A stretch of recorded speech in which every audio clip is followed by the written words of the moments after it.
It was once a beautiful place, the Eastern Allied Kingdom. But a decade from now, this land will change forever and face a terrifying destruction. A series of massive explosions constantly ravages the nation. The cause? The 5 great sins. To prevent this catastrophe, things have taken a massive turn. Len sits, staring at these documents, lost in deep thought. He's taken on the responsibility of being their guardian. Len feels miserable. He never expected things to escalate to such a monumental situation. Inside, a luxurious mansion with dim, flickering lights. Once, he was a slave, forced to work 78 hours a week. And yet, now he's possessed the body of a noble in a fantasy world. Sounds amazing, right? Truly lucky. But there's a catch. He's set as illiterate and possesses absolutely no abilities.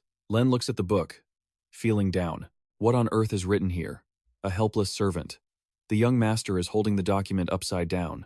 A moment later, the servant bows respectfully. Young master, it is time for dinner. He enjoys the meal. Truly delicious. The maid speaks up. Have you finished your meal, my lord? Before you rest, I will prepare your bath. Every day, you only eat and play, living a dull life like a duke's son. Len thinks, this is truly a life of luxury, except for the fact that I have no clue where I am. The maid continues. You should go to sleep early, my lord, because the young masters will return tomorrow. He's startled. Which young masters? She replies, Young Master Leo and Young Master Tonio, sir.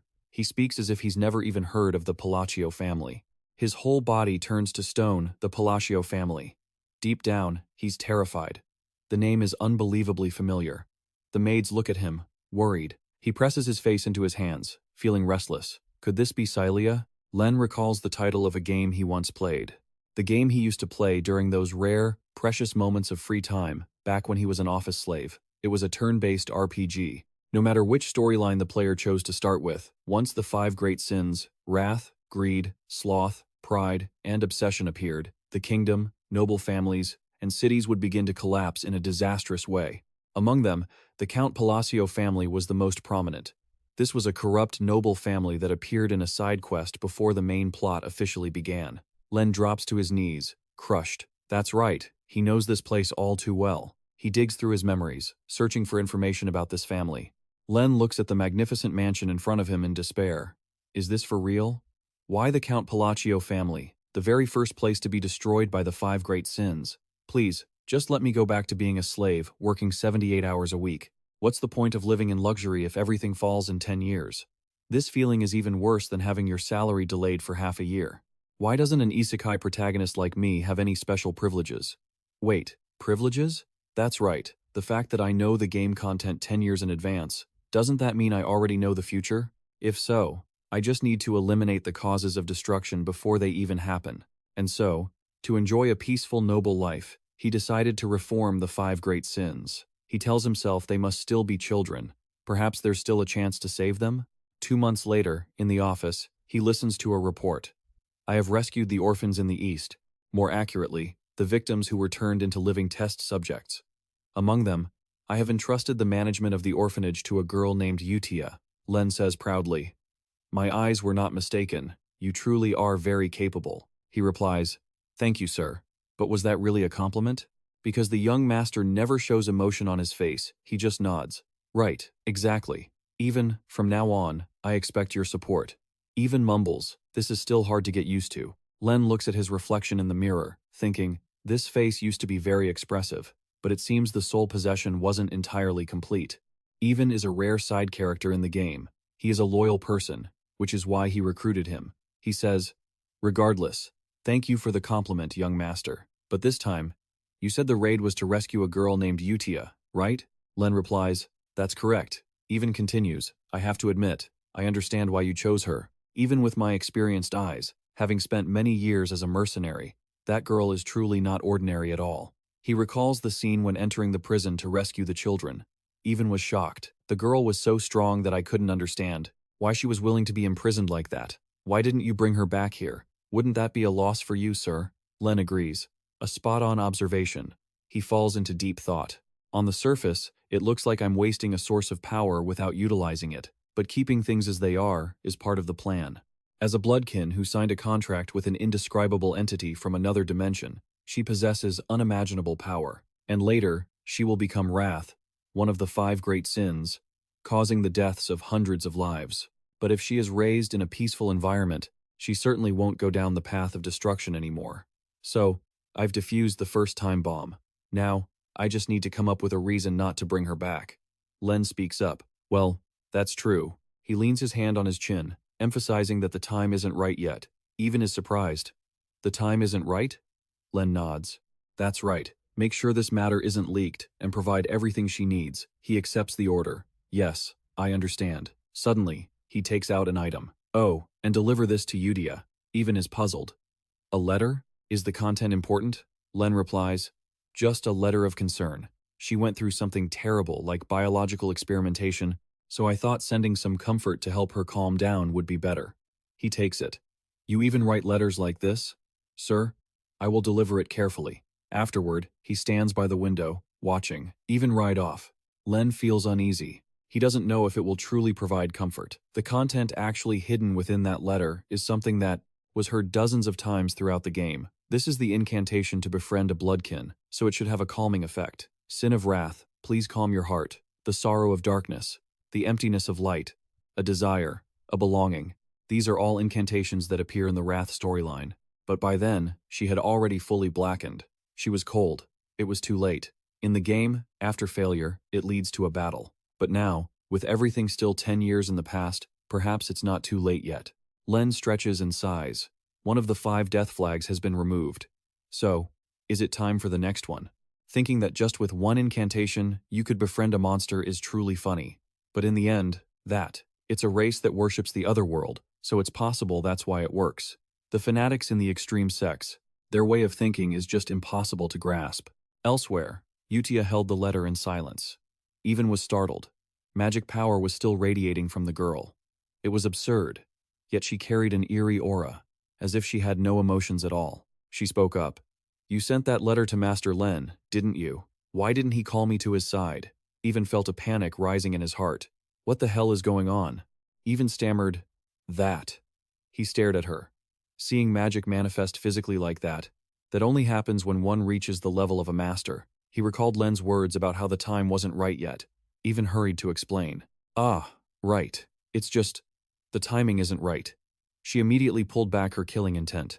The content of the letter. Remember this. The sorrow of the darkness and the void of the light will slowly fade away. Utia was touched. That was definitely a promise only her master would know. All right, I get the gist of it now. Even was terrified, sweat dripping down his body, remaining on high alert. She smiled terrifyingly. I will obey his will.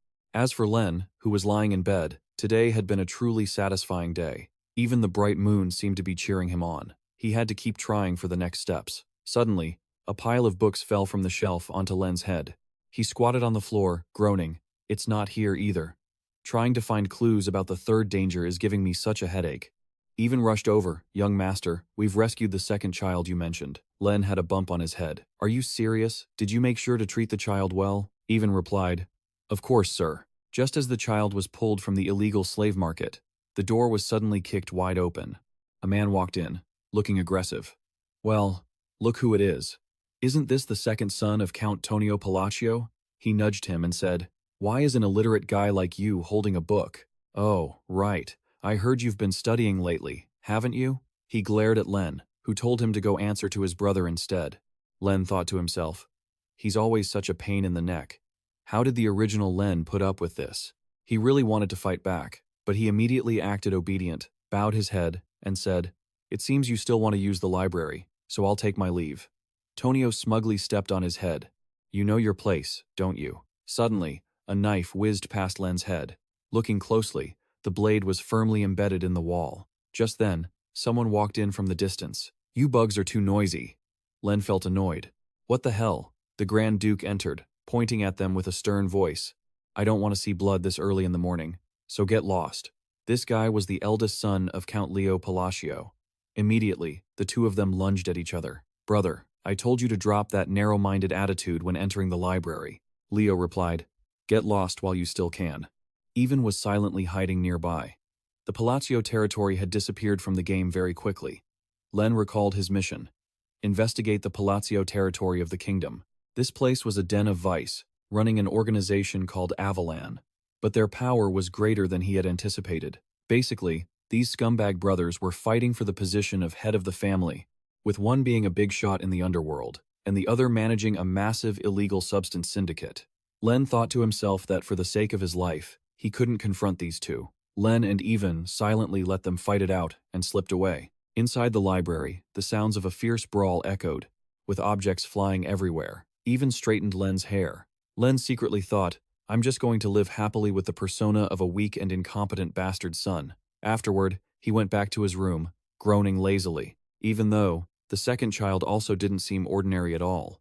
Len was relaxing, then looked back at Even, confused. Seeing his expression, Even wondered to himself, how could someone like Len know about the illegal slave market, and even the secret biological experiments taking place in other regions? How on earth? On the other side of the room, Len yawned lazily.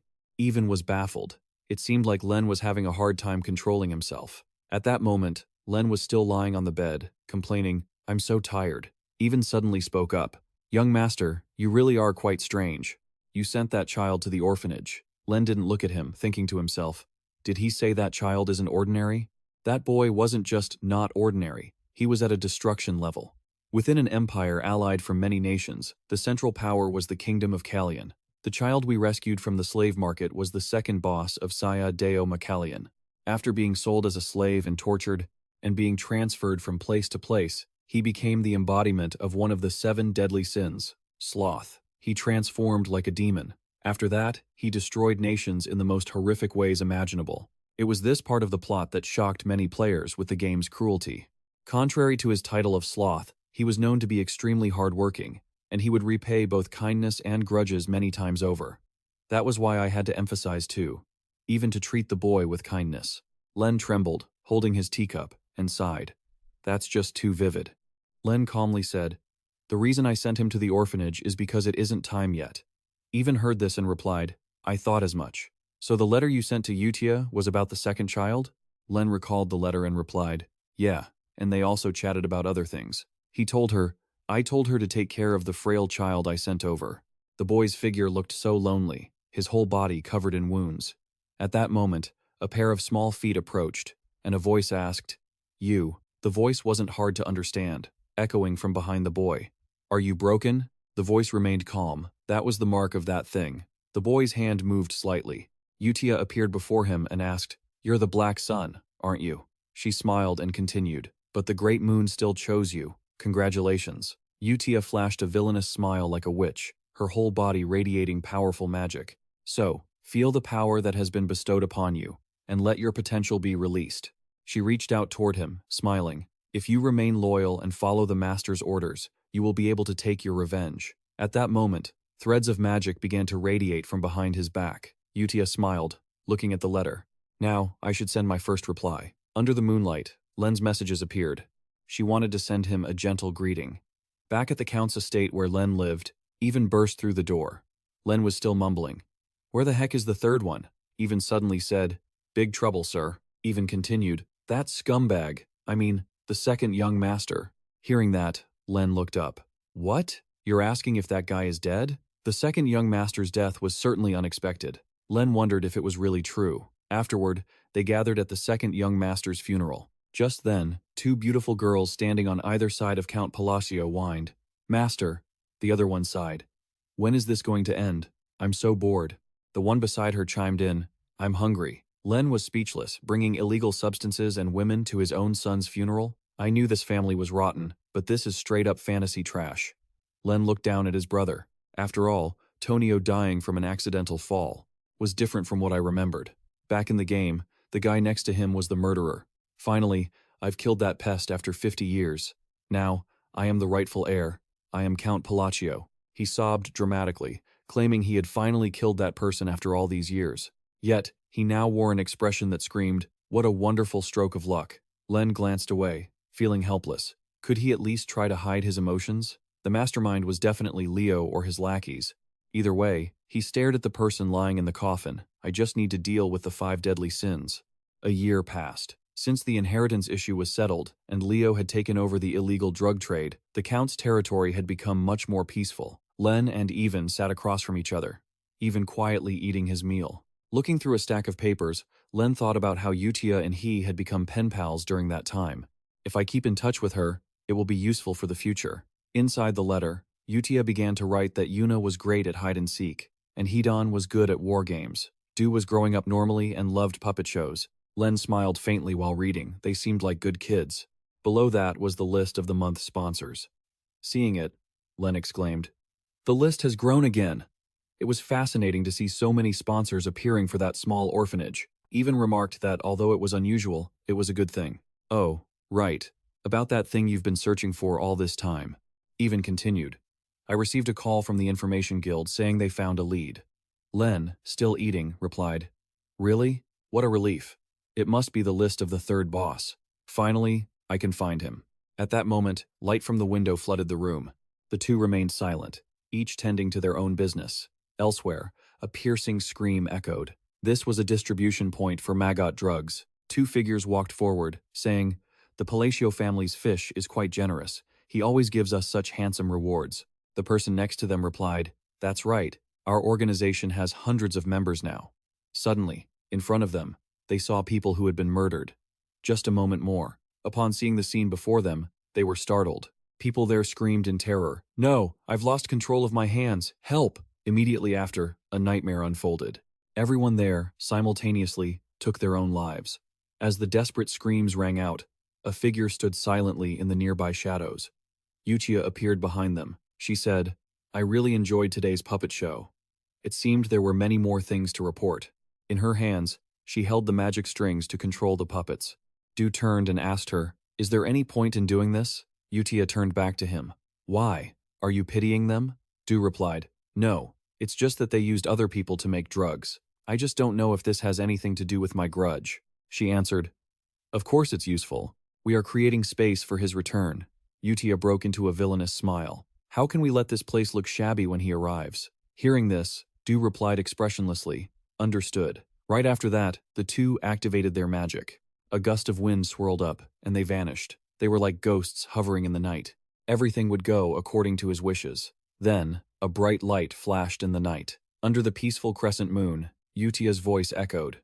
"We, the blue moon, will be his sword." The place was empty now, leaving only a deep crater in the ground. 2 years had passed since becoming pen pals with Yutia, and even dragged his weary body in. "Where are you, master?" Even collapsed onto the grass. "I'm home." "Oh, you were in the backyard. I see," Len said casually. "Goodness, Even, you startled me." He waved his hand and said, "The fifth one has been safely sent to the orphanage." Hearing this, Len was deeply surprised. By that time, the other 3 sins had all been saved. He handed food to Even. "Here, eat up." "Thank you, master." As he handed the food over, Len thought about finding the third one. The sin of greed had been a bit difficult, but with his gamer knowledge, after milking, even for all he was worth, everything had worked out smoothly in the end. After handing over the food, he said, "You've done a great job running around like that. You can rest for a bit now." Even asked, "Is the orphanage mission over?" Len replied nonchalantly, "Yeah, it's done. What a relief." Even lay down, sighed, and asked, "But young master, aren't you happy?" His tone suggested he didn't think Len looked very happy. He pointed to his mouth. "I'm smiling right now." Then he gave a very fake corporate smile. "Let's just say I am." Sunlight shone down. He stretched and took a breath. Len lay on the grass, lost in thought. This is progressing better than I expected. Everything is going smoothly. The masters of the spirit beasts all became the 5 deadly sins after a past tragedy, even though this was set in their pasts. Before they awakened as sins, the chance to save them all perfectly before their tragedies occurred was slim. If he rescued them after they had already fallen, he would be even more worried. At this point, he asked, "How's the orphanage going?" Even held out a letter. "Still the same. Everything is smooth." Even continued, "The children, who were like broken dolls at first, are looking a bit brighter now." Len opened the letter. "Really? Then we won't need any more nannies." He thought he hadn't expected Yutia to do so well. Perhaps it was because her character setting was tied to the moon orphanage. She definitely hated people interfering. Len called even closer. "When you look at it this way, Yutia is a good kid too. Is there anything special in there?" In the letter, Yutia wrote that everyone was still healthy, and a few of the children there were growing up beautifully. "You really don't need to worry about Du anymore, and you don't need to worry about the children you just sent over either." After finishing the letter, Len was truly happy to see they were all being raised properly. Len also thought that all 5 sins were growing up normally. He believed the environment was truly important. Even asked, "So, when do you intend to meet the children? You've always said there would be time for that." Len stammered. That matter. On the surface, he seemed quite hesitant. But deep down, he had no intention of meeting them directly. Getting closer to them would have its pros, sure, but their transformation into such horrific, tragic sinners made it too dangerous. Their personalities, as seen in the game's flashbacks, had been twisted since they were children.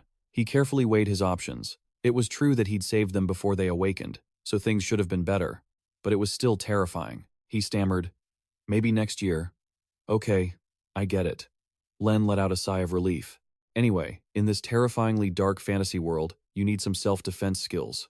You think magic requires natural talent, and you just happen to have it?" Even asked. "But, young master, have you heard of the Blue Moon?" Len replied that he hadn't. Even explained that they were an organization that had gained notoriety recently. They hunted down criminal syndicates. Hearing this, Len retorted, "Like taking out the trash? Sounds like a good deed." But in his heart, he thought, "That's not part of the plot I know. So they'll probably vanish soon enough." Even spoke with a serious expression. "But right now, they're even killing nobles, which is why I thought you might know about them." Even, the young master called out, "From today on, you'll sleep in the room next to mine." It was late, and moonlight illuminated the entire mansion. Voices echoed. Now, it was time for the weekly report on the Blue Moon's operations. Utia nodded and spoke softly. From the north, Seilong excitedly claimed he had handled everything. He spoke nonchalantly about the heads of the slave traders. He danced with joy. "See that? They didn't even know who I was. I like the outfit you made for me. I told them if they could guess my eye color, they'd live, but nobody knew." Rai also chimed in, saying all the bodies had been buried cleanly. Radon, sitting on the stairs, spoke up as well. "The South is done too," he said. "The illegal laboratories and that annoying Avalan gang, all torn to pieces without a trace." Utia gave a sinister smile. "Good. Everything is going exactly according to his will," she said. "We exist for the glory of the Great Moon." They were all members of the secret Blue Moon organization, those who worshipped the Great Moon. However, a problem had arisen. Utia said, "Under his command, everything is perfect, so how could there be a problem?" Radon mentioned that the leader of Avalan was the Count's eldest son. Right. During the Southern Purge, a dangerous document was uncovered. It seemed the Count's eldest son was plotting against him. This surprised Utia, though she didn't show much emotion. What? A sinister power radiated from her body. Indeed, even those around her were terrified by it. She picked up the piece of paper in her hand. After the sickly Count passed away, he had secretly poisoned him. She furiously crumpled the paper. "Honestly, you were right." 2 years later, just as predicted, Count Palatio passed away. The official cause of death was heart failure, but the abuse of medicine leading to his death was obvious. A voice echoed, "What? The Blue Moon again?" Len listened quietly. Yes, they had assassinated him at night, another assassination. Seeing this, Len thought, it seems they're starting to be more cautious about the Blue Moon. Furthermore, no one wept at the Count's funeral. It ended in absolute silence, as everyone walked away coldly. Even asked, "Young master, what should we do in the coming year? I mean, will the eldest son inherit the title? What's with this luggage?" Len was packing his bags. "Pack yours too," he said. "We're leaving." Even was shocked. "What? You're leaving the mansion?" Len replied. "Not exactly. We're heading south." After settling everything, Even wondered, "South? You mean Rosman?" Yes. Len had decided to move to a small village in the southern part of the Palatio territory, specifically Rosman. Someone was already standing upstairs watching his every move. Leo had been watching from start to finish but said nothing. Scrambled eggs and fragrant bread were on the pan. He enjoyed frying them so much it made his mouth water. The happy life of the two wouldn't last long. 3 days later, they returned to the Count's mansion. Len pulled his hair in frustration. "Now what? Another funeral for the eldest son?" he said gloomily. "I can't believe I'm back in this blood-soaked place. The signs of death this time are very different. How is he already dead?" Looking at Leo in the coffin, the cause of death was a sword through the heart. Len wondered, who could it be? Who killed Leo? At that moment, turning to ask about the cause of death, the guards were immediately terrified. Their hearts skipped a beat in fear. "Forgive us for looking at you." Len stood there, stunned. What's wrong with them? On walked past the crowd. Even followed, calling out, "Young master," he asked quietly. "Even, did you find anything?" "Yes, about that. Young master, could it be?" Even whispered, Are you the one who wiped out Avalan that night? Looking at Even, then turning to look at the others in the mansion. A few days prior, on the day they left for Rosman, Even had said, "By the way, young master, if you're leaving anyway, wouldn't it be better to choose a city?" Len thought to himself, no, absolutely not. Rosman was the final destination in his plan. He had saved the 5 great sins from their situations, and prevented the future destruction of the world. Rosman had no connection to the original plot, and it even had a Palatio estate. It was the perfect place to live comfortably as a noble, the perfect place to live a sweet life. Len said slowly, "There is a reason for everything." Even immediately blocked him. "I won't be fooled again. You always brush it off like that when you're worried." Facing Even's sigh, he clicked his tongue. "Fine, let's just go with that." The carriage pulled out of the Count's mansion. Leo had watched, wondering whether he should kill him. Either way, whether he was here or not was useless. He had considered eliminating him with poison after his father's death. But Leo Palatio thought, since he was quietly heading to the border, there was no reason to kill him anymore. Thinking that, he told himself, perhaps it was because everything with Avalan lately hadn't gone smoothly. He just gripped the railing, still feeling lingering annoyance.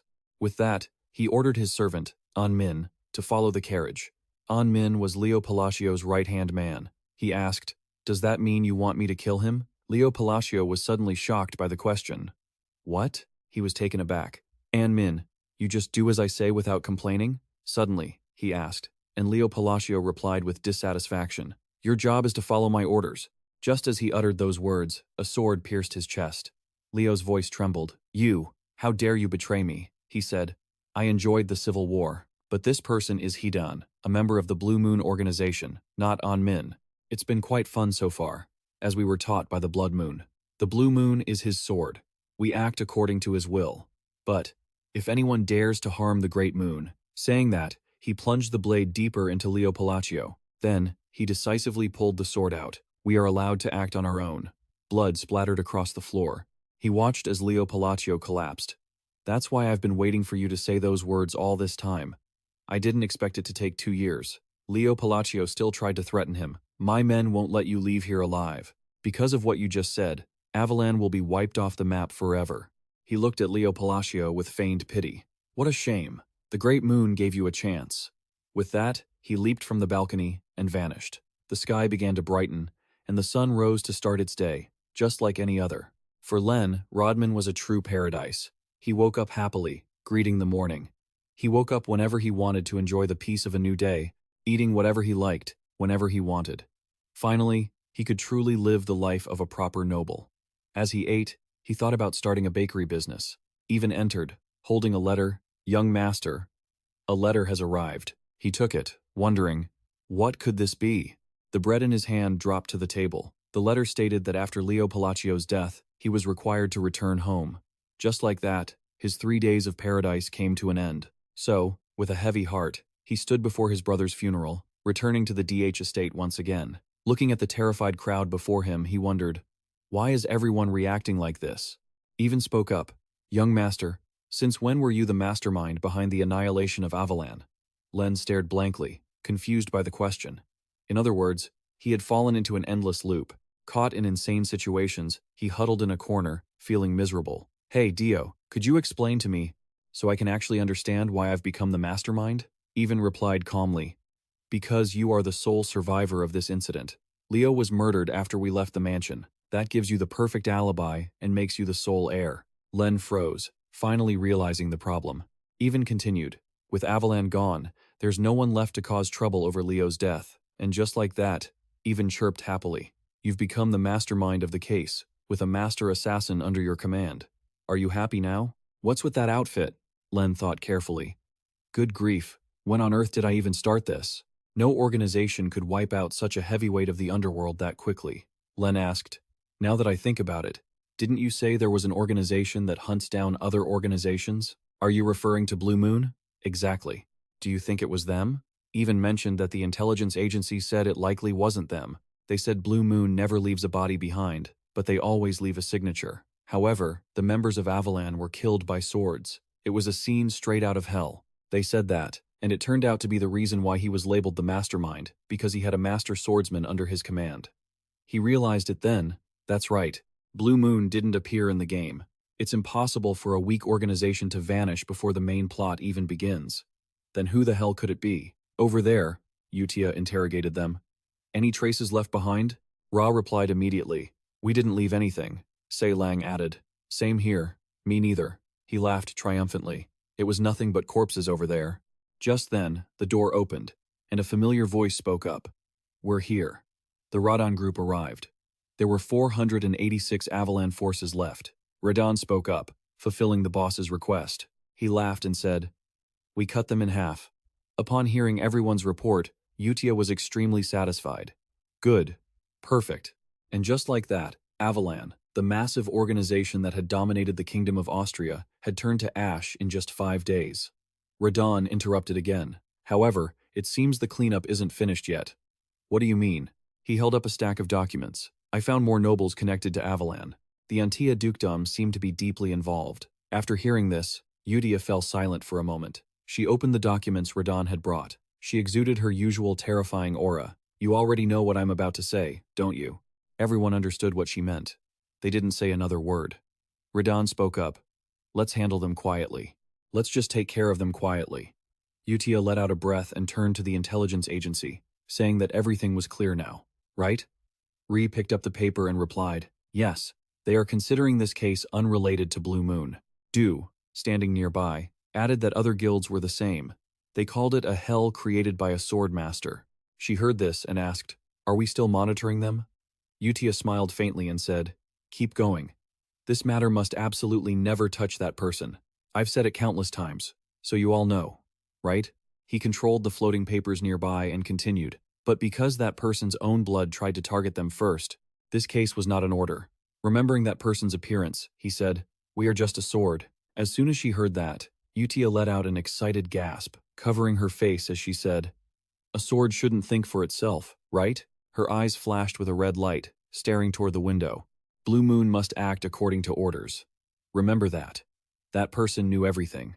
The 4 people on the other side looked up, tense. Her voice was filled with determination. Never disappoint that person.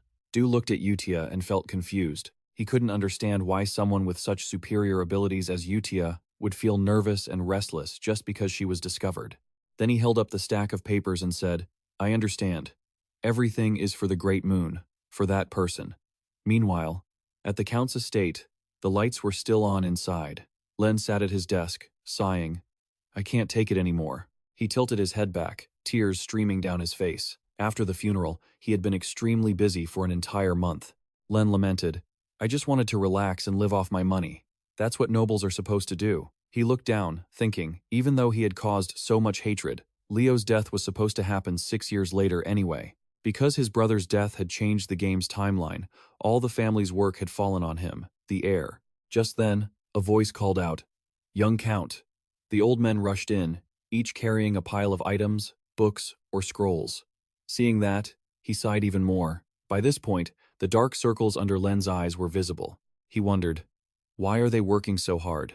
When the Count was alive, they worked leisurely and even slacked off. In the distance, the old men saw his gloomy expression and the way he waved, and they panicked. Is he angry? I have to work harder. I don't want to die. Just like that, his face turned pale from overwork. The vassals must be working seriously because of the rumors that he was the mastermind, right? I told you to come, so why didn't you? Now, Len was just a corporate slave working in silence. In his heart, he wished they would just handle everything themselves. The scene shifted, flames roared, and meat was slowly roasting. Even asked the young master. He looked confused and tilted his head. I have to say, I'm truly surprised. Len was controlling magic, making it fly around the room. Even continued, to reach the 2nd rank in just 2 years of self-study. Excellent talent. How long have you been training like this? He continued. Normally, it takes about 4 years to reach the 2nd rank, and you can't even use magic unless you're born with a blessing. He calmly replied, I guess I have some talent. I was worried, so I practiced hard to protect myself. Len thought to himself. This technique also requires precise mana control. He kept maneuvering the magic, but the crucial part was that it was still incomplete. A look of fatigue appeared on his face. He never imagined he would actually be using magic in a fantasy world.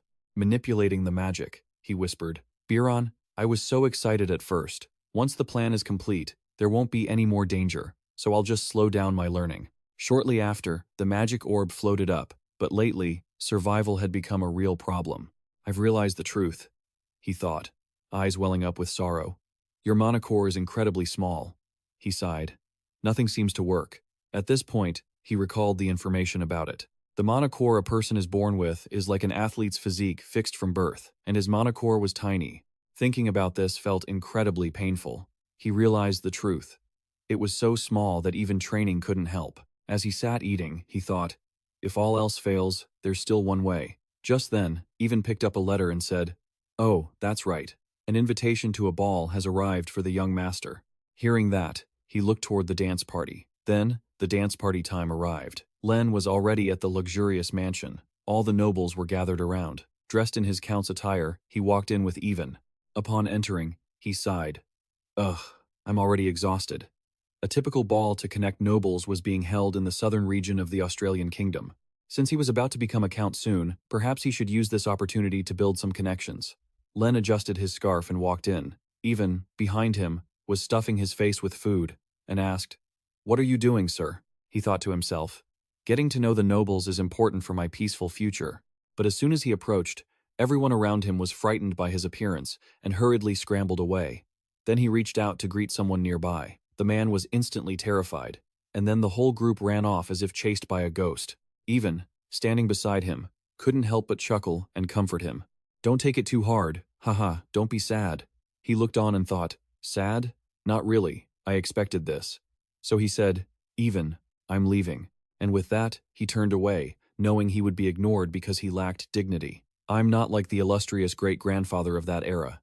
Palatio. Even, behind him, scratched his head in confusion. Len's face darkened. He was currently the black sheep of the East, but he hadn't come here without a plan. Len picked up a glass of wine. He would resolve this situation using the social skills he had secretly practiced. He spoke up. "The taste of this wine is quite distinct." A young woman nearby heard him and turned around. In her eyes, his expression looked terrifying, and he even used a deep, low voice. "The aroma seems particularly different." Len smiled faintly, looking like a devil. "I'd like to buy a few bottles for home," even though, in his heart, he thought this was a gentle smile, the kind needed for socializing. The girl on the other side saw his expression, her face turning pale and trembling. Immediately, she ran away in a panic, saying, I'll talk to my father and prepare it right away." Len watched, bewildered. "Wait, that's not it," he thought to himself. "That's not what I meant." Those behind him whispered to each other about Len. He threatened her to get a limited edition bottle. He's even worse than his brothers. A total thug. Even, standing nearby, couldn't help but pat his shoulder while trying to hold back a laugh. He still tried to deny reality. She must just be the shy type. Afterward, they left. Even said, "Your loot has increased again." He continued eating happily. An impressive list. Beside him, Len slumped and muttered, "I was only learning about wine." Len listed the items in his head. A good horse from Pand, citrus tea from Fenyon, metal crafted by Valanda, specialty wine from Malatinotino. It turned out the name Palatio was even more notorious than he thought, and because of the rumors that Len had killed his own rowdy brothers, he had seemingly become someone everyone avoided. So much for socializing. Am I the only one who feels that way, or have I become even more distant from everyone? He said, wearily, "I'm going to step out for some air." Even stood still and said, "Yes." Behind them, a girl with red hair silently observed him. She looked at him as if deep in thought. Then she went outside and leaned against the railing to look at the scenery. He kept wondering, where did everything go wrong? Just then, a voice called out, "Excuse me, could I speak with you for a moment?" Len started and turned around. "Someone just spoke to me? Who is it?" But when he turned, he didn't see anyone. Suddenly, another voice spoke. "I'm down here." He looked down, startled. A petite girl appeared before him. She introduced herself, Leoria, the third daughter of Duke Anti. Hearing the name, he thought, Antia. "Of course," Len said. "Yes, hello." The Leoria Antia family was one of the three great villains of the sacred spirit. The black sheep of the north. Len thought to himself, anyone who talks to me is never normal. He looked at the little girl and thought, but why don't I remember this girl? I don't think I ever saw her in the game.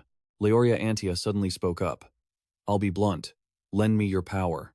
At this moment, Len's expression became dark and terrifying. Leoria Antia nervously continued, "I am going to be assassinated soon." Her words echoed in the dark night, strangely soft. Leoria Antia's face was full of fear as she looked up. Hearing that, Len thought to himself, I have received father's love, and until now, I have always been protected like his illegitimate child. Duke Antia had fallen seriously ill, she said fearfully. But now, Antia hesitated and continued, my half-sisters are about to kill me. He asked himself, is everything really just a fight for survival? Len looked down and understood. No wonder he didn't remember her, because she had died when the game started. Leoria Antia said in a desperate voice, if it's your power, please. But he replied, I refuse. Leoria Antia still wanted to continue. I'm not asking you to help me for free, she said anxiously. If you help me, I will give you half of the Antia family. But he had already turned away, saying, well then, excuse me. I'll be taking my leave. In his heart, Len thought, pitiful as she is, just keeping my own life is hard enough. He shouldn't bring more trouble upon himself. Even if he wanted to help, he wasn't like the rumors described. He had no special powers at all. Len couldn't help but look back at the girl's lonely figure standing there. Leoria's expression was sad and silent. He rubbed his neck and let out a sigh, then turned back. Something good is about to happen to her. I hope she finds a good ally. Then he headed back into the party, where two people in black cloaks were whispering on the side. So, Antia has moved close to the Red Moon, has he? I should let the Red Moon know that good things are coming their way. The girl beside him immediately spoke up. No, there's no need. If the intel is accurate, she is the only person in the Antia household who has no ties to Avalon. They were observing Lauria from above, meaning she wasn't a target for Radon. He turned away and muttered, that's fine too. All the other Antias will be taken care of eventually.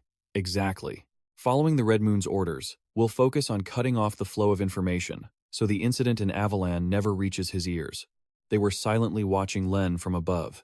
At that moment, Len was at the party, sighing to himself, feeling like everything around him was so empty.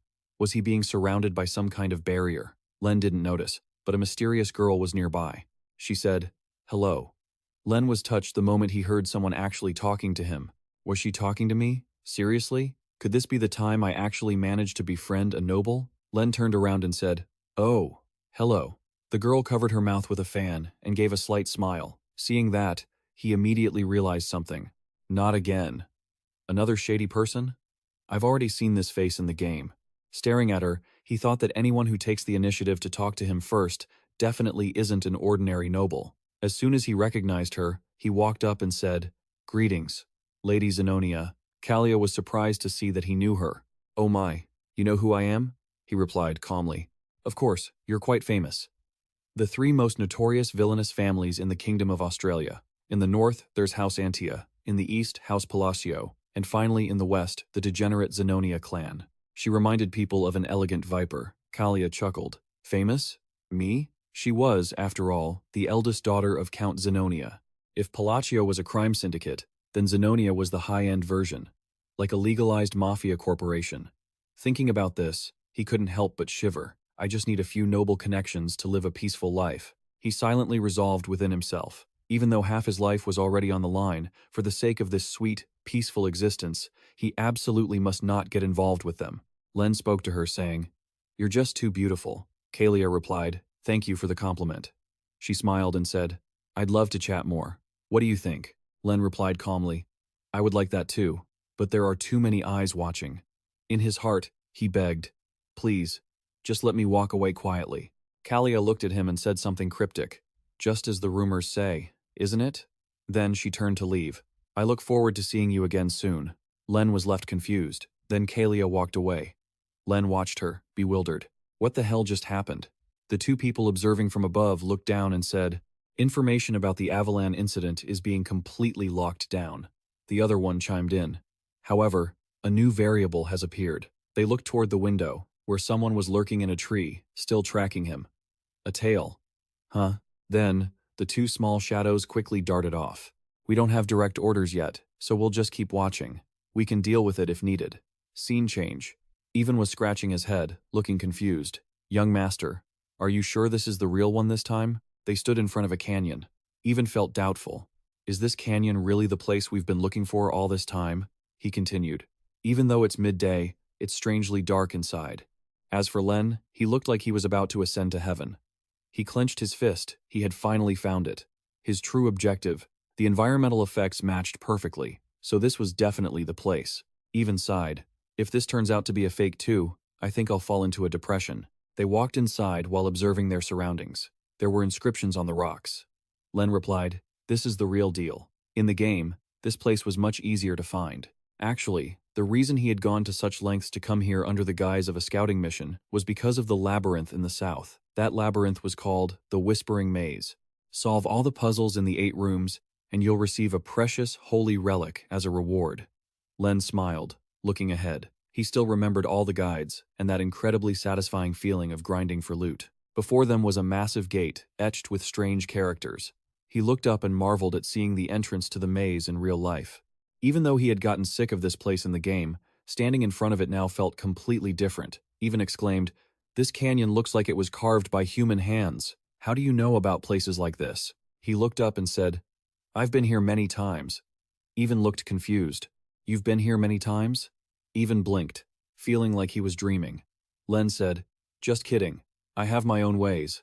Let's go. Stop making that horrified face." Even shouted, "Please, don't say things like that with such a straight face." Just as they entered, they heard the roar of a monster above. Its massive hands clapped together, creating a terrifying sound. Even looked around and lamented, "It feels like in this place, if you solve one puzzle wrong, you'll be crushed to death." Len remained silent, evaluating the situation. More terrifying noises echoed. Even stared, stunned, as Len without a hint of emotion wrote something on a stone tablet. How can he be so calm? He watched Len's expression as he focused on writing the characters, wondering how he could be so composed in a situation like this. Even recalled past events. It had been 4 years of traveling together, but he still couldn't understand his master. No 2 missions they did were ever the same. Paying off someone's debt, helping a slave, rescuing an orphan, taking down a demonic organization, delivering a meaningless letter. At this moment, the monster didn't seem finished yet. Even felt puzzled. How does he know this place so thoroughly when he's never left the house? Len calmly pointed at the monster and said, "The puzzle was solved correctly, but it hasn't opened yet. We have to wait for that thing to finish." The sounds continued to echo relentlessly. Even kept thinking to himself, even so, following this mysterious master always leads to good results. They both looked toward the other side, and Len said, "Oh, it's opening." Even thought to himself, "What are you planning to do this time, young master?" Deep down, Len was also thinking, "Finally, the door is open. God, I feel like throwing up. I knew this place was difficult, but I didn't think it would be this brutal. I almost broke my neck trying not to look." Then, before their eyes, a pile of precious jewelry lit up the entire room. Even exclaimed, "We're finally done, right?" Len said calmly, "Yeah. Grab the black ring, and let's go." In the distance, 6 rings were mounted on a stone hand. Seeing that, Even said, "That one? It looks terrifyingly useless." Len picked up the black ring and said, "It is a bit big, but touching the other things will only bring more trouble. Leave them be." He looked at the ring silently and thought, "I finally have the restraint collar." Len said, "Don't worry, the way back is perfectly safe." Even stuttered in alarm, "Yes, sir." As he walked, Len thought calmly, thankful that he still remembered the game's guide. This part was going to be a breeze. However, his expression didn't look too good right now. "Young master, did you foresee all of this happening? Standing right in front of them is a horde of massive golems. So, the stone pillars in the canyon were actually golems?" Even nervously calculated the odds in his head. "Enemies of unknown origin? This is great. I just need to find some way to get him out of here." Len stepped forward directly and said, "I'll handle this." Even stared, dumbfounded, as the monsters suddenly turned their attention toward them in unison. Even warned, "Whatever you're planning, our top priority has to be escaping." Just then, a golem lunged at them, and Len shouted, "Wait, a second-tier spell won't be enough." At that very moment, he whispered, "Binding. Activate." The ring on his finger began to glow with a dark light. Immediately after, the golems seemed to change as a light flared up. A voice boomed through the air, "Fragment, inheritor of the Great Mala's will. Speak the 2 limitations you choose to impose upon yourself." Len stood in the middle of a pitch-black void, glancing around. In the game, this was where the selection window would usually appear. So that voice, suddenly, a massive face emerged from the darkness. It was the reward for clearing the labyrinth of binding. Just as the name suggested, it was a holy artifact that granted the user power through absorption, but in return, it imposed strict limitations. Len felt a nervous tremor. That voice sounded so real, as if he were truly inside this world.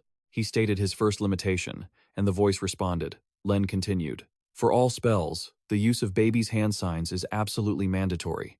The voice asked, what do you desire to achieve through this binding? He replied, the power to bend the rules of this world just a little bit more. Currents of energy swirled and blended in the air. Granted, Len looked up into the darkness. Light gradually appeared.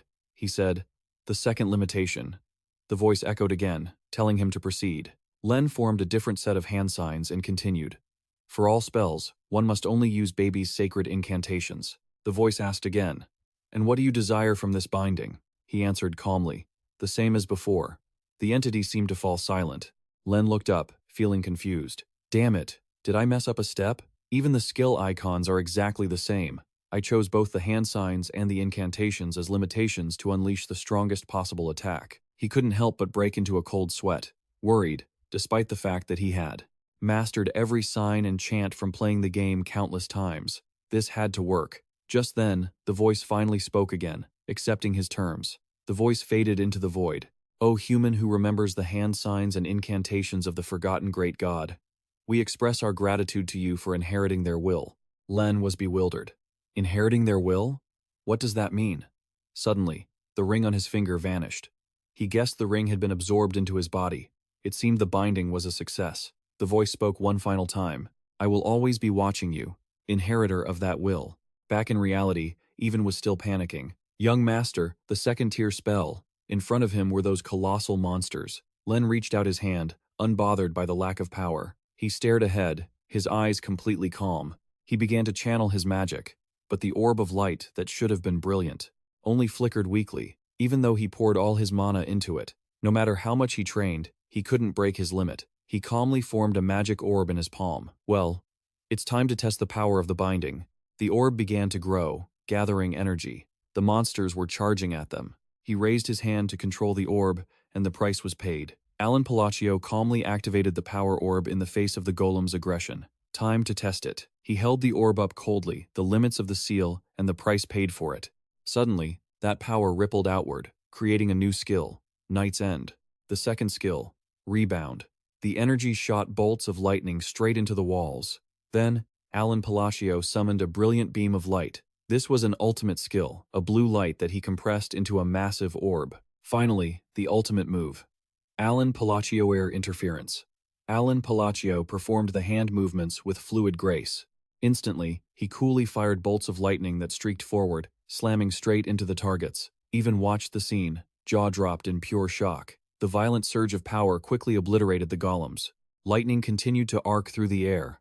In front of them, where 3 giant golems had stood, all that remained in an instant was a pile of rubble and dust. The sound of destruction echoed as they stood before a wasteland of smoke and debris. Even stared, wide-eyed. Damn, I can't believe it. Count Palatio remained expressionless. As they headed deeper inside, he curiously asked Len, have you been hiding your true strength all this time? He continued, no way. Even asked, disbelieving. What was that? In 15 years as a mercenary, I've never seen anything like it. You said that was just a second-tier spell? Count Palatio replied indifferently. That's right. It left. Even speechless, though Alan himself was inwardly in turmoil. I didn't expect that either. Count Palatio thought back carefully. It wasn't this strong in the game, if I remember correctly. He recalled the game's guide for the turn-based combat system of Saelia. Spells could be empowered by chants or mantras each turn. A turn-based system that increases attack power by 10%. Count Palatio kept analyzing the skill he had just used. This time, it was a chain lightning spell, using 4 hand signs and a chant. It was empowered over 5 turns. The accumulated lightning was amplified, creating the perfect configuration for a wide-range lightning spell. In exchange for the limitation of using hand signs and chants for every spell, I received something else in return. He remembered the voice's words. O forgotten mortal, who still remembers the signs and mysteries of the great god. We thank you for inheriting their will. Count Palatio silently confirmed. That must be why the magic was amplified so many times. Even so, the power of this second-tier spell is still overkill. The result far exceeded my expectations, to the point where even I'm surprised. He remained lost in thought until they finally exited the cave. Even, exhausted, gasped, we're finally out. He sighed wearily. This was more tiring than the actual fighting. Then, even asked angrily, who on earth would come up with a terrifying place like this? Alan Palatio fell into a deep silence. Reflecting on it, the Whispering Labyrinth had another name. It spread throughout the community via shared map settings and guidebooks. What is the Palant Labyrinth? Everyone keeps talking about Palant. Palant? What the hell is that? The Whispering Labyrinth. A mid-level training area in the game. According to the director, that labyrinth has an owner. You could train there endlessly if you ignore the rewards. And when did it start being called Palant's Labyrinth? He slowly explained. And when did it start being called Palant's Labyrinth? Even didn't understand and asked again. Sorry, what did you just say? Alan Palatio didn't answer, but directly dragged his exhausted body up. Let's head east. After 3 weeks of brutal training, is there anything I want to do when I get back? Even immediately reacted to his words. What? You're more hardworking than I thought. Then, Alan Palatio supported him while calculating. Choosing a rune of the same element as the spell increases its power, and choosing the right incantation enhances its characteristics. That's how the game mechanics work. But unlike the game, where the graphics don't change and it only adds to your stats, like attack power plus 10%, this time, every rune actually transforms the spell itself. He stroked his chin, evaluating carefully. Each incantation caused a distinct change. Just now, even though it was just a magical technique, could it be that my ability to control mana is refined enough to sense those changes? Alan Palatio kept thinking until he reached the hitching post. Once my mana recovers, I'll have to test it again. Anyway, things turned out well in the end. In the middle of the forest at night, a mysterious person suddenly appeared. The one who cleared their throat was none other than Rai. She nimbly leaped over the cliffs and left. Rai landed softly on the ground. She slowly read each ancient character on the large wall. Anyway, things turned out well in the end. The script of the Alanet Empire. After that, Rai leisurely turned her head to look elsewhere. The wall next to it was also carved with ancient characters. Because a friend is about to be left alone, Sword St. Palin had stood firm. She approached, raised her hand, and gently touched it. You pushed back the invader's assault and defeated Anlakolaka. He devoured the hearts of his own people, and that was none other than the brilliant Emperor Palant. I know it all because I was born with a great mission in the ancient library. Rai recalled Alan Palatio's face. That's right, Palant is the one who created it. She seriously analyzed. I already knew Empress Utia was different from the person recorded in history, so I guessed there was something extraordinary. Thinking of this, Rai became even more suspicious of him. Think about it. Even the Great Moon once called Palin a friend worthy of respect. Witnessing Alan Palacio's power left her very astonished. Moreover, the spell that he whispered doesn't even exist in any records of the ancient library. Rai wanted even more to find out his true identity. Just who is that man? She quietly walked out of the cave, and suddenly Rai blushed and blurted out. Everything the Crimson Moon said was true. I'm so ashamed that I only knew how to blindly follow orders. Suddenly she turned around. Are you here? Rai asked the mysterious man in the tree in a soft voice. Did you get the information? He replied coldly, no. Then he added, the man in black is dead. He described the scene at that moment. The man's neck was suddenly twisted twice in mid-air. Her face darkened, and she asserted, I will have to report this so it can be handled properly. Immediately after, they both soared into the night sky. At this moment, Kalia was leisurely holding a teacup inside a room at the Zenonia estate. She sipped her tea, thinking, so it's not just a rumor. Kalia Zenonia couldn't help but remember his gaze. It was so cold and emotionless. She silently remarked, like a bottomless abyss. Suddenly, Kalia Zenonia was surprised and exclaimed, famous? She calmly realized. That's right, Count Zenonia is both powerful and famous. Suddenly, Kalia's eyes widened in a terrifying way. But it's strange that someone who rarely socializes like you is the one everyone considers famous. She then stepped closer to Zenonia, who was sitting at the table. Isn't that strange, father, because you're a count, after all. But he just looked at Kalia with hollow eyes. She smiled and flicked her finger. Immediately, Zenonia's eyes went blank. He bowed his head like a puppet and remained motionless. And Kalia Zenonia smiled smugly. No one would suspect that I'm the one truly running the entire family, while father pretends to be a fool. How would they ever find out? She remembered her encounter with Alan Palatio, which had been watched by a spy hiding up high. There are quite a few eyes watching now. Even the spy I planted seems to have been discovered. Suddenly, Andrian ran in, panicked. Lady Kalia Zenonia. Kalia spoke up, annoyed. What's the matter? He rushed to say, please, my lady, go back to your room at once. Just then, a corpse appeared inside her room. Andreon guessed anxiously. It seems the seal hasn't been activated, which means he hasn't revealed the secret yet. Kalia Zenonia crossed her arms and said, he deliberately placed it in my room. She curled her lips into a smile and asked, how did they find out about this? Kalia frowned and laughed mockingly. From the very moment we met, I was struck in my greatest weakness, wasn't I? Meanwhile, Alan Palatio and Even were sleeping soundly on the carriage. Late at night in the Antia Duke's territory, Leoria Antia, inside the carriage, couldn't hide her smile. As expected, he's not an ordinary person. She knew for herself that he was the benefactor of the underworld, with eyes as cold as her father's.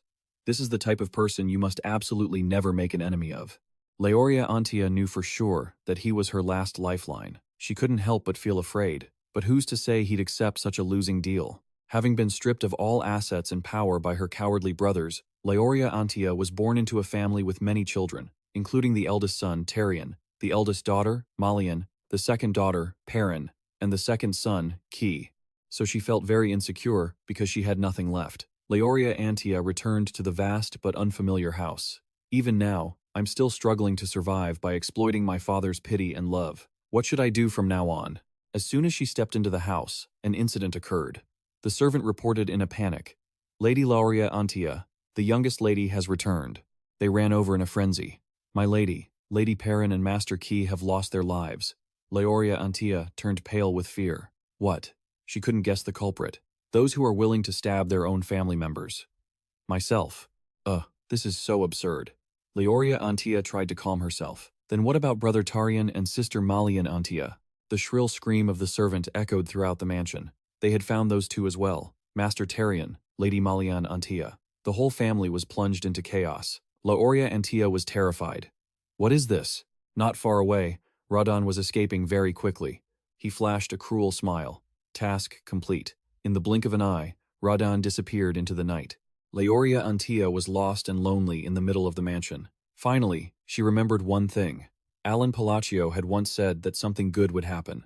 His gaze at that time seemed to see through destiny, the one hiding and waiting for an opportunity, concealing his claws to seize his position. The one pulling the strings behind the Count's family, Leoria Antia, couldn't stop trembling. Is that what you meant? Like him, in just one night, I became the sole heir of the Duke's family. She took a deep breath, trying to calm herself.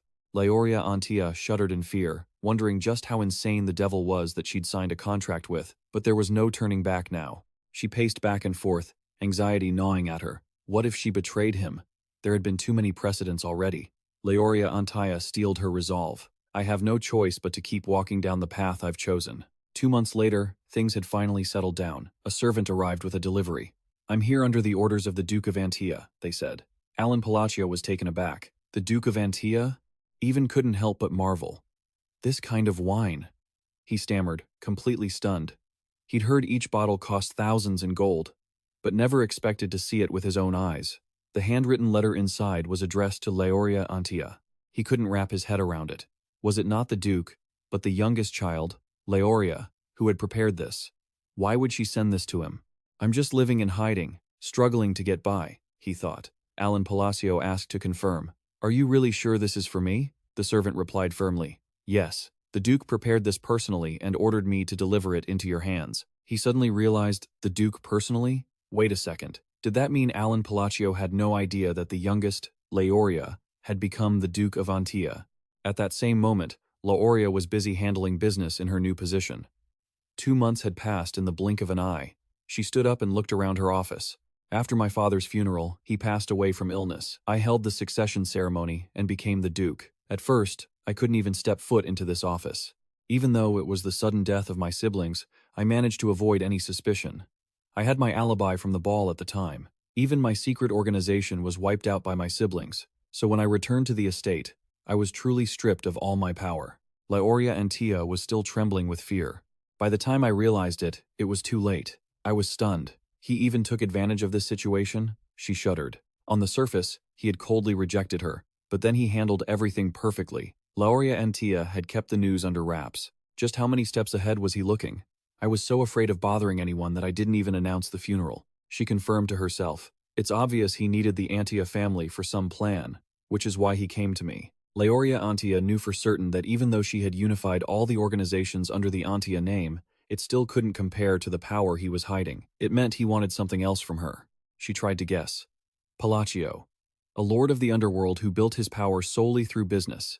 What could he possibly want that I have but he doesn't? Leoria Antia arrived at an answer. Manipulating politics from the shadows, the reputation of Antia, she stopped in front of the portraits of the previous heads of the house. Leoria Antia set her goals. For now, I must focus on what needs to be done, because my benefactor will surely reach out soon. She was ready to step onto a new path. Leoria Antia was full of hope, thinking, I hope the thank you gift was to his liking. At the same time, the servant had finished the task. Then, if you'll excuse me, Alan Palatio was still in shock. Leoria was threatened with her life. And now she's become the Duke? Even peeked over. What's wrong now? He drifted into thought. Something strange was happening. A few months later, winter the year before the original story began, he called out, Young Master. Even rushed over. Young Master, oh, sorry, you're a count now, aren't you? Alan Palatio adjusted his collar. The succession ceremony hadn't happened yet, but since the new year had arrived, the title was fair game. He grumbled inwardly. His perfect life plan never included becoming a count. His goal was the Sai-Saiden rule of conquest. Stay out of the succession war and travel the world, American style. Alan Palatio couldn't be bothered to think about it anymore. He was getting used to it, so he might as well enjoy the perks of being a noble. Gorabel is better than I thought. The man entered, bringing items. This is a letter from Utia. He pushed the door open. By the way, any info on the assassins? Even gave a brief report. Nothing clear yet, sir. The Information Guild is investigating thoroughly. We should just wait and see. He probed further. So, what exactly is your goal? Surely this isn't just for revenge, is it? Alan Palatio speculated silently. Maybe these changes compared to the game are the butterfly effect I caused. He didn't want to explain, just stay prepared for any contingencies. Even grinned. You looked quite like a proper count just now, sir. Alan Palatio let out a weary sigh. Let's just leave it at that. He was full of anticipation. He wondered what the contents would be this time. Utia's cheerful tone seemed to come through the letter. Are you doing well? We are as healthy as ever. Everyone is obsessed with their hobbies. Especially the puppet show, it's reached a truly high level now. Sei Lang is absorbed in playing games with friends. Rai is still quietly reading books, but she's often making things. Radan has fallen in love with landscaping. Daily life at the orphanage, where they had become accustomed to exchanging letters every month, warmed his heart more and more. Alan Palatio truly enjoyed the letter. Though he had never seen them in person, seeing the children grow up thanks to his sponsorship made him smile like a proud father. He suddenly remembered to ask, by the way, how old are the kids now? Even was a bit surprised. Why do you ask, sir? He pondered for a moment. It's about time for them to enter society. Some have even left the orphanage earlier than that. Most of the ones you personally ordered to be found are around that age now. The adorable image of the little kids instantly shattered in Alan's mind. He even imagined the scene of the children thanking him. Thank you for raising us. Alan Palatio gave a strained, awkward smile. Right, that's how it is. Eventually, they have to go out into the world. Even was taken aback. Really? Didn't you intentionally gather these weak children together? He replied nonchalantly. There's a reason for everything. They've grown up now. They have to think about their futures. Alan Palatio calculated silently. They've been taken care of so they wouldn't awaken into villains, so they'll be able to look after themselves, right? He nodded, reassured. It seemed they were all healthy now. Oh, right, in every boss battle, the narrative would reveal brief glimpses of their abilities. Utia had a talent for faith, Dio had a talent for swordsmanship, Rai had a talent for research, Sei Long had a talent for combat, and Radan had a talent for engineering. He prepared to write a reply. If I place them in the right positions, wouldn't they be capable of seizing some power? A perfect plan. Alan Palatio started mapping it out.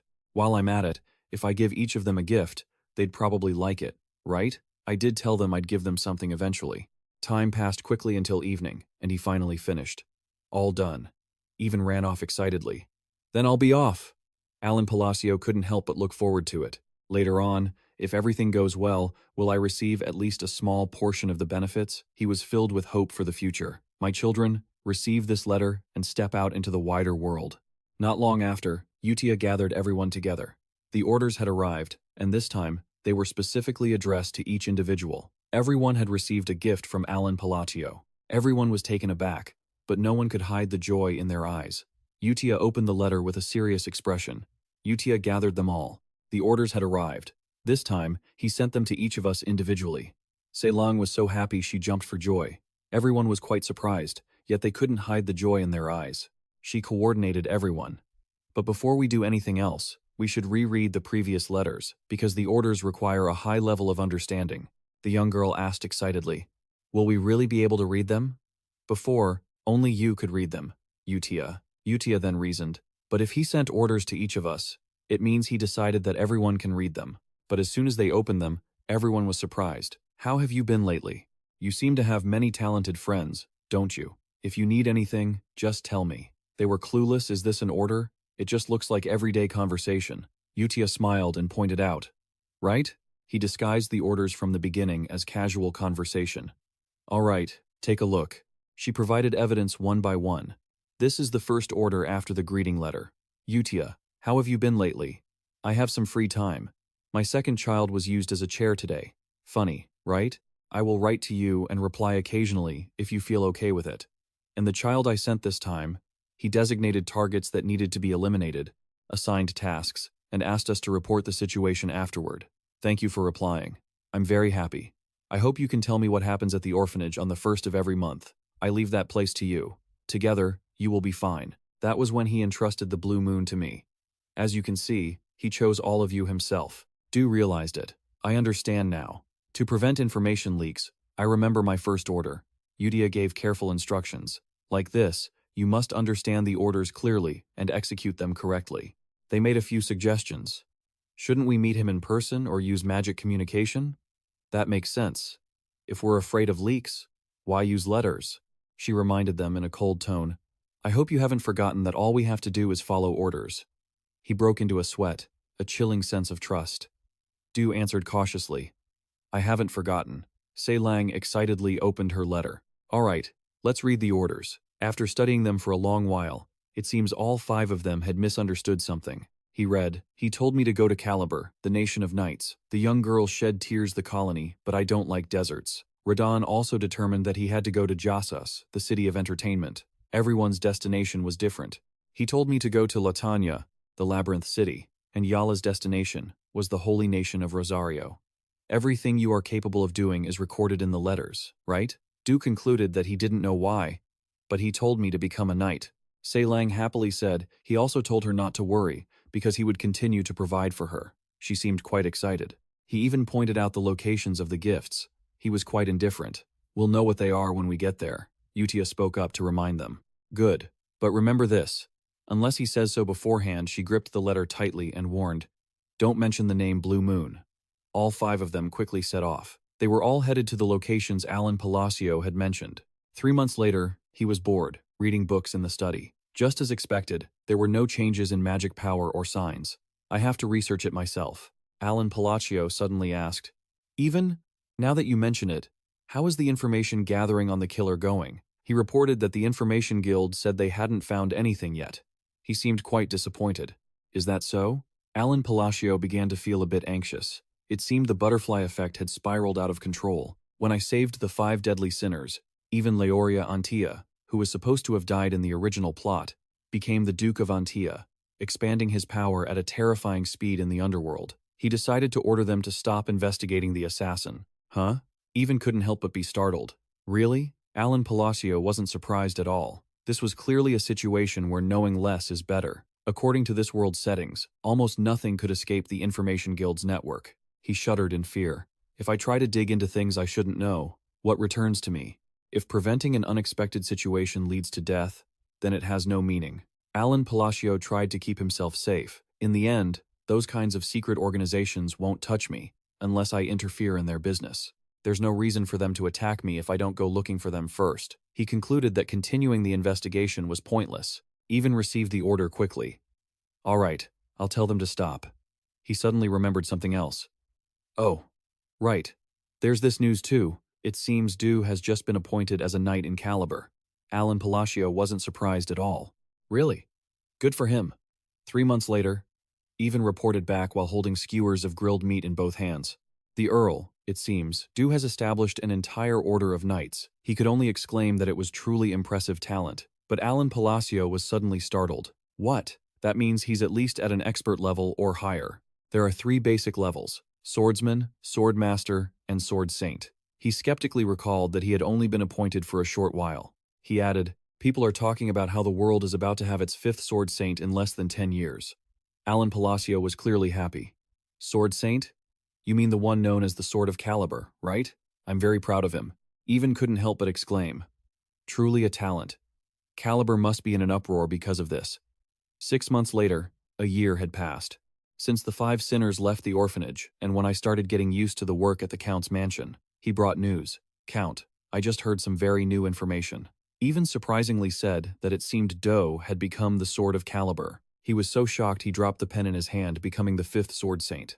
Alan Palatio was genuinely stunned, but only a sword master can become a sword saint, right? The Sword Master of Psyche is a superhuman who has surpassed sword energy and unlocked a unique ability called Deo Evasion. He broke into a cold sweat, and you're saying Do is a sword master now? Even added, more accurately, he's about to become one.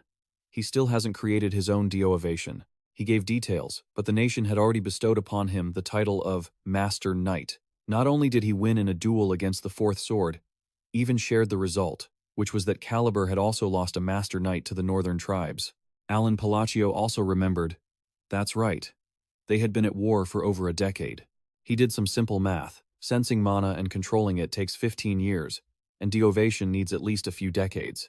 Even started listing them. The first sword, Reinhard, became the youngest Master Knight to ever exist when he was 32.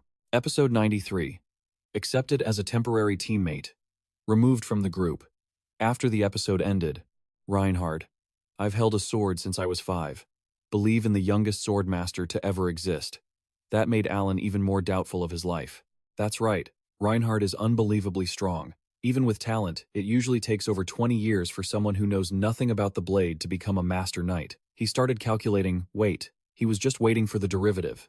Doesn't that mean he surpassed Reinhard to become a sword master? Alan Palatio made a decision. Perhaps I can track him down sooner than I thought. He muttered to himself while looking down at the letter on the table. Or maybe not. Even brushed away any hope. No way. Alan Palatio lonely grabbed the only envelope. I only accept letters. Even though she went to the Holy Kingdom, the letters she consistently sent were full of news about the great sins she grew up with. It seems they still keep in touch. He felt a bit disappointed. Even if they haven't seen my face, they should at least thank me for the gift, right? Suddenly, I feel a bit guilty. Alan Palatio steadied himself. Let's get back to basics. I am already grateful that they didn't tear the kingdom apart after awakening into the 5 great sins. He and Even looked toward a bright future. As long as they are living well, I am happy. That evening, in the capital Caliburn, in the central district, at the mansion of a high-ranking noble, the largest mansion where the knights reside, he stood in the luxurious grand hall. Do Macallion, captain of the Eclipse Knights, the youngest Master Knight. His gaze looked downward. Silly waved happily. Do smiled gently in return. He cleared his throat and thought to himself, it's been a full year. But thinking back, I still feel ashamed of the time I lost everything to. Those black things, left with nothing but uncontrollable hatred and rage. The fact that Utia saved my life isn't enough of a reason to be loyal, but because she promised I could take revenge with my own hands, I followed her orders, working under Utia. She sent me on countless dangerous missions and training, but I didn't care about my own safety. Within a few years, I completed the missions that laid the foundation for the battle against those black beings, and then soon after, I received my first personal order. Do was truly surprised. This is so sudden. What is this? The letter stated a small hotel located in the south of Caliburn. I left a gift in the bell at the front door. Go take a look. He confidently assumed the gift wouldn't excite him much, but Do still went to the designated place. What could be inside this? He had found the treasure again in that sudden letter. The gift that Utia sent was Do, hurriedly rushed toward Silly. He hugged her tightly. Do couldn't hold back his tears. The family I thought was lost forever, something even more precious than my own life. Do hugged Silly tightly, overjoyed. My little sister, whom I thought had died, is still alive. With tears streaming down his face, he asked, after we were separated, what on earth happened to you? Do gently wiped her tears away with his hand. Both of them moved to a small restaurant. Silly bowed her head and spoke. After being separated from you and dragged away by them, she remembered the scene of being locked in a dark dungeon. I waited for my turn in the darkness for a very, very long time. Silly continued. Just as that turn came and I was about to be killed, someone suddenly appeared to save me. I escaped thanks to a beam of light and survived. The scene of being sold was etched deep into her mind. A few years later, when about to be sold to slave traders, someone appeared to save me again. Silly remembered that someone had saved her. A mercenary named Even had rescued her. She quietly put her things in the cabinet and spoke up. After that, I continuously received precious medicine and sponsorship. From the cabinet, she pulled out a letter. You will be safe under the name Palatio. Don't worry about your brother, Count Palatio. Silly smiled at the letter for a long time. He is the person I am truly grateful to. Doe asked back in surprise, confirming. He protected you? He even put his own name on the line to shelter you, he thought to himself. Why on earth would he know about the great Utia? Doe struggled, holding his arm in thought for a long time. I never told him about myself or my family, and Utia only realized that I had been attacked by the black sheep. But how? He recalled the image of falling. He knew everything. Doe's face changed. He asked himself, all my questions fit together like puzzle pieces, and then vanished. Blaming himself, I couldn't understand Utia's anxiety. The image of her constantly appearing with a sword isn't something I should think about for myself, right? Doe realized that I was the foolish one, but he was certain that something good would happen. Doe started to regret it. Thinking back on those words now, his face turned deathly pale. He already knew everything and gave a hint to the child who would have to survive alone. Suddenly, Silly called out, "Brother?" Doe tried to calm down and think. The sword must have acted on its own. His hands suddenly trembled abnormally, but he still generously let it slide. Doe told himself that for me, a person who only knew how to wallow in hatred and resentment toward the black sheep, the image of Silly came to his mind, reminding him that my family being alive is an incomparable gift. Suddenly, the image of Uchiha appeared in his mind. You will soon understand the reason I followed him. Doe realized that I am not just a mere fanatic or a blind believer. Come to Caliburn and become a knight. And the most important thing he thought was that I must repay him. Doe had to carry out the mission. My mission is a fleeting thought reached the peak of Caliburn, to become a master knight. He continued to plan and form an elite guard unit consisting of the best swordsmen. Somewhere, a man walked in, tone respectful. Commander, it is time. Doe walked forward with great determination. This expedition will become a stepping stone for the eclipse. He was determined. I will endure every hardship. Doe carefully drew his sword, looking forward to the day I can offer a repayment that satisfies him and convey my gratitude. The image of him majestically holding the sword with the goal of proving himself under the moonlight shifted to a place with harsh weather. The Eclipse Knight Squad had set out on an expedition to fight against the barbarians. In some place, Count Palatio was sitting around in his free time. It's so peaceful. It must be because the kids are all grown up now. A gust of wind blew through, causing his notes to get messy. Count Palatio tiredly grabbed them and lamented, "Oh my, they're all flying away." He regained his composure, held his pen, and stared intently at the book. Let's see. Count Palatio looked at the things he had written in confusion. Why do I write everything scribbled and make it hard for myself? I should be neater from now on. After returning from the labyrinth, I focused on researching phrases. He carefully recorded everything, bit by bit. All right, the summary of my research results is done. Analyzing phrases. Each phrase changes it in a different way. Refraction. Enhancing the imperfections of magic. Expanding the range. Count Palatio associated and analyzed. Refraction enhances the imperfections of a complete spell, expanding its area of effect. He diligently studied every bit, pushing back, crushing the shape, and even the trajectory of the attack. Transforming matter, changing its state, pushing back, crushing the shape of what was fired, making it shift. Count Palatio visualized the image.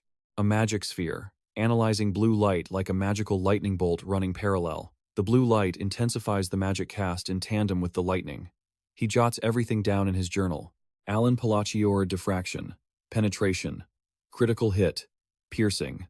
Count Palatio diffraction grants the ability to penetrate.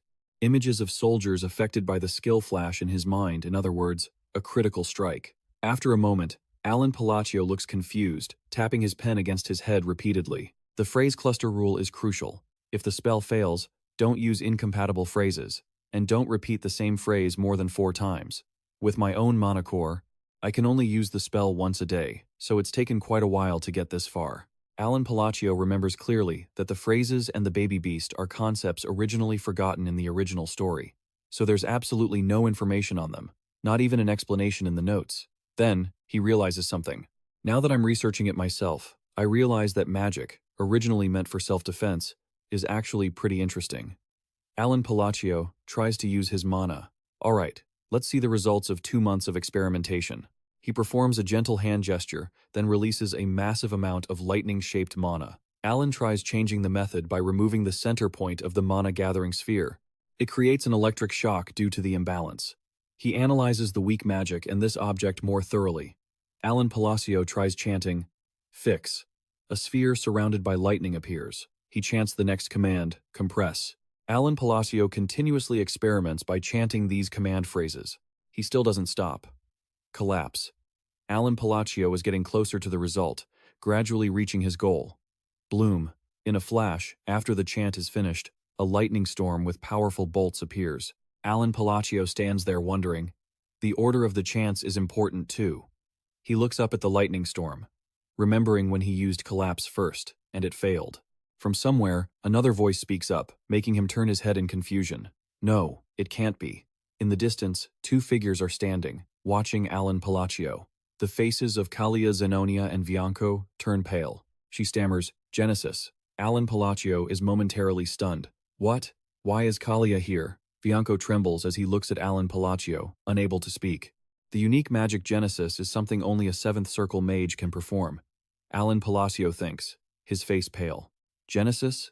Am I starting to doubt reality? The two are waiting in the drawing room. The Palatio family. Kalia frowns, tense. There are two obvious reasons for coming here. She knows for sure he holds an ace that could deal a critical blow to Zenonia. Confirming Count Palatio's intentions is essential. Kalia Zenonia concludes silently, and he needs to be sensed through magic, the power that consumed Palatio, and the ability of the organization protecting him. She frowns helplessly, but what she discovers is that the arrogant mage is actually trembling in fear.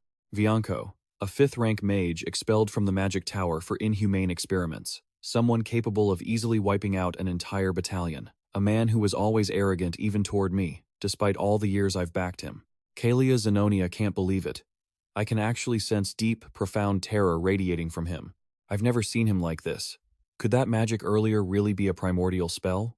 In the middle of the tension, Alan Palatio walks in. He opens the door calmly. Alan Palatio speaks coldly. "What business brings you to the Count's estate?" She speaks cautiously. "I apologize for the sudden visit and for my lack of manners." Kalia Zenonia is visibly tense. "I've traveled around just to find you, Count." Alan Palatio interrupts her. "I won't hold it against you. Lady Zenonia," he asserts firmly. "But let me make one thing clear. What I used was not a primordial spell." Alan Palatio sternly corrects her. "If I had to rank my magic, I'd say it's about second rate." He glances at them, probing. "Surely you felt it, mage, but that type of magic has no practical function." Alan Palatio thinks to himself, "It's a shame it's not good for defense or attack." The two seem to understand. In other words, they are using themselves. You'd best keep what you've seen to yourself. Bianco trembles as he speaks. "Yes. Perhaps I was mistaken." Kalia is stunned. "Bianco is using honorifics?" He leans back in his chair. "Good.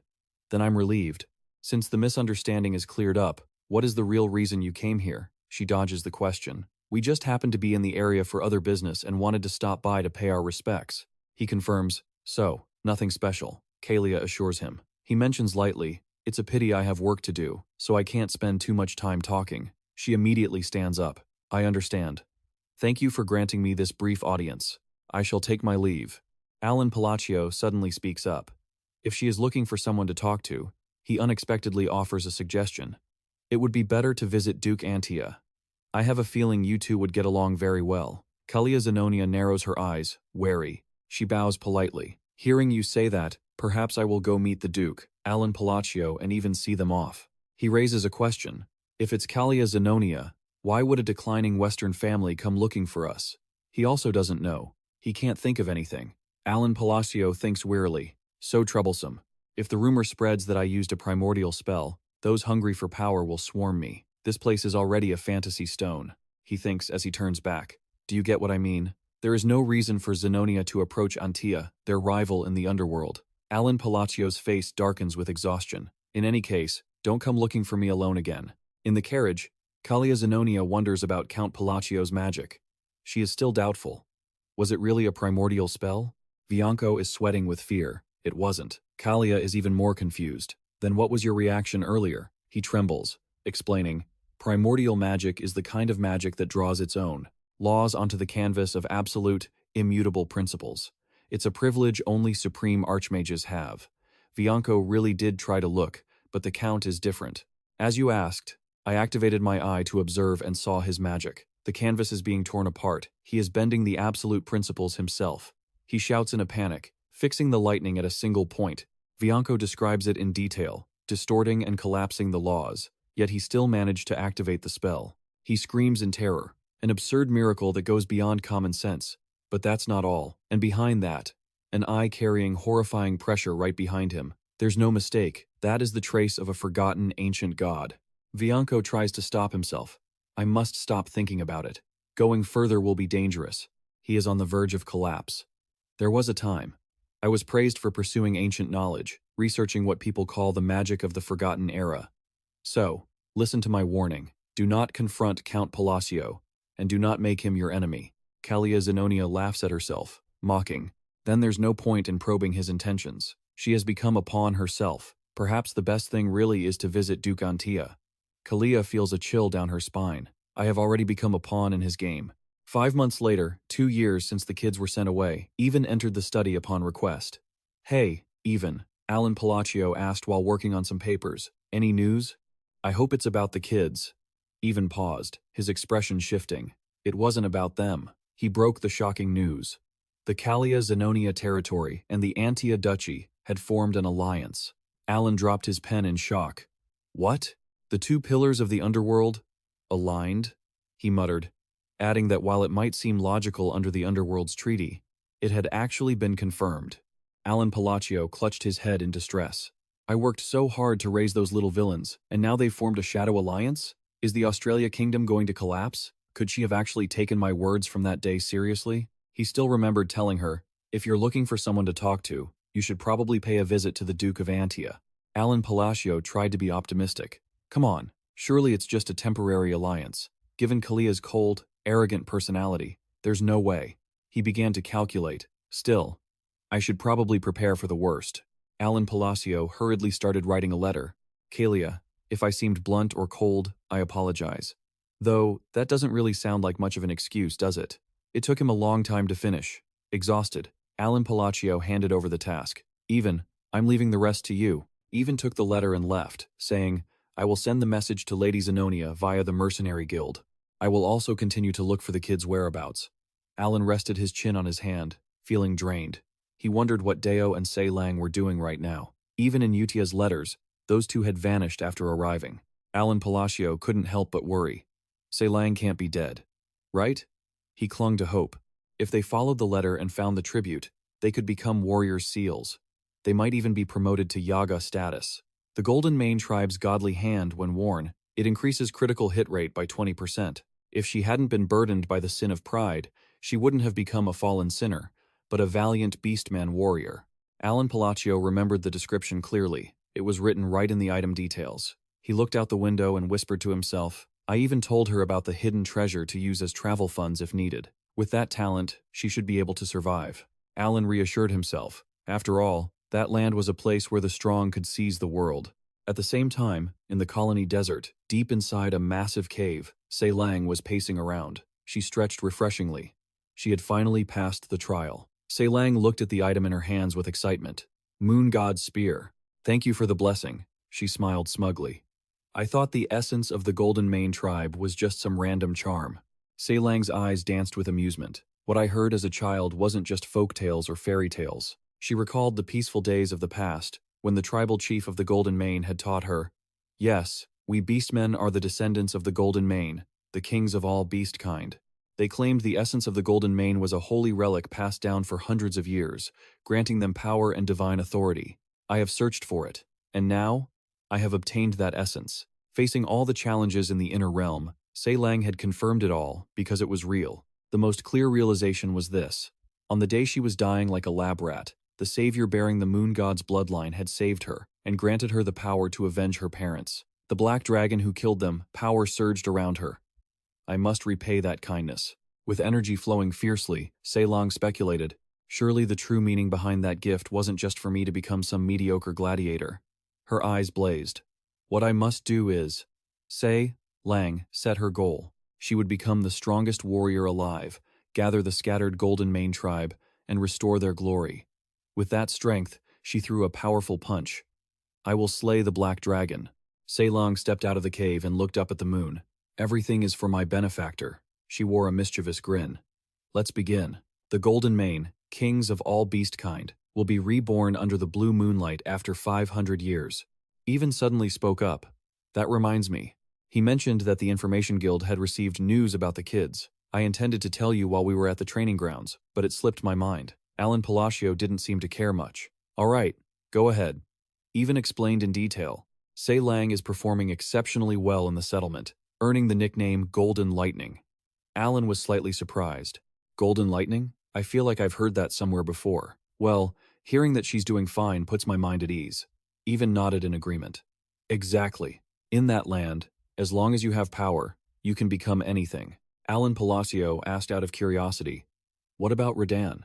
I haven't heard anything from him since he said he was apprenticing in Ross. Even replied while cleaning his sword, there's some information, but they are still verifying it. Alan realized, is that so? Then, Alan's gaze turned cold. Aren't you quite busy, Even? Even was startled. Why is he looking at me like that all of a sudden? I finished all the tasks you gave me. Alan gently reminded him. You need to prepare, don't you? It takes at least a month to get to the Magic Tower. Even jumped up in alarm.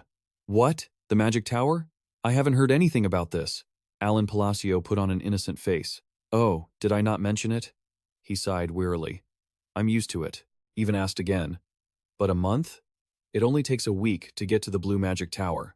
Alan explained simply. We are going to the Azure Magic Tower. Even nodded, finally understanding. Ah, that is quite far, near Latania City. Even quickly took action. I will prepare immediately. Count Palatio slumped onto the chair. Another month in a carriage. Just thinking about it is exhausting. But what could he do? The item that could support his precious little Lona was there. He sighed, feeling tired. Latania City, huh? So many memories. Back in the game, I spent so much time grinding there. The maze in the center of the city was the most iconic level grinding map in Cadelia. Players could obtain high-quality items if they leveled up and ventured deep inside. Count Palatio had tried many times, but even though countless people had entered the maze, no one had ever reached the end. I once used cheats to get to the 150th floor. The developers were crazy. There were still many levels below that. Why make it if no one can reach it just to watch us suffer? I wonder what kind of items are on the 150th floor. Just like in the game, relics and holy artifacts were being found constantly. That was why the official profession of magic appraiser was so popular. Working in that field guaranteed a good life. He could be sure of it. Rai had said she was about to take the appraisal exam. With that talent, she would definitely pass. Count Palatio felt a bit anxious, but maybe I gifted her too little compared to the others. That stuff only helps with equipment appraisal. I should probably send more support items if the initial gift isn't enough. At the same time, Latania, the city of mazes, wasn't under anyone's rule. It was a place for adventurers and mercenaries. Passing through countless shops on the south side, one would find a secret appraisal shop called Meter. This shop has become quietly famous thanks to its unique services. Most of its clientele are nobles and A-rank adventurers. Just as Rai delivered an order, the appraisal is finished, my lord. Oh. Among the customers was Lady Latania. She explained that this device generates fire using mana. He happily accepted the order. Clearing her throat as usual, she said, let's see. Rai provided more information, noting it was a relic that could imprint skills. The lady asked out of curiosity, what is it? She introduced it, saying, it only takes a little mana to keep the flame burning for at least an hour. He was very satisfied. The efficiency has increased dramatically. This is amazing. Rai professionally saw her out. Thank you very much. The lady happily accepted the order. You're welcome. She took off her mask, looking exhausted. Rai seemed to have been working at the shop for some time. She suddenly caught sight of an object. Rai picked up a pair of binoculars. This item could also be imprinted. The reason this hidden shop was so famous was because of the power of imprinting a gift from the Great Moon. She smiled, remembering. At first, he told me to become an appraiser. I didn't understand why. His true identity was a friend of Palentia's from the time of the Forgotten Outer Gods. I understood that everything until now was aimed at destroying the Black Ones, but the letter said to go to the labyrinth city of Latania and become an appraiser. I couldn't connect that order to the goal. Rai still didn't understand him. What did becoming an appraiser have to do with killing the Black Ones? Even so, I followed the instructions, but the moment I saw that gift, I understood. In the basement, There were items that quickly identified objects below a certain mana threshold to assist in appraisal. Rai approached cautiously. It was different from anything I had ever known. There was no information about it in the library. The seal gradually broke, and a glowing eye appeared. After the seal was broken and the imprinting ability was unlocked, she affirmed, "To have enough strength to fight the Black Ones, I must awaken this item." This was both an ability and a way to offer sacrifices. The number on it showed 248,500. A mark appeared on the small tube. Rai smiled with satisfaction. "I have 252 sacrifices left to fully awaken it. In exchange for increasing the magical tool's stats, it would absorb something from the sacrificed item, causing the eye to change." She had learned her lesson. It only reacted to high-level magical tools. If the wrong item was sacrificed, all the accumulated progress would vanish, accurately appraising every magical tool and choosing the right high-grade one to imprint. Rai leaned against it proudly. "That is something only I can do, because I was born with the Eternal Library." She was filled with hope for the future. Everything was to kill the Black Wolf. Everything was according to the will of the Great Moon. 3 weeks later, at the Blue Magic Tower, Count Palatio received word that the Tower Master was currently away. Palencia arrogantly ordered him to state his business and leave. The Vice Tower Master of the Blue Magic Tower, the 7th Circle Mage Palencia Christine, was losing patience and urged him, "I'm busy, spit it out." He couldn't help but feel nostalgic. She was a familiar face he had seen in the main storyline. Currently, she was still just the Vice Tower Master because the plot hadn't started yet. In the game, she was a once-in-a-century genius who reached the 8th Circle at just 20 years old and became the Tower Master. The Magic Tower was not only powerful, but also had the right to produce essential items, so its status was equal to that of the nobility. Count Palatio was a bit unhappy. Even though the status of the Vice Tower Master, someone who had transcended human limits, should have been very high, he introduced himself. "I am Count Palatio." Count Palatio continued while Palencia wasn't really listening. "As I mentioned before, I'm here to discuss the time portal." She seemed very busy. "Oh, right. I have to hand over these documents too. So, what is it?" He got straight to the point. "I can close the time portal." A time portal was a rift, connecting to a hidden subspace that appeared in places with high magic usage. It caused anomalies and serious damage. Palencia immediately probed Count Palatio. Clearing her throat, she said, "With that mediocre talent, what do you intend to do?" She waved her hand to dismiss him. "Just leave." Count Palatio was a bit flustered. "This wasn't going as I predicted." He tried to continue. "I need your answer." She was almost getting annoyed. "You intend to close the time portal and take the treasure, right?" "Yes, of course." She slammed the table and shouted, "Right, great. Do you know how many people come here every day saying the exact same thing?" Count Palatio risked it all to reassure her. "I'm telling the truth. Take me to the time portal and I'll show you." He inwardly lamented. "I'm truly being wronged." Why didn't she believe him? Good heavens, she was really bringing up the past.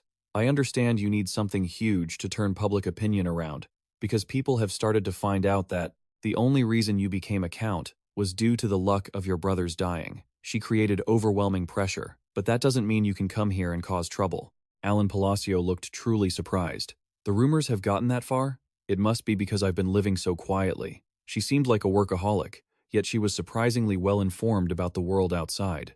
He looked at Palencia. She was scary, he was terrified. I couldn't say anything. She pulled me back to reality just as I was starting to get annoyed. Even whispered, "It's just her mana. I bet if we dared to act rashly, we'd be snapped in half." Count Palatio helplessly muttered to himself, "But I'm also very desperate." He tried to set conditions. "If I can't close the time portal, I will hand over my entire fortune to the Magic Tower." Palencia wasn't listening, still muttering nonsense. "I see." Count Palatio was determined. "If you want, I'll take an oath. Spending a little time to exchange for that isn't too bad, is it?" She frowned, considering it for a moment, and finally, Palencia conceded. "The time portal is in here. As promised, all your assets will be mine as soon as you fail." He confidently opened the door. "That won't happen." She didn't have a shred of hope. How convenient. "I was also wondering whether you were the mastermind or just a lucky guy." Palencia Christine smirked with contempt. "Listening to you talk for a while, I'm leaning toward the latter." She was certain she had won. Contrary to the gloomy atmosphere around him, he only had a small mana hole and an above-average ability to perceive energy, with talent barely at the edge of the 2nd circle. What can you do with that? It's pathetic. The truth is, there's no need to close the portal. It will disappear on its own in 3 months after spitting out magical tools. The research ended there, and no mage had been able to close a time portal that had appeared. However, the time portal at the Blue Tower had been a nuisance for over 2 years. Palencia kindly gave some advice. If you can't do anything, just leave the room. She started in surprise. You intend to use your hands instead of a staff as a medium? Even the magic tower classifies that as a primitive method, like something out of a fairy tale. Palencia raised an eyebrow, bored. Oh my god, please don't imitate it anymore. And suddenly, the surrounding space froze. She broke out in a cold sweat. I can't move. No, everything had stopped. Palencia analyzed it in terror. It was an eye appearing. It was looking straight at her. A series of magic circles appeared, something impossible to predict. It had seen through everything. So, that was it. That thing must absolutely not be touched. Palencia could only stand still, like a holy grail that contained poison. It was absolute destruction. A hand reached toward her, driven by an irresistible urge to touch that absolute power. She broke into a cold sweat. She understood what that request meant. The giant eye slowly closed, and once it vanished, the space returned to normal. Alan Palacio spoke up. The dimensional gate is closed. You didn't even have to break a sweat. For me, it's a piece of cake. I just needed to use an item and a special method, that's all. I'll take the artifacts that the gate spit out. Alan Palacio wondered curiously. Since he had to use it a few more times, he had used a spell that looked fairly ordinary. Was he convincing enough? Palencia Christine turned pale and stammered, "Yes, I won't say a word." He looked slightly disappointed by her expression. Was the BL plan a failure? Alan Palacio stepped forward politely. "Thank you for that, but it really wasn't necessary." She frantically assured him, "Yes, I will definitely keep my mouth shut. I won't breathe a word of it." Palencia was pale with fright. "I may not look like it, but I can keep a secret." Really? He had a big question mark over his head. What in the world is she doing? Once finished, Alan Palacio quickly left. Let's head back." Suddenly, she called out to him, "Wait, please, just a moment." Palencia humbly offered, "This is a mana recovery potion I made myself. Please, accept it." Alan Palacio couldn't help but be surprised. "A homemade mana recovery potion? And it's the highest grade?" she asked fearfully. "Is it to your liking, my lord?" He was still examining it. Hearing that these 2 bottles were worth an entire villa made his jaw clench at the sheer cost. Alan Palacio was quite surprised. He had only helped Salem, and yet he was being thanked like this? Palencia frantically clutched her head. As the Count requested, I will certainly keep this quiet. It will definitely be done." She was panicking. "Right. A magical contract. We should establish a magical contract, shouldn't we?" But he found it unnecessary. Establishing a contract just for the smallest of things? Alan Palacio quickly stopped her. "Wait." He started to find it strange. It feels like there's a misunderstanding here. But Palencia had already begun the process. The contract was formed in an instant. She tried to relax. "See, my lord, I am a person of my word." Alan Palacio felt helpless. "I see it now. I see absolutely no chance to clear up this misunderstanding." And just like that, he had obtained the 5 potions and the artifacts he wanted. Alan Palacio with them. He had a contract for reasons he didn't even understand. The 2 quickly left the magic tower. Even had a chance to broaden his horizons. So, those are the treasures from the tower? Even though it was hard to get. It looks rougher than I thought. Is it actually effective? He adjusted the item in his hands. I don't know. Regardless, this is something I absolutely had to have. Alan Palacio looked down, satisfied. The mark of the unclean. Luckily, I got it safely. With the gemstone embedded in this ring, it can absorb and store mana from the atmosphere for use. The light on it flickered. It works well. Even if the capacity wasn't large, compared to his own mana veins, this was more than enough. He felt a bit disappointed. Someone whose mana is even less than a support item. Alan Palacio quickly pulled himself together.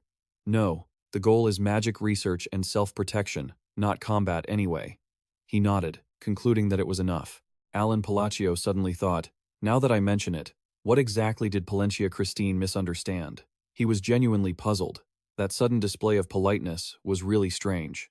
Palencia was extremely respectful. "Welcome back, my lord." Alan Palacio felt a bit uneasy. "I will do exactly as requested, but I'm only a 2nd-tier mage, you know." She echoed everything he said. "Oh, I know. You certainly look like a 2nd-tier mage." Alan Palacio was slightly let down. "Is it that obvious?" He rested his chin on his hand, deep in thought. The reaction is exactly the same as Kalia's last time. They happened to see Alan Palacio perform magic, and everyone was scared out of their wits. He didn't understand why, and it was so annoying. Alan Palacio didn't think much of it anymore. After all, there probably wouldn't be another chance to cross paths later on. Forget it. He looked at the clouds and the grass. The weather is beautiful. Even agreed. Yes, it's so peaceful. At the same time, at the Antia Duke's estate, Lauria was hosting a distinguished guest. It's been a long time, hasn't it? Please, make yourself at home. Lady Zenonia. Kalia enjoyed her tea. Of course. Antia still hasn't changed. Regardless, it's wonderful to see you again. She stated. Between us. There's no need to worry about class or power. It's much more comfortable. She acknowledged. The vision of Count Palatio once again has truly astonished me. He once said that looking for the Duke of Antia was also a good idea. Kalia began to analyze. Hearing that, she quickly understood the deeper meaning. She was very perceptive. During their conversation, she realized they were both under Palacio's command. Both of them were stunned. Whatever the reason, by Count Palacio's orders, an alliance had been formed.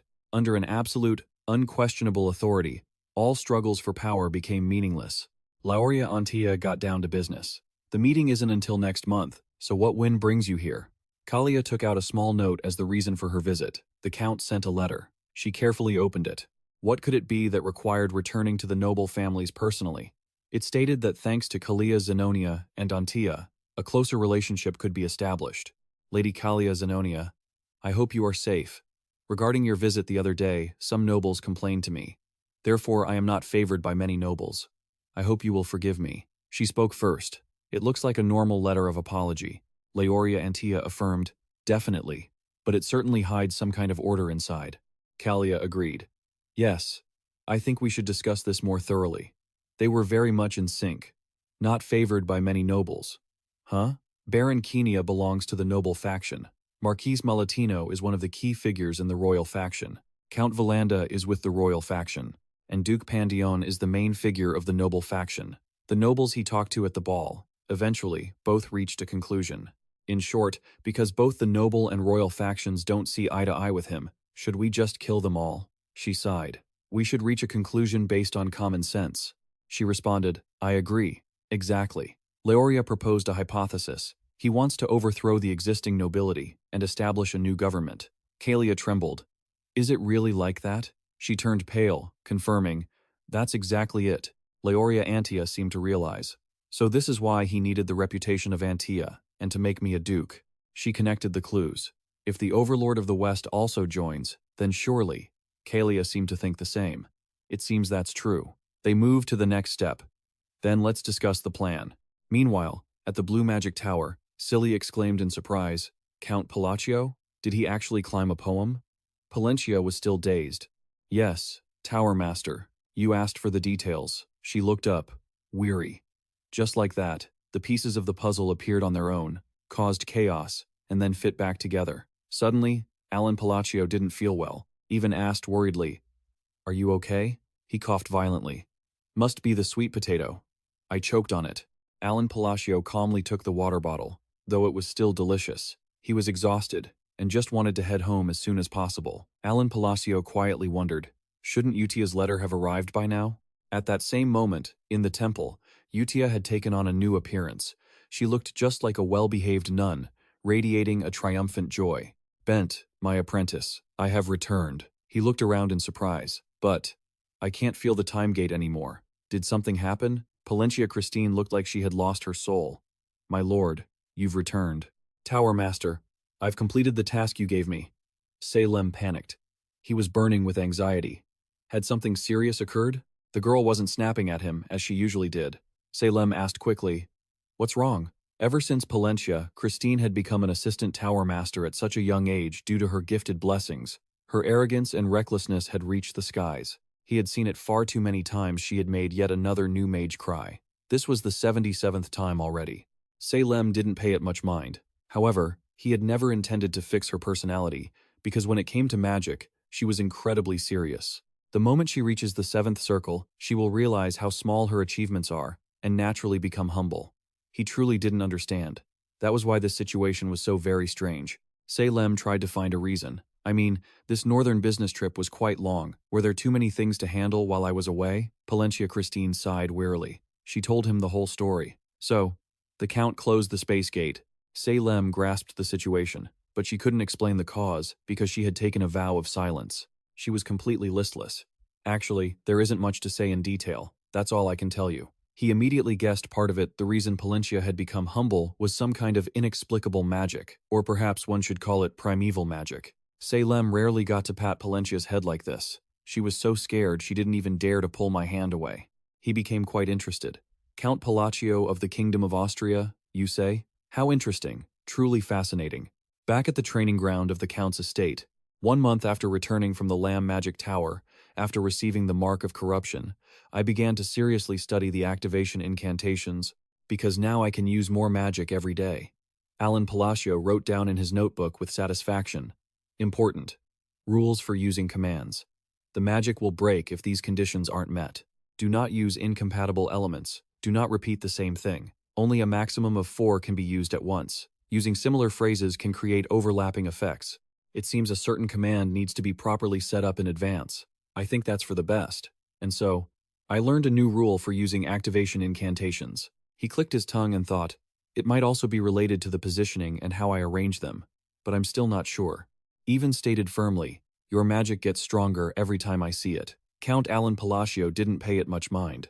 Really? He began to praise it. Before, it didn't look like second circle magic, but now it's clearly. Alan Palacio interrupted him. On a different level compared to a few months ago. That hole in the ground is just too easy to see.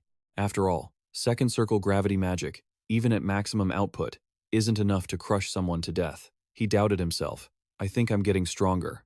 Maybe it's not an illusion. Even enthusiastically complimented him. Your magic is truly fascinating, Count. If there was a reason his strength had increased so significantly, it wasn't due to proficiency or the activation phrases. Increased magic proficiency only means better precision and higher realization capability. As for activation phrases, they are almost like keywords that change attributes. For example, light of knowledge. I spent months studying the array of phrases for gravity, and recently I've been using almost the same set of phrases, ignoring the command array research charts. Finally, I discovered that the power only increases gradually when I refine the optimal arrangement. He concluded, no, it must be an illusion, otherwise it wouldn't make any sense. If not, there's no reason for the magic firepower to increase so suddenly. Maybe I'm just in better condition lately. He pulled out an envelope. Really? I came to deliver Utia's letter. It had just arrived. His face lit up. Thanks, Even. I'll head back to my room to read it comfortably. Even followed closely behind. Are you heading back already? Alan Palacio took the letter. I've already used up my 3 magic slots for the day. He couldn't help but wonder, is there a reason my magic suddenly got stronger? Could it be a reward from a curse? A curse is an Eastern ritual in which the caster sacrifices themselves to place a curse on someone else or themselves. When cursed, the target suffers a loss, but in return, they receive a corresponding reward. Alan Palatio tried to speculate in many directions, but there was no one from the East around him. If it can't be that, could it be that I'm receiving faith? He seriously reconsidered. A count of a small kingdom ignored by the underworld? No, that doesn't make any sense at all. Alan Palacio decided to let it go. Well, sometimes it's best to just forget and keep living. Nothing bad will happen because of this, right? Not far away, in the Holy Empire of Rosario, the capital Ryanel, the city of pure white, where people worship the goddess of the moon and peace, Sironia. At the Eastern prayer house, Locke respectfully greeted the nun. Utia smiled sweetly and greeted him back. Sir Locke, how have you been lately? He secretly despised her. She was just a low-level nun below a holy knight, not even wearing the badge of divine grace. Locke bowed standardly. But I must show respect. He reported, yes, this time we rescued 8 children and 25 lives from a small village in the east-west region. It's all thanks to you. Udia displayed humility. Not at all. The one who truly performed those divine acts was you. She looked up at the goddess statue. And you are the one who taught a fool like me, Locke stated firmly. I will always remember this gratitude. For 20 years, I lived in despair. Because I couldn't even feel divine power. I had almost given up. One night, lonely and exhausted, Utia had suddenly appeared. If there is something you crave so much, she had sown faith into Locke's mind. Try placing your faith in the moon. He frowned, skeptical. The moon? Utia smiled gently. You will understand when you truly do so. Locke, half believing and half doubtful, followed her advice. I was so desperate I was ready to do anything. He couldn't help but be amazed. I prayed to the moon for a few days, as she said. And then, miraculously, I learned how to use divine power. But Locke immediately realized, I was so happy, but then I fell into a moment of temptation and placed my faith in the moon, not the goddess Sironia. I fear I have entered the path of heresy. However, all power borrowed from the divine is the same. Even the holy artifacts bearing the goddess's name shone brilliantly in my hands. That proves the divine power I possess is real. He went to Utia to confront her. Why did you tell me to believe in the moon? She preached to him, explaining that while faith stems from something invisible, it takes a long time to manifest. It's always easier to get what you need from something that truly exists, Utia said, her voice dripping with enchantment. The moon, to which you offer your devotion and faith, will always be by your side. Locke tried to connect the dots. I see, because the goddess is the moon herself. He felt enlightened. This is a path for those still in doubt to finally believe with certainty. Locke bowed with sincere gratitude from the bottom of his heart. I thank you. Back in the present, Utia made a suggestion. If he wanted to express his gratitude, she happily invited him. Let us pray together. He was filled with reverence. I could do that 1,000 times over. Utia's eyes flicked behind him. You've arrived at the perfect time. Everyone has already gathered. The two entered the packed church together. She walked straight to the highest podium. It felt like a gathering of followers. Utia prepared quickly. Then, please lead everyone. Let's pray. Today's moon was full, and Utia wore a happy smile. Great Moon Alan Palatio was intently reading Utia's letter, and he sighed with a hint of disappointment. Nothing special in this letter either, huh? Just boring, everyday stuff. Alan Palatio slumped over his desk. Well, that just means everyone is doing fine. Of course, that's a good thing. He tried to console himself. Living well. Yet aside from Utia, not a single kid sent a letter back. It's truly heartbreaking. Thinking about it from the other side, it wasn't hard to understand. Alan Palatio mused. From their perspective, I'm just a kind benefactor who helped them out, even though we've never met in person. He toyed with Utia's letter. The goal was to guide them onto the right path so they wouldn't destroy the world, and that's been achieved. There's no reason to feel this empty. Alan Palatio tried to calm down, searching for peace of mind. He forced himself to sit up. Utia must be busy, yet she still diligently sends letters every month. Alan Palatio tried to act indifferent. Only after raising 5 kids do you finally realize only the eldest truly understands a parent's heart. I'm doing well. Even suddenly spoke up. Lord Count, are you busy? He was startled, jumping in his seat. Alan Palatio cleared his throat to recover. Even, you're still here? He went on to report. Yes, information about the kids just arrived from the Information Guild. I wanted to give it to you immediately. He was extremely attentive. Is that so? Even stepped closer to the desk. It's about the boy, Radon, whom you asked about the other day. He delivered shocking news. I heard he's become a pirate. He lost his color. What? Tell me everything from beginning to end. Alan Palatio imagined him dressed like Luffy. Hey old man, you doing okay? I've become a pirate. Even reported in detail. For now, the ones spreading rumors everywhere are Se Lang and Do. He had the stats. Se Lang has achieved a 32-win streak. Out of the 100 floors, he's challenging the title of the Sky-Flying Aga. He immediately tensed up. 32 wins in a row? Wait a minute. The fighter holding the record for the most consecutive wins is... Even answered immediately.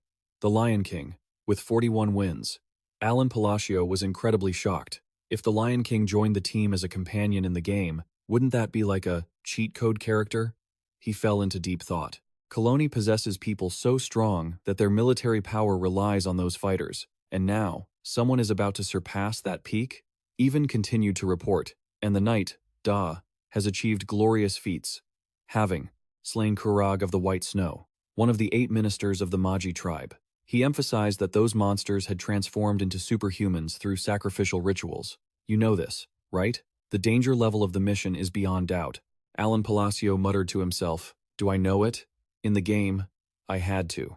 Fight the Magi and even handle their god, Angelus. Thank goodness I didn't have to clash with him, as Angelus only appears when the 5 great sins descend. It's way too hard to clear. He relaxed, thinking there was no need to worry about Duh anymore. Even shared the same sentiment. After this, he's even being ranked on par with the first sword Reinhard. But Alan Palatio felt a twinge of regret. I should have gone there myself to see him in person. I could have reaped some sweet benefits. Even added, and there's more. Rai has become an appraiser, saying she can carve dark seals to enhance artifacts. Rai's mysterious appraisal shop. He listened eagerly. So that's what happened? That's interesting. You've done your research well. Alan Palacio returned to the most important issue. He fell into deep contemplation. What about Radon? Did he really become a pirate? Even could see the Count's mood souring. Have you heard about the 7 islands in the waters off Lasak? He has become the captain ruling the archipelago. He confirmed the truth. The largest island of the 7, where the A pirates resided, has completely collapsed. No way. I was planning to donate support to that child. But for the past few years, I've started to regret it. I only hoped he would live a simple, normal life. And yet, I hear he's turned to piracy. A professional career. This is insane. Even those who fantasize wouldn't dare take this step. The online post I read and laughed off has now become my own reality. He clutched his head and groaned. When I sent Radon to Lasak, I suggested things he might like, but it wasn't supposed to turn out like this. A pirate?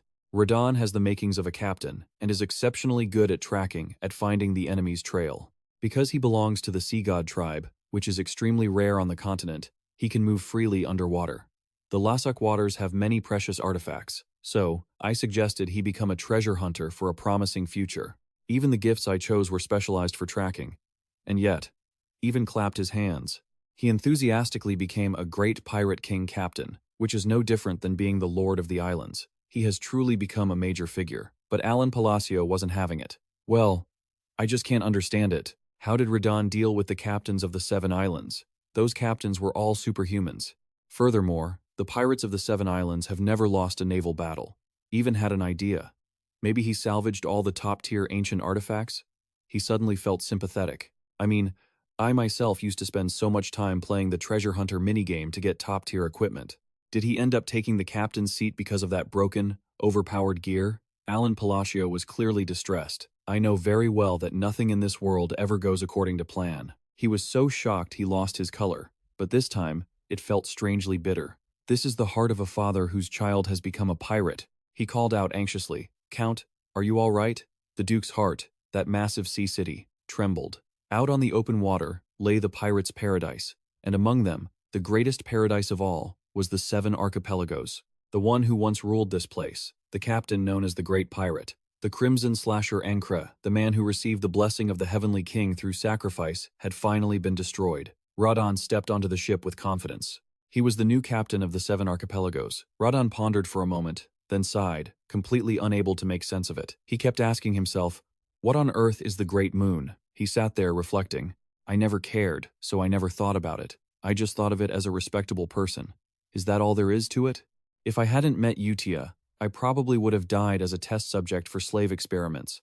Instead, I even had my abilities awakened. In truth, he mostly stayed in the Blue Moon group because he wanted to follow Utia. So, whenever he received an official order from the Great Moon, Radon would always reread the letter Alan Palatio sent. It was such a baffling order. He didn't really understand what was the point of becoming a treasure hunter. He even felt a sense of repulsion toward it. Radon even felt resentful. There were so many people he needed to take revenge on as soon as possible. Those dark ones who had massacred his tribe. The scenes from the past were still vivid in his mind. Radon harbored a blood-deep hatred for them. His people, who had been living on an island few knew about, on the continent he had barely managed to escape to. Those damned hunters had killed his greedy parents and sold him into slavery. As soon as he escaped their torturous clutches, he realized one thing: his past was filled with sorrow. Radon gazed toward the bustling metropolis. I used to think that becoming a treasure hunter, those gifts had nothing to do with the revenge I promised. He made up his mind. Maybe I should try pretending to follow this risky order and see what happens.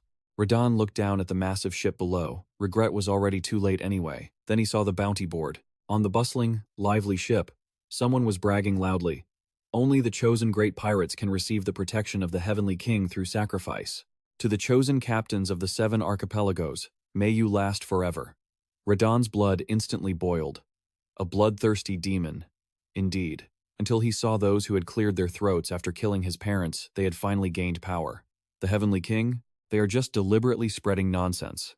Only through divine rituals, using a part of the sea god tribe's body, is it possible. The power that was meant to come only from the sea god Gat was now being used by every captain.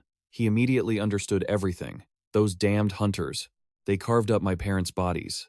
Radon couldn't control his emotions any longer, divided into 7 parts to possess together. That night, Radon stood alone on the mountain ridge. Amidst the celebration, he was consumed by inner turmoil. But how did he know? The brilliant scene of ships back then couldn't soothe his heart in the slightest.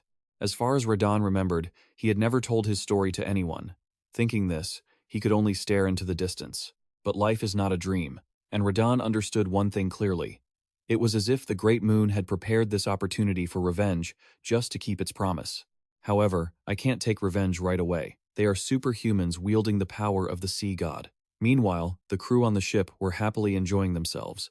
That made Radon even more confused. If it was all truly intentional, then at that very moment, he remembered the item in his hand. There must have been a reason for this gift. Clearly, this was happening because the great moon had arranged everything. Thinking of that, he gripped the pocket watch in his hand and pressed it against his forehead, because Radon knew he was about to commit sins and lay the foundation for his revenge. Early the next morning, the island turned green again. Radon didn't hesitate, running barefoot across the grass. A second later, he leaped from the heights into the sea. He took a breath and dove deep to the ocean floor. At that very moment, the watch face suddenly flashed. Radon's eyes lit up, and a pair of glasses appeared over his eyes.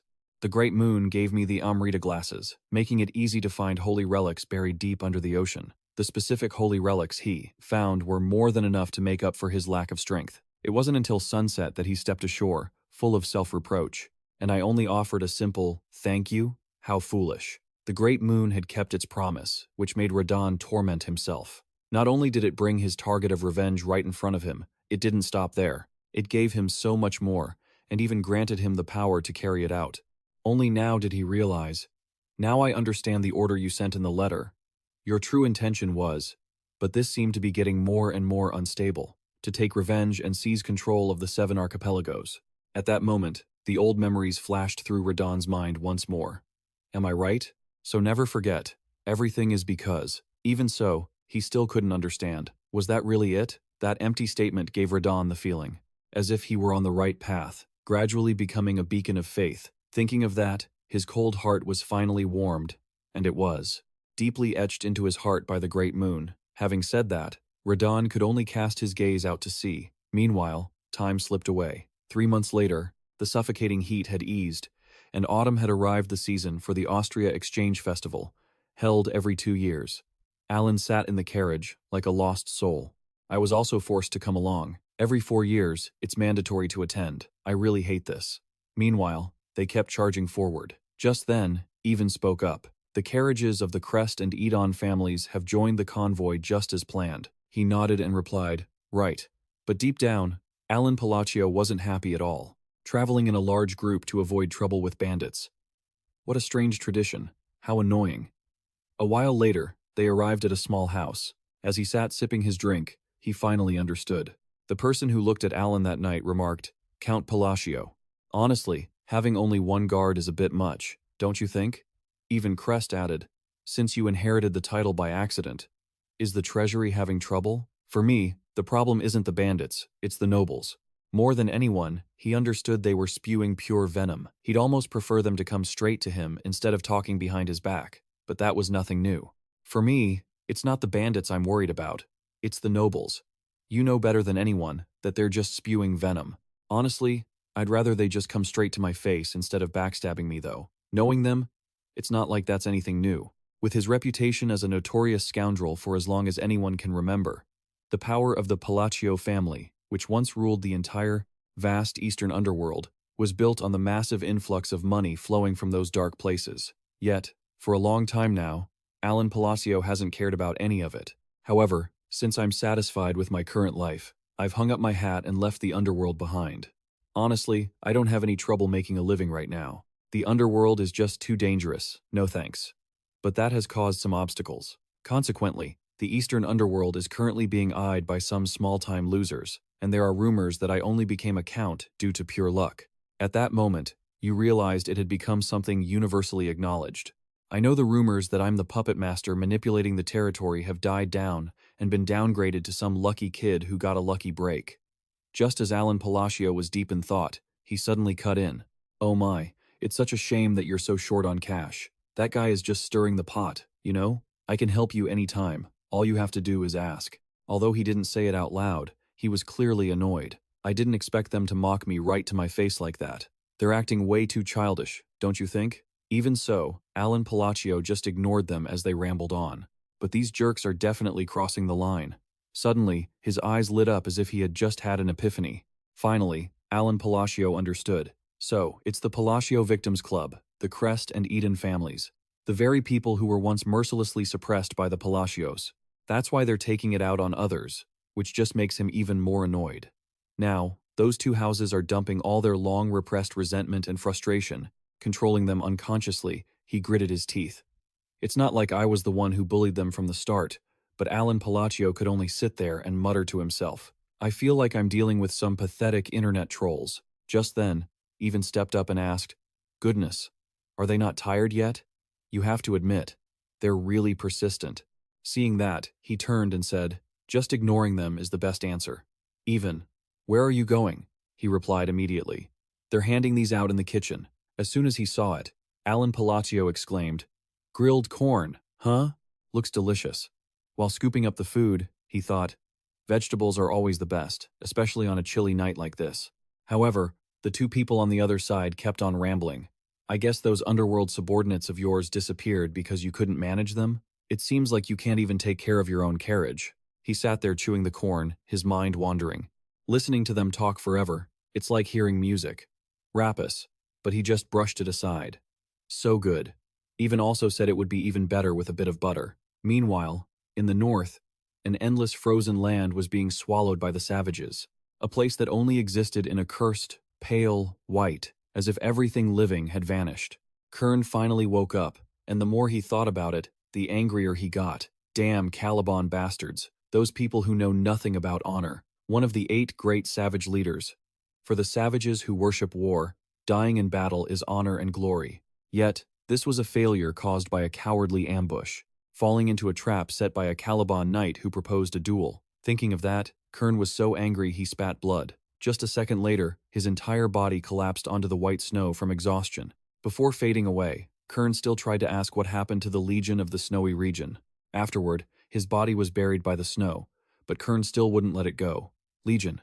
I've met a death so disgraceful that I can't even close my eyes in peace." As the last words were spoken, blood flowed from all 7 orifices. "My kin." Amidst the white snow, he just kept screaming, "Call my name, proclaim my great title." But then, what had to happen, happened. The name you once worshipped, Utantis. The snow grew thicker and thicker, yet Kern's body remained exactly where it was. His hand still tried to crawl, and just a second later, Kern suddenly propped himself up. "Great!" he screamed miserably in the middle of the white mountain range. "Oh, great God Utantis." Even though his body was broken, he still yelled, We dare to call upon your noble name?" Just then, Utantis appeared and replied, "Very well, do so, and I shall grant you what your hearts desire." Meanwhile, in another place, the carriage convoy was still moving forward. Even while moving to the social gathering, that uncomfortable coexistence continued. Even after other noble families joined, the mocking didn't stop. They wouldn't let up and kept bothering Alan Palatio. "Do you call that a meal? It's so pathetic I want to cry. But he still lived on calmly. "I ignored them. Don't feed the trolls. That's basic gamer etiquette. Big deal." Soon, the sky grew dark, so they decided, let's stay here for the night. And in the end, Alan Palatio won. The one who ignored versus the one who mocked with everything he had. Crest saw this and yelled, "Damn it, he keeps fooling us, even." He was also frustrated. How ridiculous. Suddenly, he turned and asked, "So, how is the reinforced escort force?" He heard that and replied, "I checked with the Holy Relic. It's really just that kid and a crazy knight. That's it. How dare they marry into the nobility?" Meanwhile, Alan Palatio was still happily enjoying his hot food. "Shall we crush them?" So the rumor that they're useless burdens is true then. Seeing that, they decided to play their trump card and proceed with the plan to infiltrate the lower world immediately. Finally, no more sneaking around those Palatio bastards. Thinking of that, he felt a thrill run through his body. He could finally experience firsthand the massive wealth and power flowing through the lower world. If we control the situation, shouldn't we give that guy a gift? He thought he was doing something big and grew arrogant. He will be grateful once we teach him how truly scary this world is. Even he thought his energy was quite pleasant. Just then, they noticed something wrong, and immediately after, a scream rang out, making everyone jump up. Crest pointed forward anxiously and shouted, "It's a monster!" Right after that, 2 people ran up to guard them. "Mage, secure the perimeter." Yuna stepped forward and raised her wand to the sky to create light. As soon as the light flashed, they saw a horde of goblins. Seeing that, one of them shouted, "A goblin swarm." He saw that and seemed to be underestimating them. What the hell? Just goblins? A common weak monster found in the forest, but if their numbers were overwhelming, everyone who saw them would have turned pale. After a moment, the people collapsed one after another on the ground. Palatio saw that and yelled, "This is crazy. All the people stationed to keep watch outside are dead. What the hell is going on?" The more he thought about it, the more he shuddered. I've never seen goblins look like this before. It was obvious by then that they realized their physiques were completely different too. Is this some kind of new mutation? And they're even being infused with mana. If that's the case, they suddenly surged in power right after. That made Alan realize their physical capabilities were completely different from anything we knew. Both sides just clashed head-on. Suddenly, a rock formation shot up, blocking the goblins, who smashed into the stone out of pure momentum. But the goblins still wouldn't give up. They kept calling in more and more reinforcements. Yuna saw this and immediately cast third-tier magic, a stone wall, and a second-tier shield. Wait, there was another mage? Who the hell was that?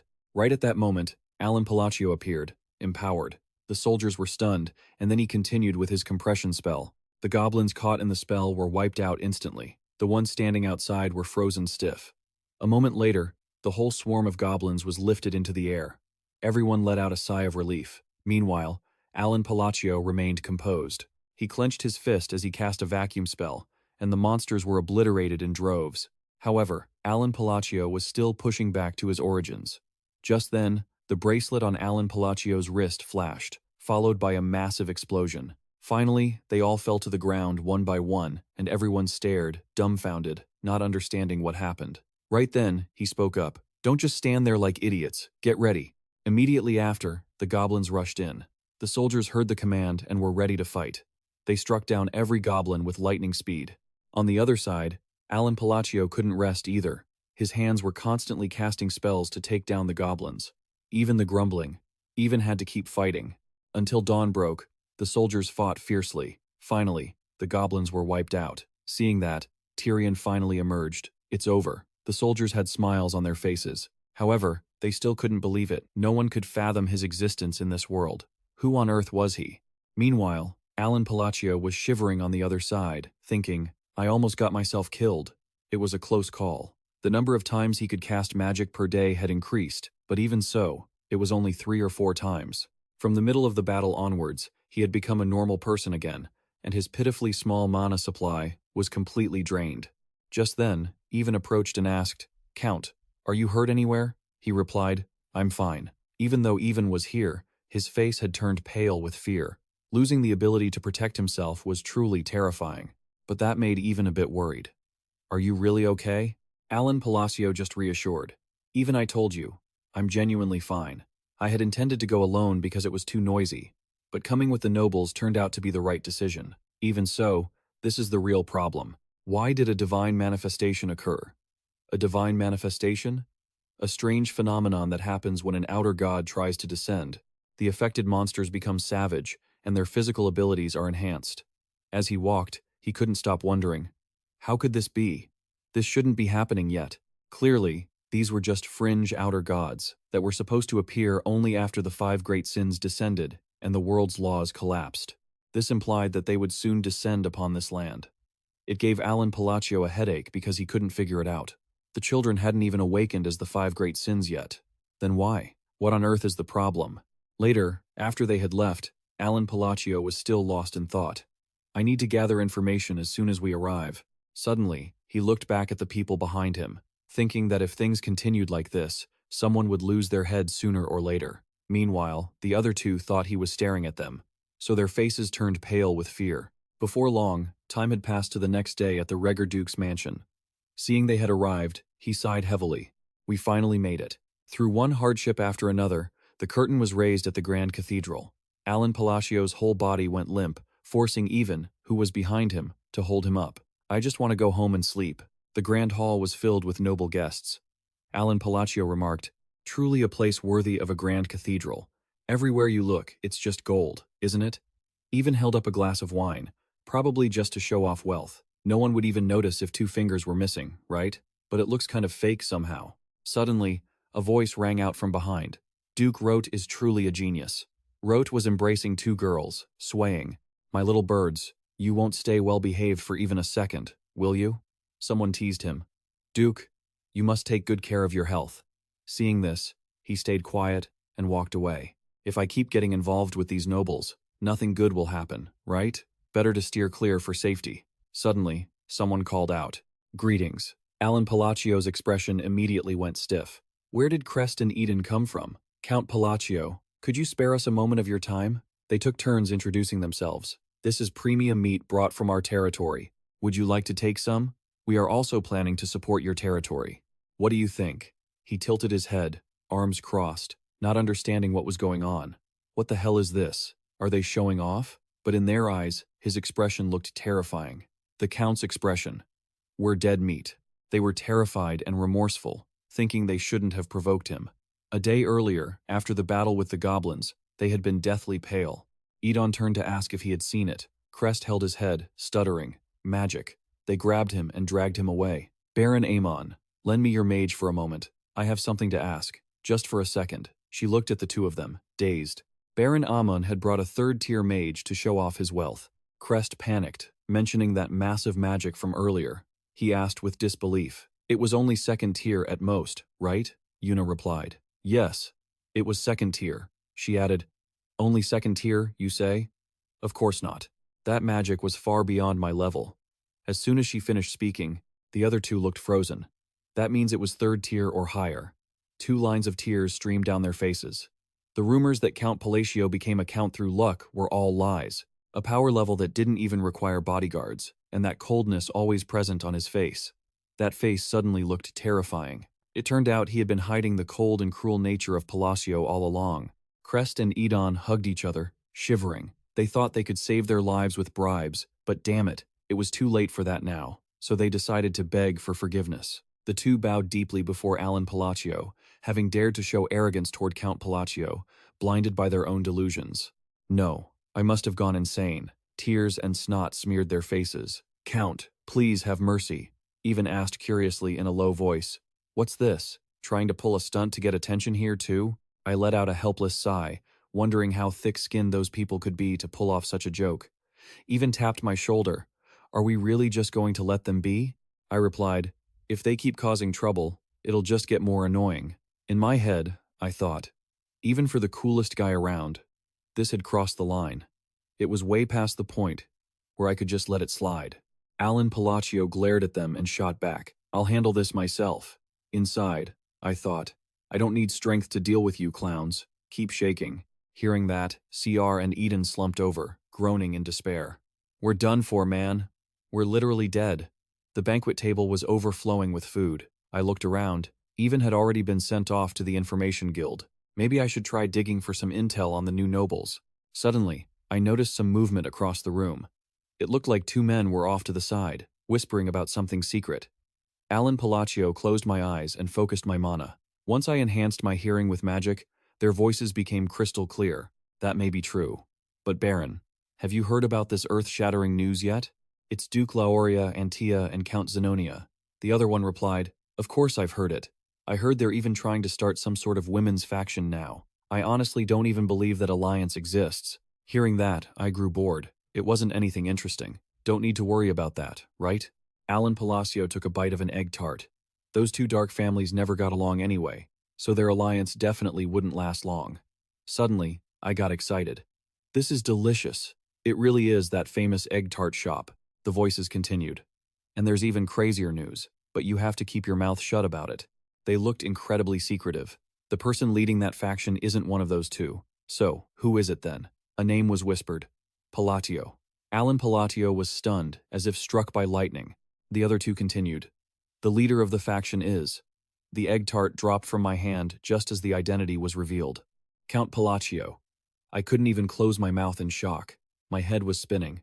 I started rummaging through my memories. I'd met Duke Leoria Antia once back when she was just a young lady. And I'd met Lady Zenonia a few times too. But why on earth would there be such ridiculous rumors about Count Zenonia? I held my head and sighed. Nobility gossip is basically just tabloid trash. You know it's all twisted by the time it reaches you. Suddenly, someone called out softly, "Count Palatio?" Alan Palacio curiously turned around. "Why is everyone trying to talk to me today?" The guy flipped his hair and introduced himself. "I am Kamen, the third son of Duke Comelon, from the Kingdom of Asteron. It's a pleasure to meet you." You'd think I'd realize that since the great saintess said nobles from allied countries were coming, right? But on the outside, I kept a detached expression. "A pleasure to meet you. I'm Count Palatio." Who would have thought he'd be rude enough to ask something like that? "I heard you just got lucky and became a count, right?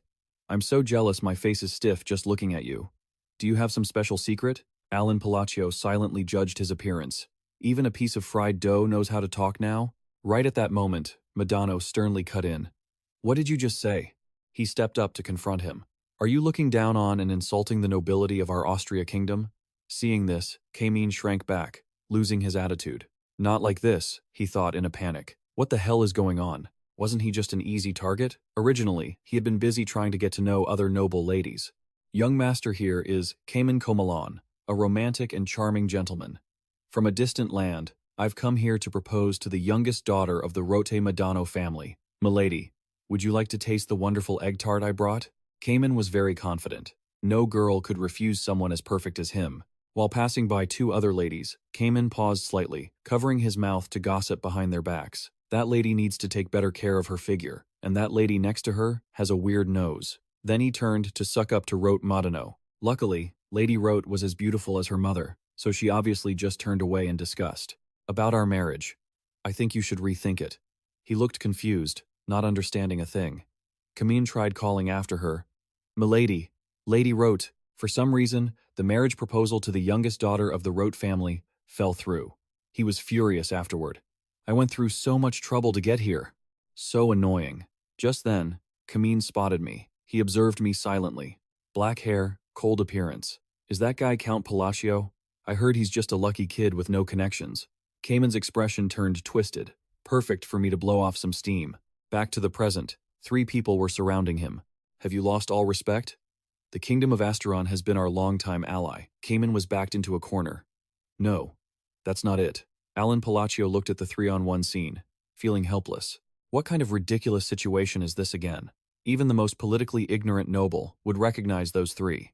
Rote snorted coldly. The pillar, Duke of Asteron, head of the noble faction. Duke Rote Madano followed up. "Aren't you looking down on Austria?" The head of the royal faction, the Marquis Balan, smiled, but with a menacing edge. "I don't understand why you would be so rude." The head of the neutral faction, Count Barwait, no. Alan Palacio thought to himself, "Because they are the pillars of the Austria kingdom." Rote questioned him. "Surely Duke Comelon already knew about us, didn't he?" He retorted, "Absolutely not." The old man laughed and countered. "Then what other reason is there to casually call out a noble's name like that?" Kamin mumbled, "I apologize for my rudeness." But Madonna wasn't letting him off. "The issue is, why do you have such a contemptuous attitude?" He lowered his head and stuttered. "That is," Alan Palacio pressed his lips together, sighing internally. "How unlucky can this guy be to pick a fight with someone like me he doesn't even know? And why does this noble's begging scene feel so familiar?" Kamen shouted. "I'm sorry." The other 3 were acting like military drill instructors. "Is sorry enough to finish your military service?" He looked like a trainee being punished. "I'm sorry." But he still wasn't forgiven. "Is sorry enough to finish your military service?" "I'm asking you." Thinking of this, Alan Palacio felt a chill down his spine as the trauma came rushing back. Finally, Camille ran off, crying, "I've made a grave mistake." The 3 of them swarmed over to ask me, "Count Palatio, are you okay?" I waved them off. "I'm fine, really." But inside, I was incredibly confused. What is up with them today? It's terrifying. The conversation from the other side drifted into my ears. Have those big shots finally started moving? So the rumors were true. If Lauria, Antia, and Zenonia officially get involved in politics, the power of Palatio, their leader, will be overwhelming. They whispered, "Is it all because of that fake rumor?" At this rate, Alan Palacio thought to himself, it's best to just expose them. It's all just groundless rumors anyway. Suddenly, Madano spoke up. "Now that I think about it, it seems we haven't had a proper, serious conversation with the Count yet." He hesitated slightly. "Oh, well," Rote explained it politely. "I'm sure His Excellency is very busy. I can understand that." He stroked his chin and proactively revealed, "I heard the Count has been researching magic lately, and I happen to have a fine antique among the things I've recently acquired. The three of them vied to show their respect. I was planning to gift him a treasure capable of containing magical energy. What do you think? I've prepared a gift as well. Count, please, do me the honor of accepting this small token of my sincerity. Alan Palatio waved his hand, thinking, it's best to just expose them. It's all just nonsense. A notification popped up. Alan Palatio could not resist the temptation and remained silent. He had received 2 magical equipment items and 5 mana recovery potions. Dawn arrived quickly at Duke Rote's secondary villa. A small candle flickered in the dark room. How did it go? Madano answered gently. Fortunately, His Excellency happily accepted the gifts. Small gifts between nobles are just social etiquette, but precious items like relics carry a special meaning. For someone looking to join a faction, gifting a valuable item to the leader is. She pulled back the veil. If it has been accepted, that's wonderful. He laughed heartily. It is all thanks to Duke Lauria Antia's interest. The other person's voice was gentle. Welcome, Marquis Malatino. Lauria smiled slightly and said, we can officially be of the same mind now. Madano reported back. It was a great honor, and they were all ready to accept. He felt a bit tense and speculated. Duke Lauria Antia, who rarely takes action, appeared in person and only communicated with a very select few. Surely, after choosing the necessary cards, they had undergone an initiation ritual along with a sincere bribe. Even though the rumors were spreading like wildfire, this was clearly the political current. His face was full of determination. I must seize this opportunity. Hearing that, Lauria calmly continued. Finally, her expression held a sense of mystery. We can officially take action. On the 4th day of the banquet, everyone was mingling freely in the main hall. Alan Palatio stood alone, thinking, I don't know why the spoils of war are being added one by one. Perhaps because of the false rumor that I'm involved with Leoria, Antia, and Zenonia, they are treating me very well. He sighed, looking bored. Just take it first, see if they ask for it back later. A quick hit and run, essentially. Suddenly, a hand landed on his shoulder, making Alan Palatio jump. Count even saw his reaction and wondered, why are you so surprised? I'm back. He patted his chest and breathed out. I was just lost in thought for a moment. The two left for a private room. Alan Palatio exclaimed in shock. An outer god has descended in the north? He confirmed. Yes. It is said that Caliban is in chaos. Based on ancient texts, they suspect that the amethyst is related to the outer god. Alan Palatio asked, what about the additional information I requested? Even reported, the person you are looking for is in that village. In northern Astalon, he praised. Good. I can stop by on the way. Alan Palatio's face was contemplative. We are going to Caliban. This decision surprised Even. So suddenly? Why Caliban? Are you planning to head north? But he just replied coolly. I'll explain the details on the way. Alan Palatio gave orders to prepare for immediate departure. Even received the order. Once the business was settled, he leaned back and lamented, holding his face. I really hoped it wouldn't come to this. Calamitous existences, like the 5 great sins of the outer gods. No one knows which outer god will descend, or when they will manifest through a vessel. That's why I tried to gather information and act as quickly as possible. But Alan Palatio stroked his face, thinking, I didn't expect it to happen this fast. He sat up straight. Since I saw hundreds of possibilities while playing the game, the ending naturally popped into my head. The allied kingdoms will collapse, falling into ruin, as they plunge into mindless wars on land polluted by otherworldly power. Alan Palatio mused, my life will fall apart. In just a moment, I came up with a plan to deal with it. But after descending, an outer god goes through a stabilization period lasting several months before awakening as a living god. During that time, they cannot exert their full power like heroic spirits, so targeting them then is the best option. After that, he picked up a pen and wrote a few lines. I can't guarantee anything, but I have to try. The letter was sealed with wax. This is the only way. I wonder what that kid would like. Alan Palatio stared at the letter for a while. A week later, Leonard came running with a piece of paper to report. Commander De stepped forward to take it. Suddenly, his face turned stunned. D called the deputy commander, who replied seriously, Yes, you are directly in command. Tell them the schedule for heading north will be delayed by 2 weeks. The location changed to North Cayman Comalon, a village in the north of the Aston Kingdom. At this moment, Alan Palatio couldn't help but be surprised. I didn't expect to find him so easily. Eleven Saelia was excited and cheerful.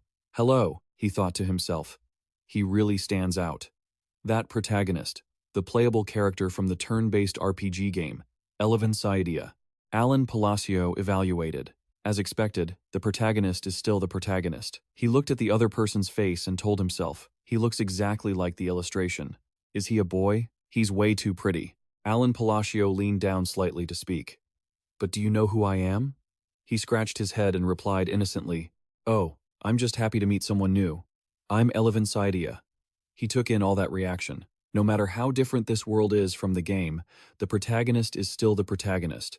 Sooner or later, he will become famous and powerful. Alan Palatio stood up straight and praised him. That's right, you have a very bright personality. Internally, he muttered, facing a character I once controlled with my own hands. It's such a strange feeling. Afterward, Alan Palatio tossed a full cloth bag to Eleven. Hey, take this. He took out a gold coin and asked curiously, is this a gold coin? He turned and signaled to Even. Immediately, Even knelt on one knee and opened a box containing glass vials. Yes, Eleven stared at the two, confused and not understanding what was happening. Not stopping there, they threw out several colorful gift boxes. Alan Palatio pointed to the pile of gifts behind him. They are all for you. Eleven was amazed and couldn't believe it. All of this? He couldn't help but wonder, why are you suddenly giving me this? He explained frankly, this is an investment. In his mind, Alan Palatio thought, I have brought everything good for the initial development of a protagonist. He placed his hand on Eleven's shoulder and said seriously, because you will become a very important person later. While internally, he prayed, get strong quickly, so you can help me deal with things like the outer gods. After that, he turned to walk away. Was this enough to treat him well? Alan Palatio wondered, have I won his favor yet? Suddenly, he remembered something important. Oh crap, turning back, he said. I forgot to introduce myself. I'm Count Palatio. Inside, he thought, just remember the name of the sponsor you should be grateful to once you make it big. Eleven chased after them, getting close to the carriage. Thank you, sir. Count, his face beaming with joy. I'll definitely remember. Seeing that, Alan Palatio wondered, was his personality always this bright? He rubbed his chin and thought, this is a dark fantasy genre, after all. I didn't think he'd be this optimistic. Suddenly, Even chimed in, Count, I understand what you're doing. But is it really okay to leave without saying a proper goodbye? Alan Palatio explained coolly, he's a smart kid, he'll understand. But deep down, his thoughts were different. My life is on the line. I don't have time to build rapport. Alan Palatio let out a sigh. In case you didn't know, I've set the protagonist to auto-grind mode for life. Even also sensed something special about Eleven. After all, the kid had incredible talent. He noted that the boy's mana was dense and swirling, and even though he's dressed plainly, I get the feeling he's carrying a holy relic. Alan nodded in agreement. I can feel that mana too. He recalled the initial setup where the boy was completely ordinary before his journey began. This might be another unexpected butterfly effect different from the game, especially since he is the protagonist. Anyway, bottom line is, I just need to safeguard my plan for an easy life. Alan Palatio shrugged, not really caring. The stronger he gets, the better. This investment will be worth it. Besides, Reborn Saelia was one of the few kind-hearted people in this miserable dark fantasy world, so there was nothing to worry about. Suddenly, a light bulb went off in his head. Wait, kind-hearted? Alan Palatio hurriedly asked. Even, what about Deo? His eyes lit up. She's going to meet me, right? Alan Palatio's expression remained indifferent. I haven't even gone to the orphanage because I was scared. And yet, things turned out like this. Even wondered, could it be that they wouldn't even let me see her once? The carriage moved for a bit before Alan Palatio replied, probably. Before that, while buying gifts, the sorrow of a young Isekai traveler hit him. Even looked at the marble toy. Why did I buy so many useless things? He replied, they're bribes for my future lifesaver. Time flew by, and soon 10 days had passed. The capital of Caliban, they were right in front of the north gate now. The caravans were lined up neatly, waiting for their turn to enter. Inside the carriage, Even couldn't stop yawning. I'm genuinely exhausted. Alan Palatio was very tired too, but he had to admit that long-distance travel was naturally draining. Even kept complaining, if it weren't for that weird labyrinth at the end, I could have held my head high. But Alan Palatio had no energy left to discuss this. It is what it is. Alan Palatio looked at the pendant in his hand, full of hesitation. The heart of a father wanting to give everything. And this gift. I wonder if Deo will like it. Even looked outside to check the situation and immediately noticed. It's almost our turn. When he stepped down, he didn't forget to inform him. Security at the capital probably just needs identity verification. I'll go check for a moment. but he was met with Alan's lazy reply. Okay. He leaned comfortably against the pile of cargo in the carriage, sighing. At least things are quick here. Fortunately, a noise suddenly grabbed Alan Palacio's attention. It turned out to be. Even coming back to report, Count. There's been a bit of a problem. Alan Palacio heard this and felt a bit suspicious. A problem? Alan Palacio realized something strange was happening, suddenly being told to stand back. What's going on? Even hesitated, unsure how to handle it. I finished the ID verification, but just then, a man approached. Are you Count Palatio? The man introduced himself. I am the fourth sword, Biran, a direct disciple of Master Can Fiola, that's me. Even silently observed the person in front of him. Fiola. He was an extremely sensitive person, so an immediate feeling of annoyance rose in his heart. What did he say? Just looking at his face is annoying. Alan Palatio grumbled, bringing a whole squad of knights with him. What exactly is going on here? Biran stepped forward to explain the reason. A friend of mine in the Kingdom of Astalon just reported to me that he owed you a debt. Alan Palatio didn't even bother thinking, and retorted, there's no such thing. However, something suddenly clicked in his mind. Could it be? Alan hesitated before blurting out a name. Biran heard it and smirked craftily.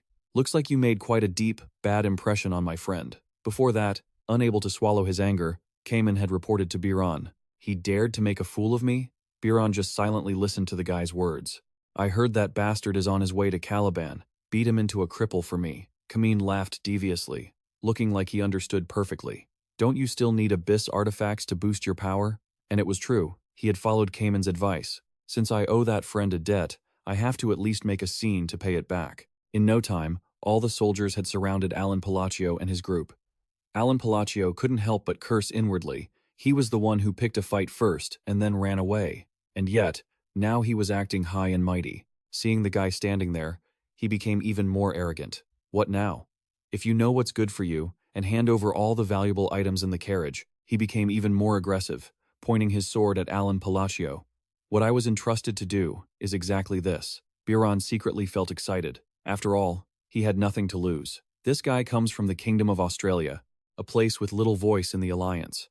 He had no ties to Caliban. He was just a noble in name only.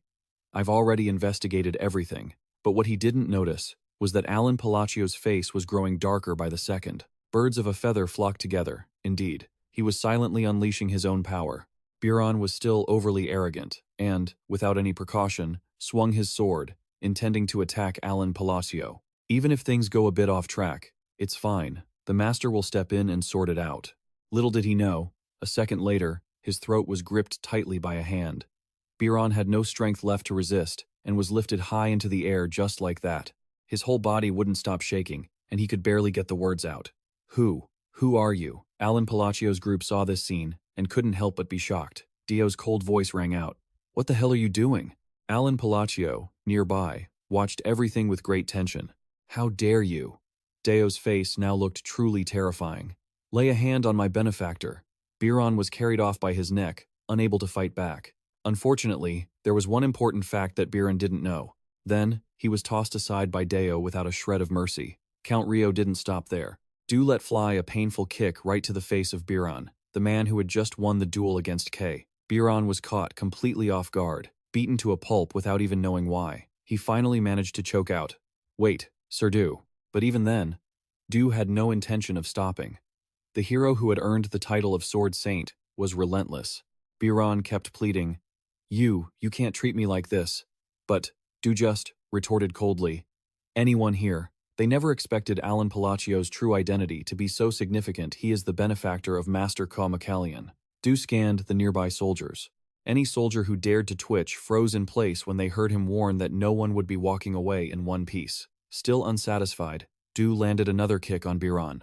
Biran went flying, slamming into a nearby tree. Only then did Alan Palacio snap out of his stupor. The knight was the present-day Dio, and he wasn't letting Biran rest, charging at him again with killing intent. Consider yourself lucky that the current situation prevents me from killing you. Dio held nothing back, delivering a earth-shattering blow to Biran. By now, Biran's face was swollen like a pig's head, and he had absolutely no strength left to fight back. Dio refused to let up, continuing his barrage of strikes to vent his anger. Even couldn't help but admire the strikes, though Alan Palacio didn't seem to be doing too well. He was just remembering how incredibly cool Du looked a moment ago. You dare mess with my benefactor? A wave of emotion surged within Alan Palatio, leaving even speechless. I was just called a benefactor, wasn't I? He had assumed the gratitude from their childhood had long faded, and that a total stranger like him wouldn't be welcomed. Yet, he hadn't even reached out once. Du noticed Alan Palatio's change in demeanor. It felt as if all the effort he'd put into raising him over the years had finally paid off. They grow up so fast. Watching Du beat the guy up, he couldn't help but feel a sense of satisfaction. This kid, honestly, look at how capable and bright he's turned out. All thanks to my raising. Seeing the boy he once knew now standing like a true man, Alan Palatio covered his mouth to hide his ear-to-ear grin. I imagine this is how it feels to see your own child grow into a fine adult. I'm so proud of you, son. Even rushed to interject. Hey, Pops, do you realize the son you're praising is currently beating that guy to a bloody pulp? But Alan Palatio saw nothing wrong with it. In fact, he felt even prouder. No. I never imagined that because his father was being looked down upon in a foreign land, my boy would step up like this. My son is just so sweet. But when he looked at Biren's broken body on the ground, Alan Palatio hesitated. Wait, is that a bit too much? Suddenly, old memories flooded his mind. Du approached, radiating such intense pressure that Alan Palatio felt a momentary chill, fearing Du might still be one of the 5 deadly sins.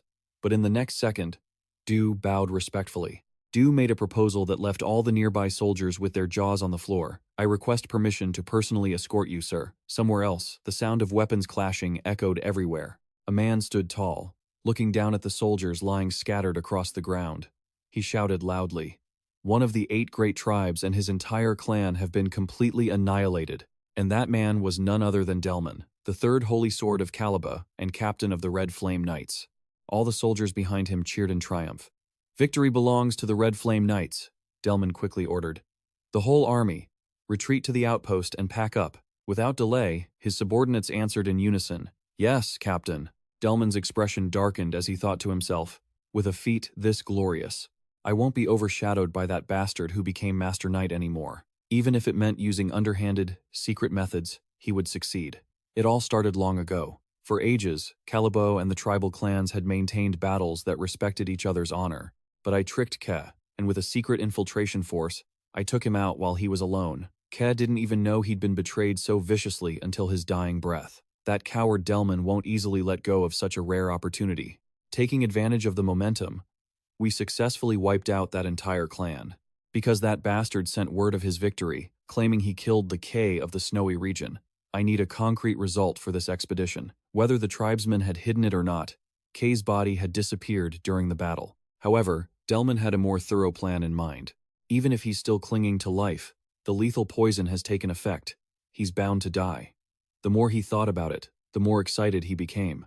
After all, I just need to return to Calibo and report the success. Suddenly, Delman's footsteps halted. He felt like something was off. What is this? A shadowy figure stood ahead, making them all wary. At the outpost, that silhouette made Delman shudder with fear. K's familiar face stood clear before him, accompanied by a strange, chilling aura. Delman witnessed the scene, bewildered. What kind of demonic aura is this? K is clearly dead. However, at that moment, beneath K's silhouette, the face of Utantis appeared. How dare you defile the holy and great duel that was staked on honor? A wave of pressure exploded from him, striking fear into his opponents.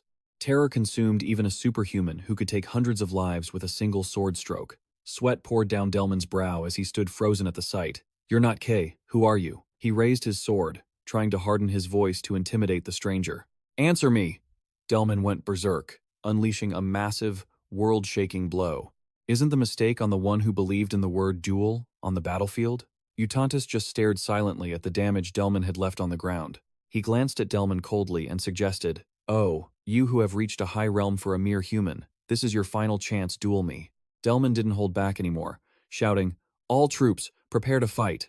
Utantis was truly irritated this time. He didn't hold back either, beginning to unleash his techniques. Truly, a mortal without a shred of honor. For a savage like you, there is no reason to grant you an honorable death. At that moment, the corpses on the ground began to slowly rise. Seeing this, the soldiers' faces turned pale as death. The figures stood up in twisted ways, their mouths continuously uttering wails. It hurts so much. Please kill me. Just kill me. Please. Taking advantage of the chaos, Utantis used super speed to attack the soldiers incessantly. Bright red blood splashed everywhere. The scene was truly pathetic. Every blow from Utantis made the very space tremble, even cracking the ground beneath them. Soldiers who couldn't dodge in time were sent flying. Utantis didn't stop there. He unleashed another kick. Bodies were sent spiraling through the air, crashing straight into the mountain walls. This time, Utantis confronted Delman directly. With his mouth stained with blood, he growled, "What exactly are you?" But before he could get an answer, Delman met a painful end. It hurts so much. Just kill me, please, just kill me. It hurts." After finishing him off, Utantis spoke slowly. "Listen up, you savages in this place." The remaining soldiers stood guard with their swords, staring at the twisted, walking corpses, made from souls denied the right to die. "Welcome to the blood-soaked arena." A sly, cunning grin spread across Utantis' face. "The god of all savage tribes, the father of duels Utantis, shall grant you an honorable death." He added, "If you claim not to be savages, prove it in a duel." Back with Alan Palatio, Deo bowed respectfully and said, "I will escort you, my lord." Nearby soldiers were in shock. He bowed. "Is that really the swordless?" Deo is held in incredibly high regard here. In Caliber, the reputation of the swordless Deo Michaelian is as vast as the sky. That reputation is so great that even if he had beaten the second prince to a pulp for teasing his younger sister, no disciplinary action would ever be taken against him. Other than the king himself, he had never shown such courtesy to anyone. So, the fact that he bowed to a count from another nation was truly astonishing. Everyone couldn't stop wondering, just who is this Count Palatio who made the swordless bow? Soon, a gleaming carriage appeared before them. Dio said, "Let's go." Alan Palatio looked at the scene, momentarily speechless. It was certainly eye-catching, but even didn't follow this time. "My Lord Count, please go ahead. I will follow shortly." Sometime later, Alan Palatio slowly stepped out of the carriage. He stared at the massive building in front of him, unable to hide his astonishment. This enormous place. Is this Deo's mansion? It was a success, after all. Alan Palatio said nothing and followed Deo inside in silence. But soon, the atmosphere became stifling, quiet enough to suffocate him. "I'm touched that he's looking out for me. But this is a bit awkward." He let out a sigh, resolving to just be straightforward about his intentions.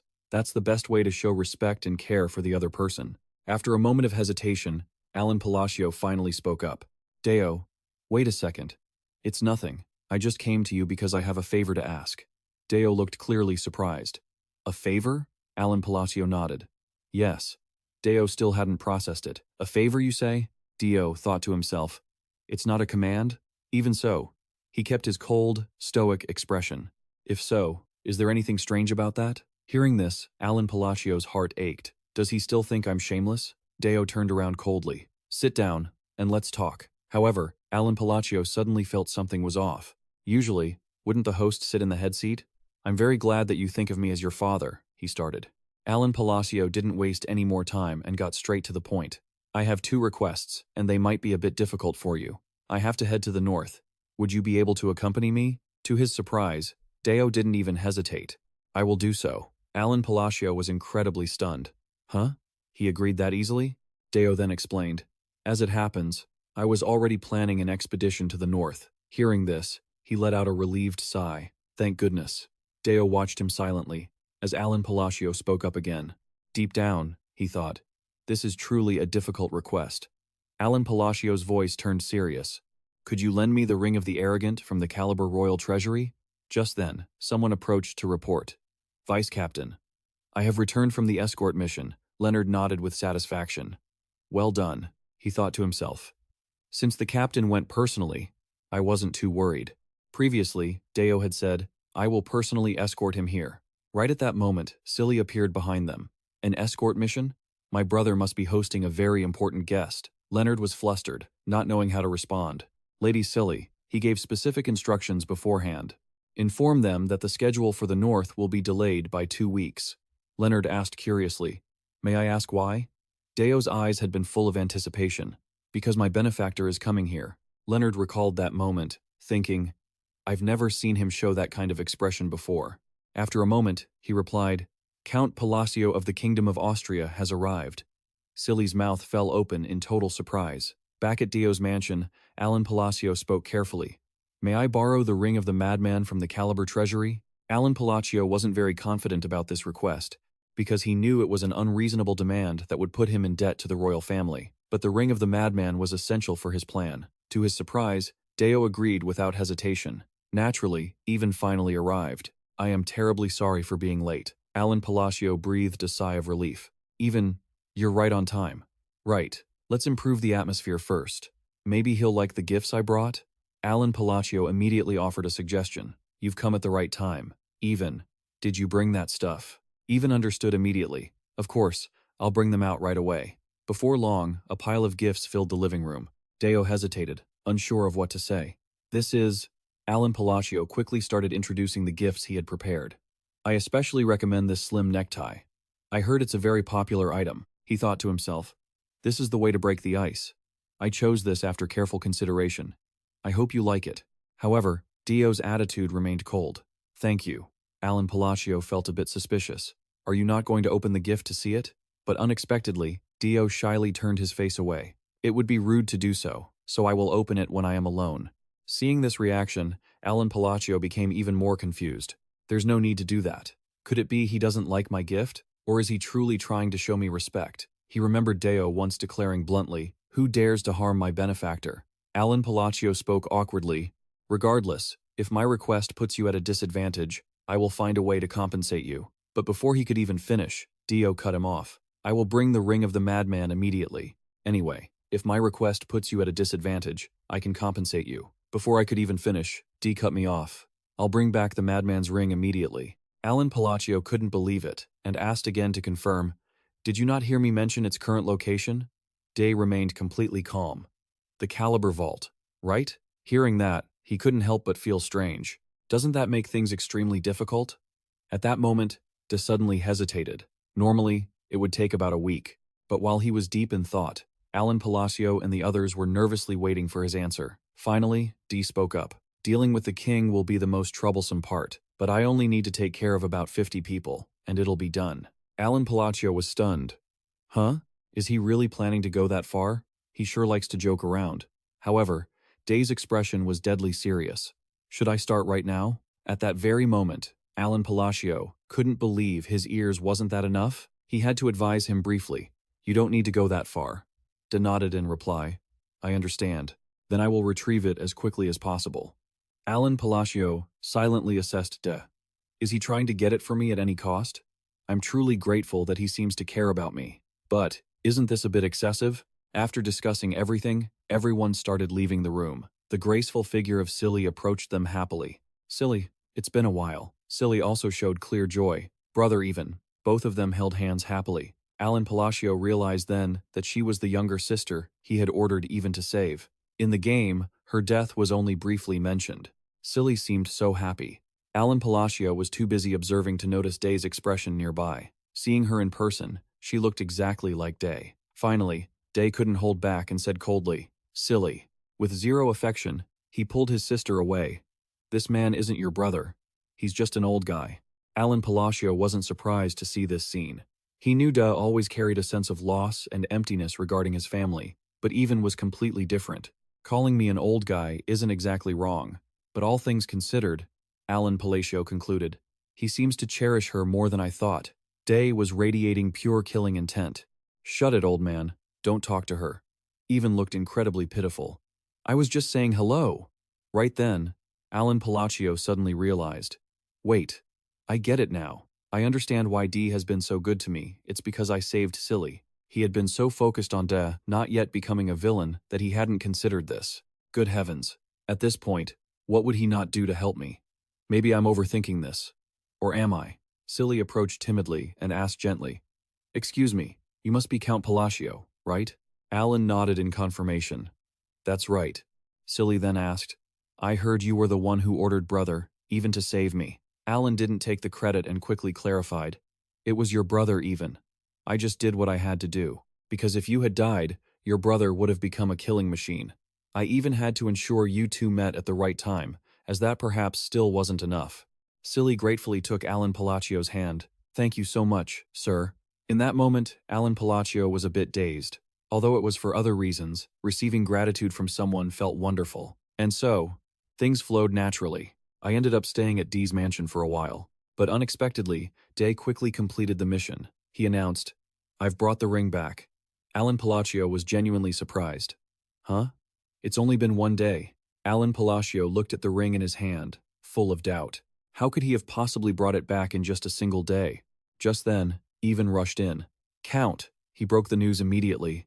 "I just heard something very strange." Alan Palatio asked immediately, "What happened?" Even whispered into his ear.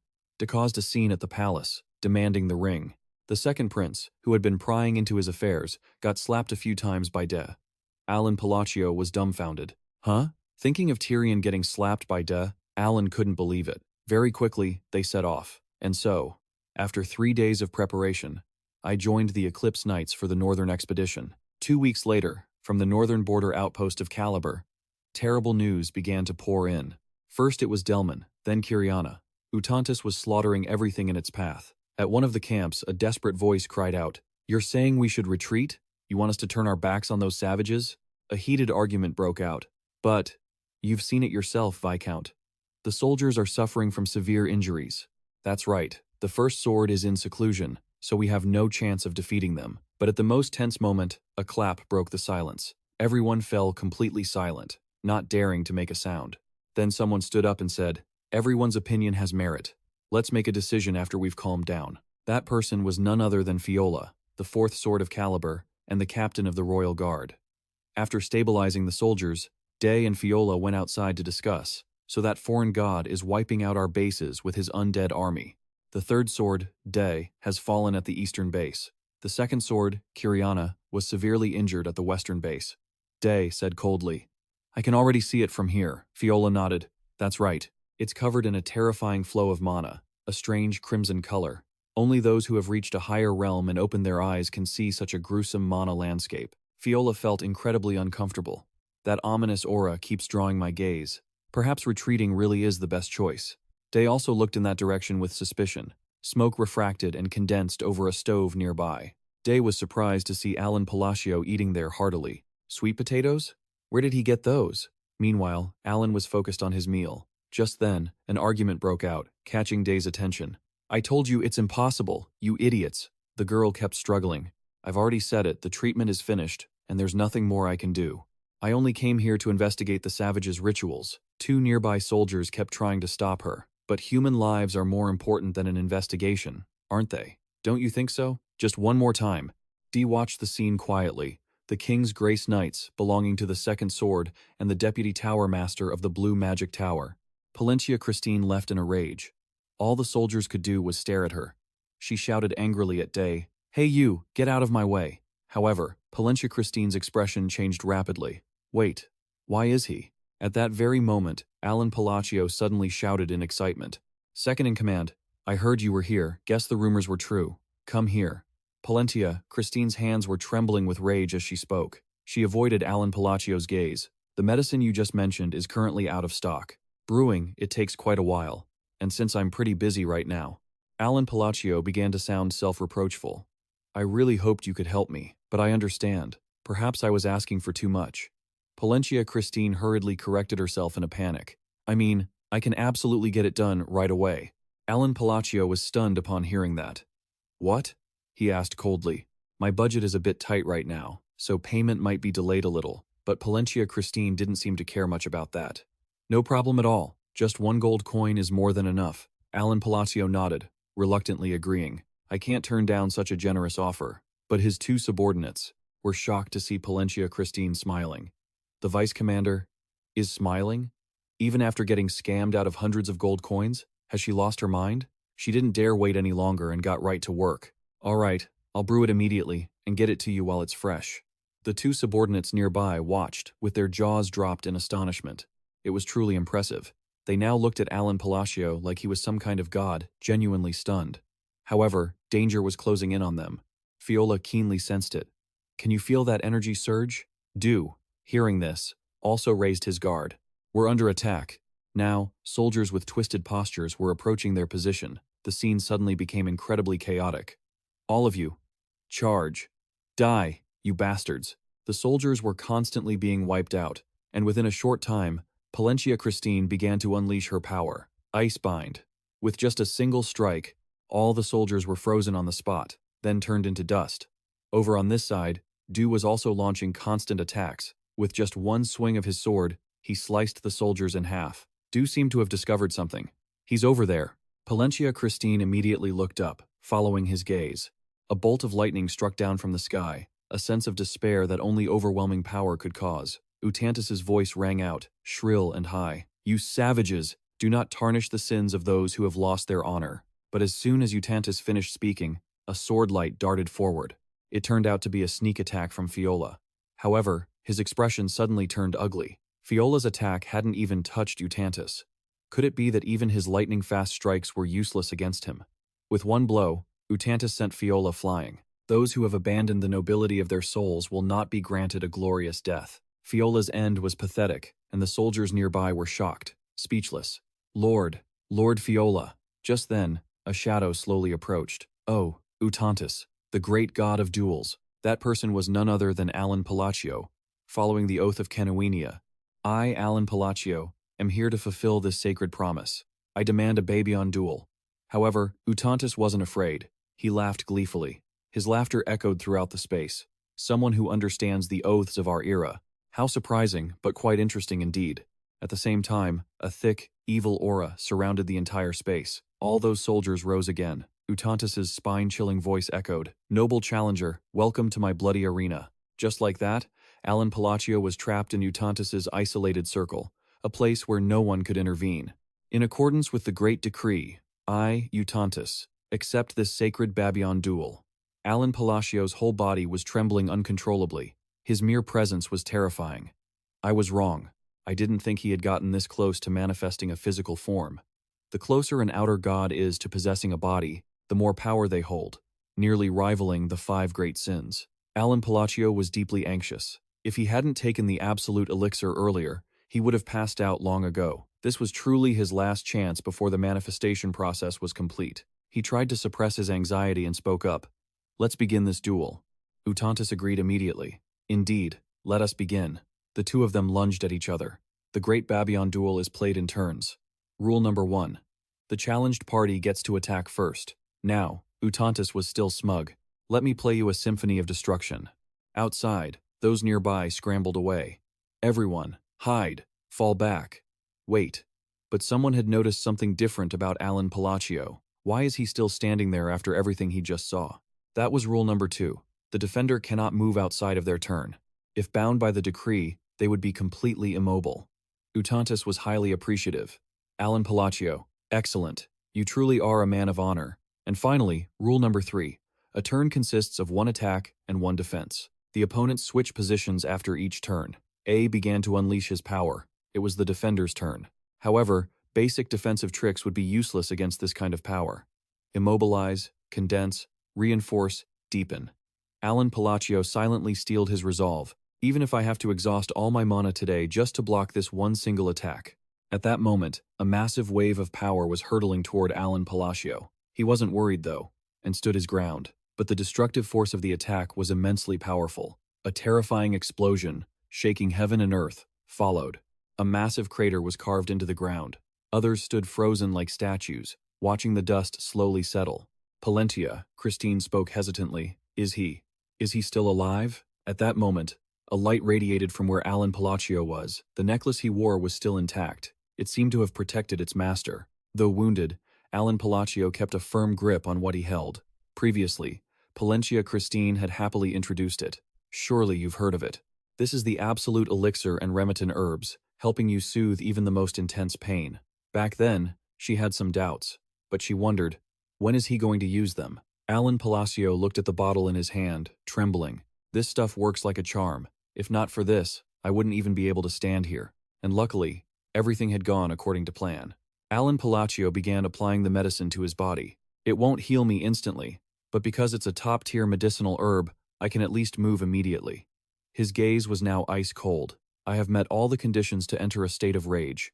Count Palatio put the ring on his finger and summoned the bindings.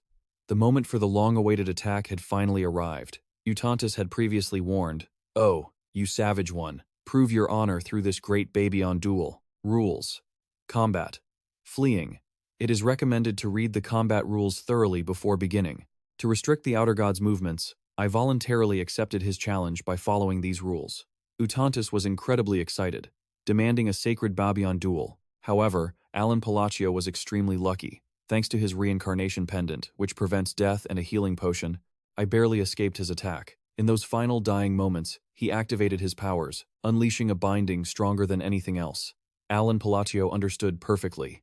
To activate the Ring of Brilliance, the user must stand on the brink of death.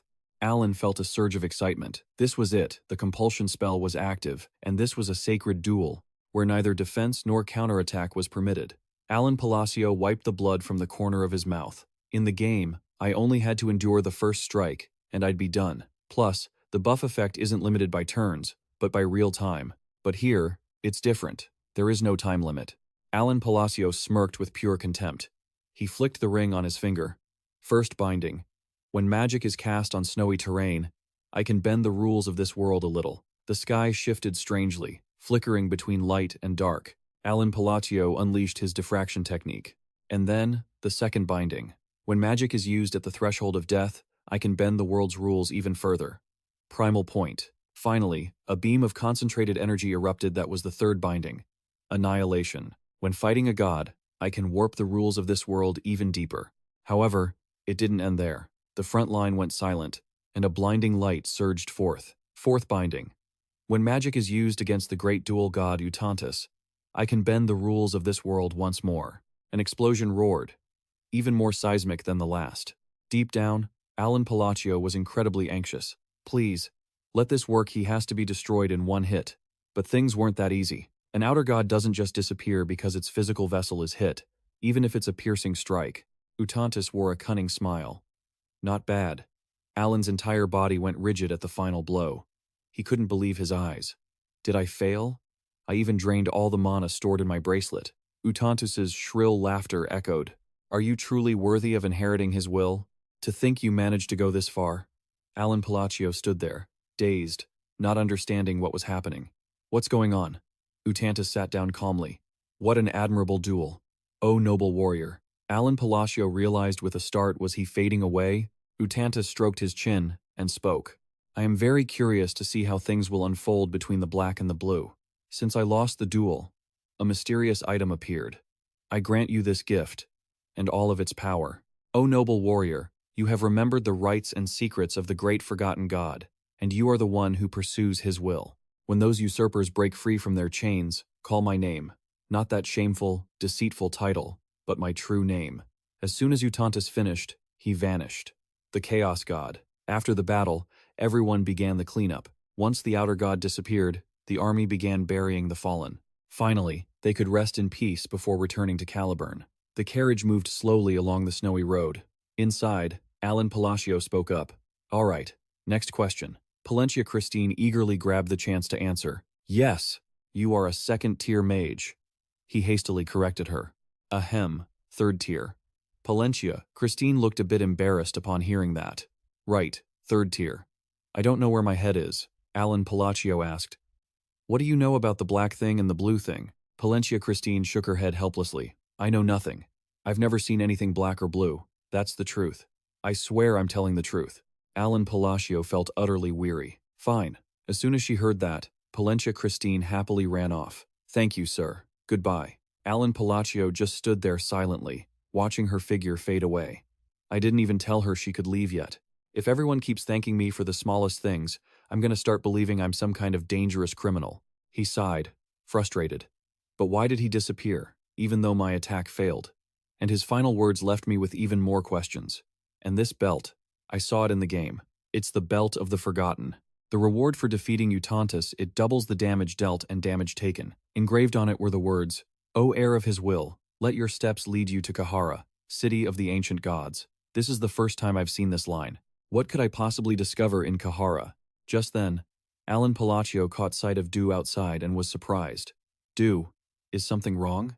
He replied coldly. That mage dared to leave without bidding you a proper farewell. Du's eyes were filled with killing intent. Do you want me to kill her? Alan Palatio quickly intervened. That's not necessary. Isn't this getting a bit too intense? Even Palencia Christine, nearby, felt a chill run down her spine. Too scary. Time flew by. 2 weeks later, in Kitram, the capital of Caliburn, Du went to the castle to report in, concluding the northern expedition. He also took the opportunity to return the Ring of Brilliance. Finally, Alan Palatio had to say his goodbyes. All right, see you next time. However, he walked away with a heap of gifts from the King of Caliburn. I was completely broke just trying to survive, so this really helps a lot. Du suddenly spoke up. Me too. Could I become stronger? Alan Palacio was stunned by the question. What is he saying? The youngest swordmaster? Was my magic that impressive to him? It's true, I went pretty hard this time. Even without the god's descent or the manifestation of the 5 sins, the innate potential of these kids is incredibly strong. Du excels in swordsmanship, so reaching his desired strength is just a matter of time. Alan Palacio nodded in affirmation. Of course, if you put in the effort, you'll become as strong as you want. Du asked again, not quite believing it. Really? Alan replied instantly. Really? After all, you've been gifted with this talent since birth. I'm actually a bit jealous. Afterward, Alan Palacio turned to his carriage. Don't worry too much. Well then, I'm off. But Du wouldn't give up. Why do you always ask for favors instead of ordering me? Alan Palacio's response left Dud completely shaken. Who would ever order a member of their own family? You silently watch Alan Palacio's retreating figure.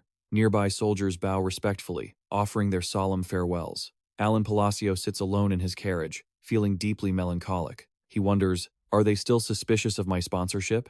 Did they think I had some ulterior motive? True, I wanted to stop the 7 deadly sins from appearing, but I funded all of that with pure intentions. Why would I even need to raise children? That night, at Deo's estate, you sit there all by yourself.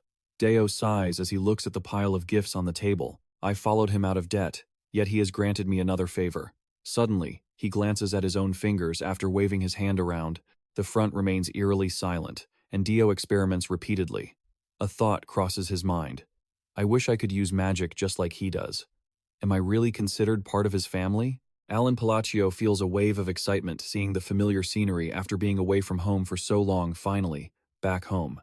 My beloved home. You open the door, feeling incredibly pumped. It's been about 3 months, right?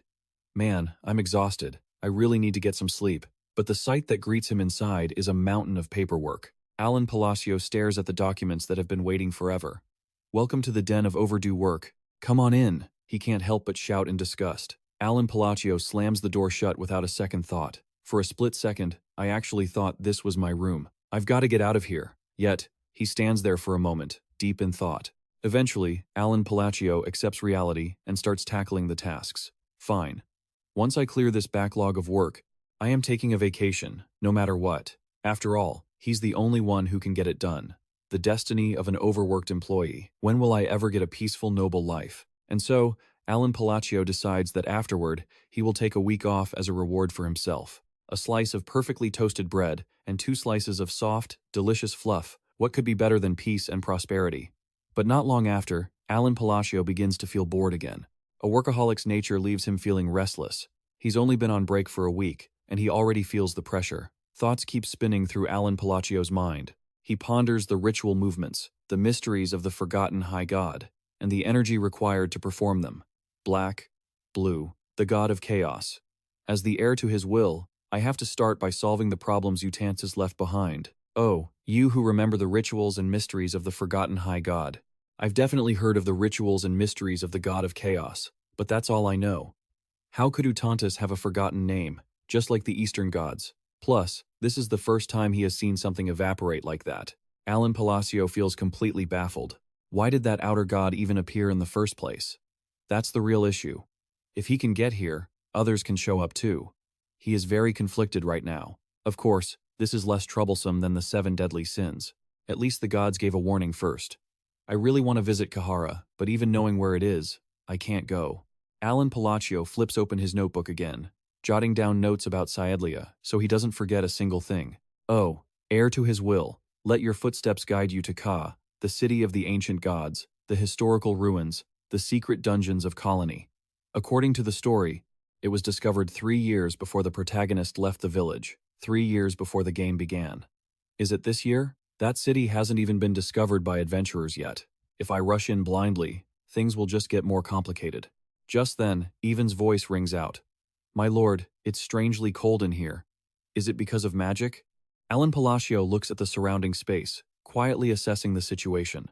It seems things are progressing well. The research I did during my vacation is paying off. Even reports. What do you think? An hidden city was just discovered in Colony. Alan is quite surprised by this news. Utia speaks up, signaling the end. Let's call it a day here. The semi-annual Blue Moon Conference across the Crystal Bridge. Most of these meetings usually end in under 10 minutes. Suddenly, Se Lang asks, I heard the Great Moon visited Caliber. What was it like seeing him in person? Dio usually keeps his mouth shut. But this time, it was different. Coincidentally, I was just about to tell everyone about that. Everyone is stunned to hear this. Deo is actually going to speak? Seriously? It seems they were celebrating too early. The story starts like this. When everyone was drowning in despair, surrounded by fear, the Great Moon stood up alone and challenged him to a duel. Looking back, I believe he had already foreseen this and prepared a countermeasure. Wait. How did he know about the challenge? He must have really known everything. 50 minutes later, Se Lang's face turns pale. Hold on. This is a bit much. Deo shows no signs of stopping. And now, for the most important part, no one could have predicted the finishing blow, except for the Great Moon. It was unbelievable. And then, he begins his turn of attacks. In his heart, Se Lang is screaming, Help me, Utia. To his surprise, Utia even joins in. The Great Moon is truly extraordinary. Se Lang is completely losing it now. Time slips away. 2 hours later, Dio clears his throat softly. I've talked a bit too much. See you all in 6 months. Utia isn't annoyed at all. She's actually enjoying it. And so, the meeting lasts over 3 hours, a record-breaking length. Back at Alan's estate, he sees countless gifts in the room and can't help but feel bewildered. What are all these gifts? Even quickly recognizes an artifact from the deep levels of the labyrinth. You could buy an entire estate with this thing alone. Alan Palacio is confused. I don't know any of the nobles who sent these. The letters are quite impressive, too. The rumors must have spread. To Count Palatio, the savior of the Swordmaster. You have shaken both the North and the Caliber region. I hope you still remember me. I am Baron Farima. Are all these gifts just from one connection? However, Alan Palacio thinks differently. A lesson every employee in a small business learns very quickly. Be grateful for the generous heart you have to accept whatever is given. I'll store these in the secret mirror. Time keeps passing. A week later, Even is still bringing in gifts. More gifts. It's been a week, and they still haven't stopped. Alan Palacio is quite surprised. This is unexpected. It's genuinely shocking to receive so much just by knowing one swordmaster. Dio, you really are a good kid. I'll overlook the fact that you never bother to contact me even once. However, a month later, Alan Palacio isn't so happy anymore. The items never stop coming. Maybe I should return the overly flashy gifts. I'm starting to feel embarrassed. But this situation gradually eases by the beginning of summer, as the flow of gifts slows down. Now, over at Teria, the capital of the Kingdom of Saelia, the Grand Assembly rapid footsteps echoed through the hall. Alan Palacio wore a grim expression. He couldn't believe he was late for the very first session. Catch you later. I really don't want to draw any attention to myself over this. Even chuckled. It's rare to see you walking so fast, my lord. You must be in quite a hurry. But he quickly caught on. Even noticed that the whole group was trailing behind Alan Palacio. It seemed everyone had started following the Count. Alan Palacio gently pushed the door open. However, he was stunned by the emptiness inside. Did I not arrive late? The royal faction was on the left, and the noble faction was on the right. I did my research before coming, so the middle must be the neutral zone, right? In the end, Alan Palacio chose a humble spot sitting in the back was best. But as soon as he turned around, Alan Palacio broke into a cold sweat. What? Weren't they outside just a moment ago? Are they glaring at me just because I wanted to sit in the back row? In that case, maybe I should just sit in the middle row. The crowd kept standing there, staring fixedly. What are you doing, my lord? So, Alan Palacio shyly walked forward and took a seat. The entire room gradually fell silent. Alan Palacio seemed to realize then, were they waiting for him to enter because nobody wanted to sit in the front row? Get a grip, man. Is that even allowed? What's the point of sitting near the faction leaders anyway? At that moment, the signal was given. Let's begin this grand assembly. First, I would like to announce that a new party has been granted voting rights. Count Palatio, leader of Kamen Komalon. Deep down, at that very second, Alan Palacio just wanted it to end quickly. Suddenly being called out, he was completely bewildered. Wait, what the hell is Kamen Komalon? Am I the only one who doesn't know about this? Seeing Kalia and the others sitting together, Alan Palacio was even more confused.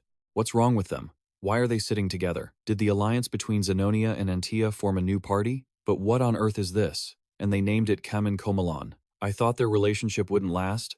I'm going crazy. Just then, a voice rang out. Do you have anything to say as the leader of Kamin Komalon? His face went pale instantly. Wait, me? The leader of Kamin Komalon? Is he saying I'm the leader of this new villainous faction? Meanwhile, in some snowy, windy place, a figure stood silently. That person smirked and exclaimed, How interesting. Let's see how far he can go. Back at the assembly, the question was asked again. Do you have anything to say as the representative? Count Palatio couldn't believe what was happening. For real? How did I become the mastermind of the villain faction overnight? Is there a way out? What is this? Some kind of web novel? Count Palatio was like a soul lost at sea. It seemed he had nothing to say. Then, we shall continue. He just sat there, despondent, amidst everyone's congratulations. Congratulations on the founding of the Kamen Komalan faction. We are honored to be here with you on this wonderful day. My lord Count, you are the star of the evening. Count Palatio wondered internally. Am I just a puppet? Suddenly, another voice spoke up. Are you enjoying the party? It was Kalia and her group. What do you think? I believe everything is nearly perfect. Everything is going exactly as you wished. Count Palatio felt a real headache coming on. The Duchess of Antia and her daughter, and the young Countess of Zenonia, who had only recently inherited her title. If I recall correctly, I only spoke to them a few times years ago. Could it be that I actually have multiple personalities and my other self did all this without me knowing? Leoria Antia said shyly, I am very happy to be able to repay you for saving my life. However, Count Palatio started wondering what on earth that was supposed to mean. And so, based on the information gathered through talking to them, after Count Palatio, ordered these two to form an alliance, Fanpa was established through the directives sent to Zenonia. Some nobles had complained to me. Because of that, there aren't many nobles I can get along with. I hope you understand. And by sending gifts to me, the faction leader, they were accepted into the party. Good lord, I never told them to do anything like that. Count Palatio's face darkened. I thought I was just sending some apology letter. To Kalia Zenonia, I apologize if I have offended you or appeared cold. I am naturally blunt and not good with words. Count Palatio only now remembered why he kept wondering why some of his letters were so hard to understand. I look forward to working with you, Count. You know I cherish you very much, right? Oh my, this is getting awkward. He was now extremely confused. This misunderstanding was probably impossible to explain now. In his experience, those who operate in the shadows often have rather strange personalities. If Count Palatio spoke up, he'd probably be taken care of immediately. A misunderstanding? After accepting all those gifts? I should just go die. And the people in this game all had terrible personalities, especially that Zenonia crowd. Count Palatio finally had to accept that he would temporarily hold this position for a while and then withdraw at the right moment. Having received so many gifts, Leoria suddenly asked, So, what do you plan to do from now on? He couldn't help but worry. He knew absolutely nothing about politics. What's the coolest thing I can say right now? After a moment, Count Palatio declared, First, I will begin by cleaning up the underworld. I have some business to attend to. Goodbye. He walked away in a panic. He had to escape before they started asking questions. He didn't know anything himself. Even was quite surprised to see Count Palatio coming out. Count Palatio asked again. Even, you sent the letters, right? Even remained puzzled. Yes, I suppose so. Wasn't it a party? You're back so early. But Count Palatio kept urging him on. Don't look back there anymore. Let's head straight back to the territory. Inside, Kalia and the others were still discussing. As expected. He disappeared after saying what needed to be said. But I've already held control over the underworld in my region for a long time. Unifying the underworld, huh? Leoria Antia also became excited. Sounds interesting. The two of them toasted each other. I'm looking forward to seeing what kind of world you will show us from now on. At that moment, on Count Palatio's way back, someone was silently watching from above. Found you, Count Palatio. Killing you here is easy, but it will be troublesome once that swordmaster makes his move. However, that person was very obedient. And even the leader had said not to provoke those who are too powerful. Even if it meant a huge reward, that was the rule. The agent just smirked, but even he would understand if he heard about this mission. In this area in the south of the kingdom, Asutalan, the Duke of Komalan's mansion, the person inside, seemed to have been waiting for the agent. You must be the agent, right? If so, you should know me very well. The agent replied calmly, because you are involved with the Seeker. He was the agent, an assassin organization of the Federal Kingdom with swordmaster-level skills. Before he even finished speaking, the agent launched an attack. However, there was no room for cowardly rats during a mission. Kamen smiled slyly. "You're strong, just as expected. I want you to take out Count Palatio. You won't refuse a request from me, will you? After all, aren't you known as the Tyrant of Asutalon?" He assured me that as long as the pay is right, there would be no failure. Even if the target is royalty, this agent had some doubts. "But I'm not sure if you have the funds to cover it." Kamen quickly pulled out an item. The agent was taken aback by these four. "Is this actually an abyss entity? It's not even an item sphere. An abyss entity, a rare item distributed in extremely limited quantities on the black market by Duke Comelon. It's nothing like a sphere of the abyss. It can even enhance physical abilities and grant special powers. It trades for an astronomical price." The agent thought to himself, "Thanks to my leader, I've had a taste of it before. Just how strong would I become if I used this?" That's one of the reasons the agent holds his position. He didn't give an answer right away. "I will get back to you as soon as I can." Kamen smiled triumphantly. "Alan Palatio, do you really think you can live in peace after looking down on me like that? Don't even dream of it." The sky outside had turned pitch black. The agent asked the mysterious person for their opinion again. "Is it possible, my seeker? That man is Duke Comelon, the head of the Asutalon Kingdom's nobility, and the power behind the kingdom's underworld." Comelon was suspicious. "I've been wondering what my useless son was plotting after stealing that abyss entity." The agent was dissatisfied, but didn't dare show it. Even though the pay was tempting, the leader said never to oppose the Duke's family under any circumstances. "So," Alan Palatio waved his hand, "I haven't heard a thing. Now get lost." The agent was extremely confused. He was planning to turn a blind eye? Nice. The agent even asked, "Would you like me to send your regards to our leader?" Comelon nodded in satisfaction. A perfect excuse for this sudden visit. "Do as you please." After the mission, the agent left. Comelon then discussed matters with someone else. "So, you mean it's impossible to exert any influence on the Kingdom of Australia?" The man nodded. "That's right, my seeker. Because the faction of Kamen Comelon, with Count Palatio at the head, is growing increasingly powerful. That person was Sucho, from the underworld of the Asutalon Kingdom," Comelon said coldly. "Acting on my own will only cause me trouble." Just then, while Alan Palatio was on his way back, the agent made up his mind, thinking about how the abyss entity would soon be his. "Don't hold a grudge, Count Palatio." But just as he was about to attack, he was ambushed. The agent was stunned, but a split second later, he took a brutal hit. Cries of pain echoed everywhere. The agent lay on the ground, looking miserable. Elevan raised his hand to signal, "You're just wasting your energy. You won't be able to move anyway." He flicked his hand slightly. Elevan walked away, chuckling. "Don't hold a grudge." He wandered off and finally stopped on a nearby branch. Elevan sighed with regret. "If your target hadn't been the Count, you wouldn't have had to die by my hand." The night passed. By now, Alan Palatio's group was moving through the sweltering heat, their lungs feeling like they were on fire. He complained wearily. "It's been 5 days, and I'm still not used to this heat." Even, next to him, looked like he was melting too. "If only we had an ice crystal, they cost a fortune. Though. But Count, don't you want to practice magic? That strange circle you always draw back home?" Even asked, feeling discouraged. "It's not that I don't want to at all." Even urged him quickly. Anything is better than being roasted alive. Even thought joining the merchant caravan was a good idea. Regardless, Alan Palatio agreed. "We don't know anything about this desert." However, the girl in the carriage next to them spoke up.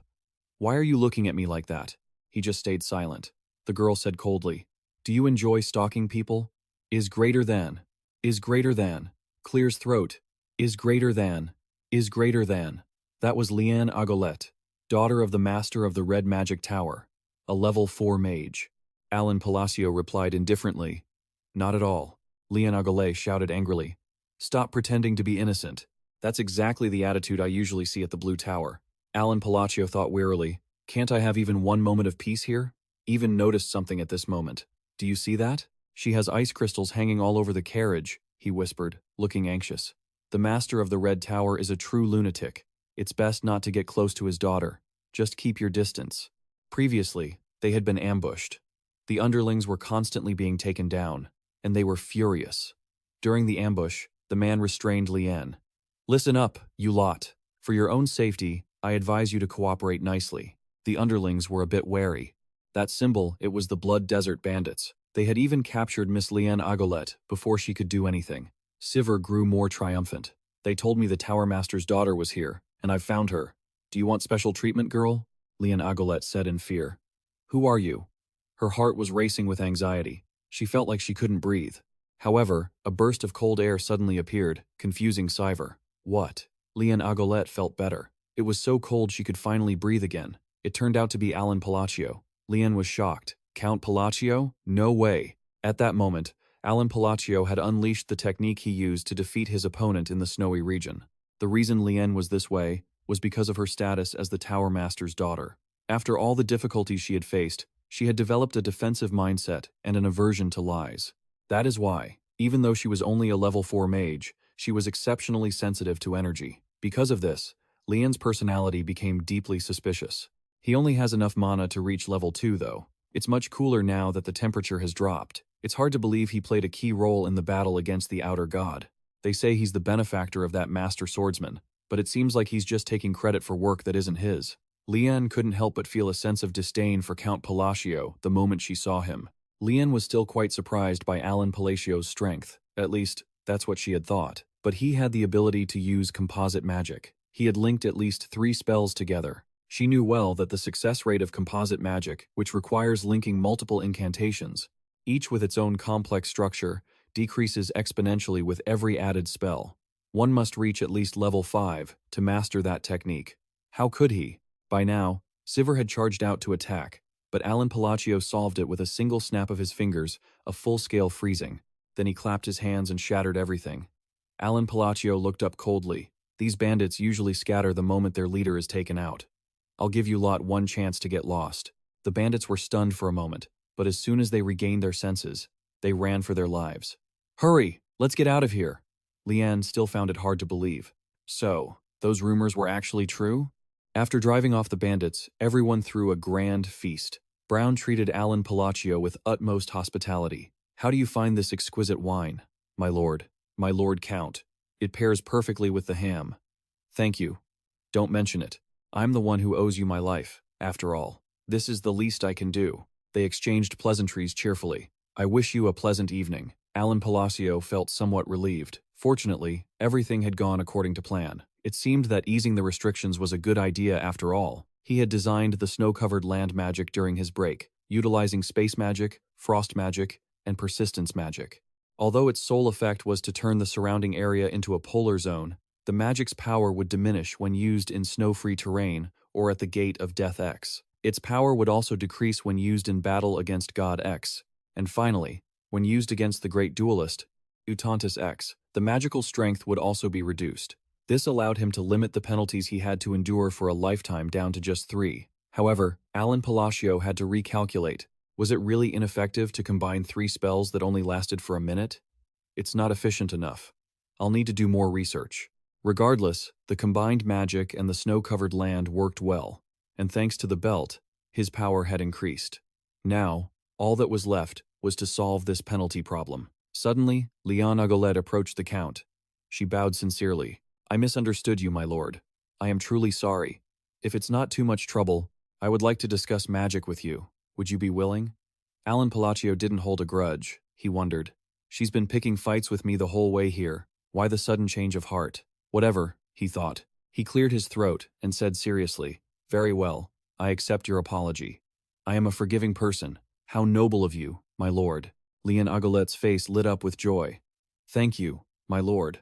And just like that, the conversation lasted all the way to Colony, turning out to be quite interesting. So, are you defining that magic sequence yourself? Alan Palatio King shouldn't break the sequence, but if you try rotating it, even for someone like me, who uses incantations to bend the rules of magic right here, in Colony, Leanne expressed her gratitude once more. Thank you for everything you've taught me. My lord, will you be attending the conference? Alan Palatio answered honestly.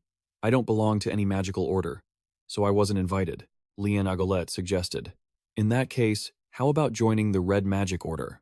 I've really enjoyed our conversation. Alan Palatio politely declined. Thank you for your kindness.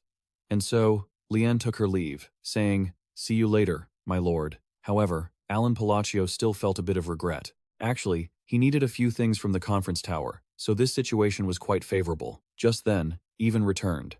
All right, I've taken care of the carriage and the luggage, but before he could finish, An explosion erupted behind them. Cries and trembling bodies appeared everywhere. Even was still bewildered. What? Another attack followed. This time the explosion was even bigger. They were stunned by the continuous attacks. Just then, a girl appeared. With a single strike, she handled the enemy. Even nervously protected Alan Palatio behind him. The Count stepped back, but unexpectedly, a figure hugged Alan Palatio from behind. "Hey there, Godfather." When he turned around, he finally saw who it was.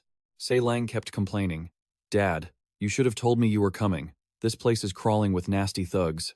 Even was confused. Saelia said confidently, "But don't worry, I've already cleaned up those who were eyeing your stuff." Saelia, the Golden Lightning, one of the 4 Yaga of Colony. The girl happily pulled Alan Palatio along. "I've been looking forward to your arrival ever since I got your letter." Others were dumbfounded at the scene. "Is that the Golden Lightning over there? But who the heck is this guy? And how is that crazy tigress treating him so nicely?" Even Alan Palatio was perplexed. "She didn't actually kill those guys, did she?" Saelia excitedly introduced. "This is my guild. All of them are my kin." The girl happily ran ahead. Everyone was very friendly. "Greetings, my lord." Everyone stopped what they were doing. "The boss is back." "Welcome back, boss." Saelia suddenly turned to call Ranga. "Did anything happen?" Ranga knelt on one knee and respectfully replied, "No, boss. Everything is still fine." He stood up, looking enthusiastic. "These must be the honorable guests you mentioned, right? Welcome, everyone." Then Ranga added the small details. "The boss has been waiting for you all so much." She sat waiting at the gate every single day. A while later, Alan Palatio tapped the table seriously. "Saelia, sit down."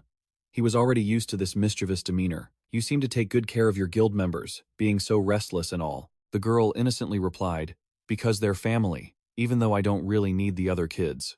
Saelia suddenly panicked as if remembering something. Saelia furrowed her brows in thought. "Family? And then Utia too?" Alan Palatio didn't pay much attention. "Is that so?" Suddenly, Saelia felt guilty. Even if they were Saelia or Utia, they weren't blood relatives. He stroked his chin, calculating silently, and there was a third person he hadn't talked to properly yet. "That's a high position. How should I start the conversation now?" Alan Palatio looked to the side. "If that's the case, then it must be that." "Even, are you ready?" Even understood just by looking. "Of course, I am." A moment later, the gift boxes were piled up like a mountain. The girl's eyes sparkled like stars the moment she saw them. "Presents." Saelia was very enthusiastic. "All right, I'll give you a hand." He helplessly replied.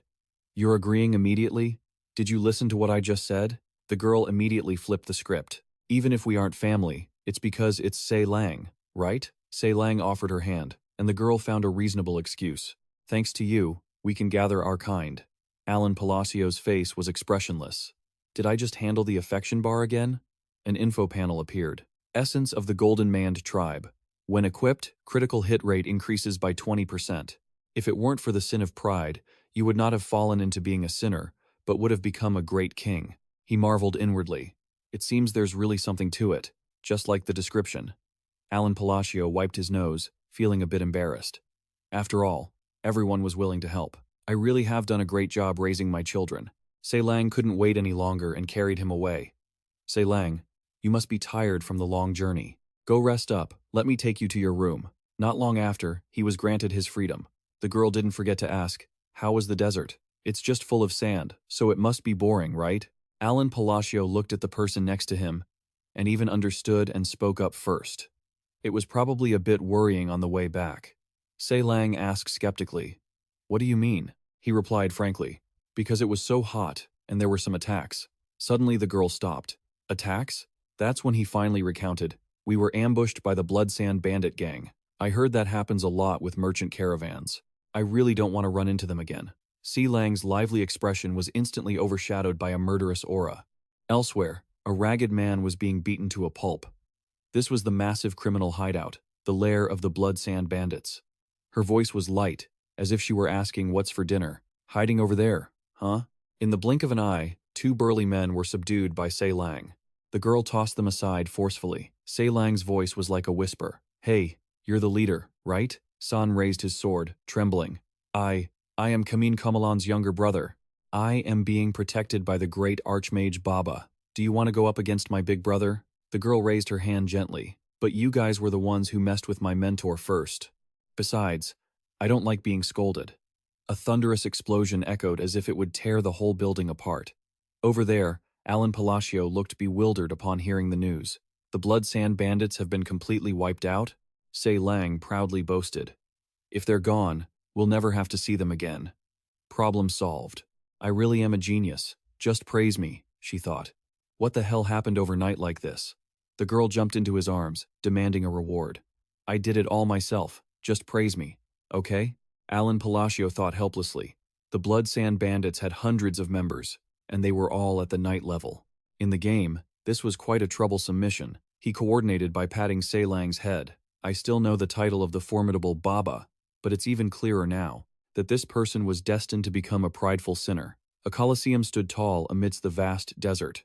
This was Colosseum, the famous landmark of Colony, a place soaked in the blood of gladiators and the hysteria of the crowd, where the strong receive thousands of cheers, being one of the only 4 Babas of Colony, and also the gladiator who has held that position the longest. The MC's excited voice echoed throughout the arena. The winner of this match is still Kamin Komalan. Kamin Komalan looked at the crowd with contempt. Still so many idiots, huh? Suddenly, a voice spoke up from behind. I agree.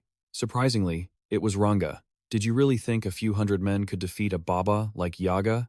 Both of them seemed to have known each other for a long time. Long time no see, Ranga. He walked over leisurely. The Blood Sand Bandits were wiped out by the Snow Wolf. He didn't seem surprised at all. I know. Ranga asked curiously. Isn't that your younger brother? Kamin Komalan smiled and explained. I just spread that rumor. I kept him around only because I needed him to pacify the underworld. He scratched his head with a smirk. I thought using that as an excuse would be great. Who knew it would turn out so unexpectedly? He suddenly said, No, that's not it. It's just that I couldn't use an official match between the Babas, so I had to hold back. Kamin Komalan's expression shifted. I still find that bastard causing trouble all over Colony so annoying. The death of a younger brother and revenge? That's the perfect excuse for the crowd to accept it, he said nonchalantly, meeting Ranga's cunning gaze. You came to me, which means you're finally ready, right? Kamin Komalan didn't hesitate to pull out an item. Take it, he suspiciously asked straight out. What is this? Having already handed it over, he didn't hide it. It's a gift from the Pathseeker, the father of all people. You will gain power when you use it. He wore a gruesome smile. Just split that head in 2. After swallowing up Colony's underworld, we can even nibble on the royal power itself. He was extremely looking forward to this play. So, shall we begin the test? I'm looking forward to seeing how long you can last. 2 days later, under the escort and guidance of the guild, we set off for Kahara, the city of the ancient gods. Someone in the group shouted, We've reached the ruins. Alan Palatio spoke politely before leaving. Thanks. I'll go for a bit and be right back. Sei Lang didn't complain, but was very obedient. Yes, please take care, sir. They both stepped into the ruins. Not long after, even looked in another direction. He tilted his head. There's light over there. It looks like it's there. As they stepped inside, a magnificent white city appeared. This was Kahara, the city of the ancient gods. Suddenly, a voice spoke from nowhere. Mage. He startled and touched his ear. This voice, that mysterious voice, echoed again. If you can hear my words, come to the tower. Alan Palatio didn't hesitate to tell the person next to him. Even, it seems I have to climb up there alone, so I'll be back in a bit. Even didn't pay much mind. Is that so? Then I'll wait below. A while later, he stepped into the place himself. The central tower, huh? Even in the game, I couldn't enter this place. Kahara seemed surprised. Welcome. Can you really hear my voice? He smiled in approval. At least you have some qualifications. Alan Palatio couldn't help but feel anxious before this strange entity. Am I following Kahara's words? I came here following the words of the strange force disorder god. Kahara approached with interest. You even know my true name? He must have thought this was an opportunity worth betting on. But he turned away very quickly. However, since you do not yet possess the corresponding character, I have nothing to teach you. He couldn't take it anymore and asked straight out, the strange force disorder, God also mentioned that. What the hell is this so-called character anyway? Kahara explained bluntly. That is the standard the world uses to judge you. He suddenly changed his tone. A new outer god is about to descend. Go, resolve it. Alan Palatio asked nonchalantly. And then what? Kahara replied comfortably. Only then will you be qualified to engage in dialogue. He stroked his chin, recounting, It's rare for someone better than the idiots who only know how to imitate magic to come here. Do you want me to reveal something interesting? Magic is the rules that mages have established for this world. Then the other person performed it themselves. Magic of this world. Applying linguistic patterns to realize the essence, words flowing as naturally as water. After the linguistic patterns comes the natural flow. Use the patterns to realize and then unfold according to natural reasoning. Use the patterns to realize and then unfold according to reasoning. You must memorize the name for it to be magic. Count Palatio pondered deeply. Reasoning? Huh? This is my first time hearing that. Suddenly, Kahara approached again. Even if I say that, you don't know anything, right? So, regarding reasoning, I will show you real magic. Meanwhile, outside, the sun was blazing. Saelang didn't know the situation inside, so she was extremely worried. What is the benefactor doing that's taking so long? Did something happen? Suddenly, someone appeared out of the desert as fast as a storm. Komalon smiled menacingly. Caught you. In the blink of an eye, he slaughtered several people behind the girl. Saelang noticed something unusual and quickly turned around. Komalon mercilessly used people as toys. Not bad. Gotcha. In the blink of an eye, he slaughtered several people behind the girl. Saelang realized something was wrong and quickly turned around. Komalon was cruelly using people as playthings. Not bad. The girl screamed in anger. Watching her own kind like this, Komalon felt his fury boiling over. How the hell did you show up in this arena, you shameless piece of trash? He retorted with disdain. What right do you have to talk to me? Komalon kept a mocking smile on his face. You just wiped out the Blood Sand Gang, didn't you? I'm talking about my adorable little brother. Before she could react, he lunged forward. I'm just taking revenge for my family. Saelang rushed over to intervene. Don't you dare touch them. My family. But halfway there, she was ambushed by Komalon. He laughed, looking satisfied, as if he'd expected it all along. The girl was completely enraged. Don't mock me. What do you even know? Suddenly, a sharp blade pierced Saelang from behind. That familiar voice now sounded like that of a stranger. She turned around. Ranga's smile was filled with joy, malice, and above all, sarcasm. Our leader is just too predictable. Even now, Saelang questioned Ranga. Are you betraying me? No way. Memories from the distant past suddenly came flooding back. Saelang always held deep affection for her kind. Everyone respected her. The leader was always kind to me. That's right, she's the best. Back then, Saelang always smiled and said it was because they were family. Since leaving the orphanage, she had held on to memories of the happy times when the descendants of the Golden Fur tribe lived together. She dreamed of taking revenge on the Black Dragon, who had destroyed everything, and reuniting her kind to find that lost happiness. As the leader of the half-breed races, the Golden Fur tribe held great prestige in the eyes of their descendants. But that wasn't the absolute truth. Saelang staggered back, trembling. How? How could you guys? Ranga didn't care at all. Quit the happy family act already. Komalon couldn't wait any longer and charged in. Ranga, stop beating around the bush. Just kill her. Two massive waves of power collided, creating two opposing factions. He spat out relentless, nasty words. Die, you venomous snake. He had planned this long ago, but because Ranga had boosted his own power using the abyssal block, even though she was at a disadvantage, the girl held her ground. In the blink of an eye, he vanished and attacked. Saelang didn't back down. Quickly blending into the air, the two energy streams clashed in the sky again. Seeing an opening, Ranga swung his sword. This time, we're definitely going to win. He laughed triumphantly. Goodbye, leader. She could barely dodge this one. Who knows if a hero would jump out to save her. Yet, Saelang used her agile body to turn the situation around, successfully dodging the strike. But Ranga didn't let her catch her breath, attacking again. Let's see how much longer you can last. He bragged smugly. After all, I've gained incredible power. Watching the two of them fighting fiercely, Komalon prepared to join in. He tried to sneak attack while Saelang wasn't paying attention, but she managed to counter Komalon. Ranga felt a bit annoyed. Even with this, I still haven't reached its level? After taking a painful hit, he was furious. You brat. Suddenly, Komalon was distracted by something. He scrambled to use his brain cells to remember the name. Finally, Komalon managed to pull up a memory. Was he the one she called her benefactor? Komalon didn't even take Count Palatio seriously. He just thought this was his chance. Too perfect for my plan. I'll use him as a hostage before finishing him off. On the other side, Saelang, who was fighting intensely, suddenly stopped. Ranga smiled and stepped back to a safe distance. Looks like the poison is finally starting to kick in. He began to ramble on. The sword I stabbed you with earlier was coated in Kaonasi poison. You won't be able to move for at least an hour. Ranga looked incredibly punchable right now. But you were just asking why, right? Do you really think all the descendants are excited to play happy family with you? He grabbed her hand, calmly telling the story. Yeah, we followed you because you held the essence of the Golden Fur tribe. That gave you some authority. But do you know how ridiculous you look? Constantly showing off power you only got through pure luck? Sei Lang, who had been silent, finally spoke up. It's true, I am strong. But she suddenly remembered those brief moments.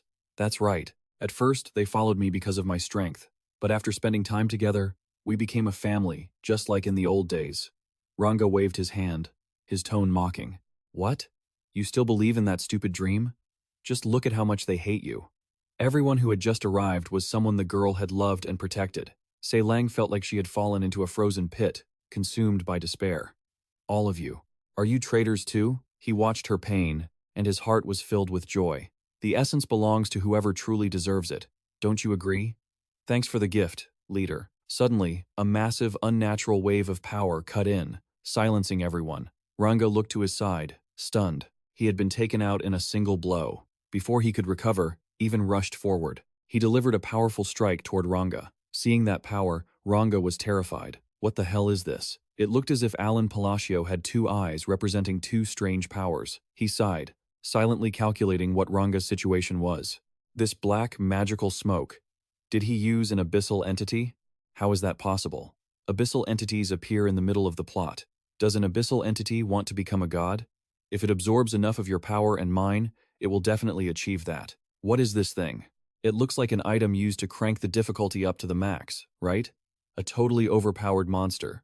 Yeah, it's a monster that spews black smoke, and because of the vague description, it's been the subject of many theories. An old book opened up. It seemed her guild had betrayed her. He didn't forget to explain. This is a high-grade recovery potion. You'll be able to move soon. Count Palatio saw the girl like that, and couldn't help but offer some comfort. Don't worry, maybe they are the only traitors. Sei Lang had lost some self-confidence. Sir, do you really think so? He replied naturally. Of course. The comrades you introduced to me were truly happy. Comforted, the girl turned to look at Count Palatio.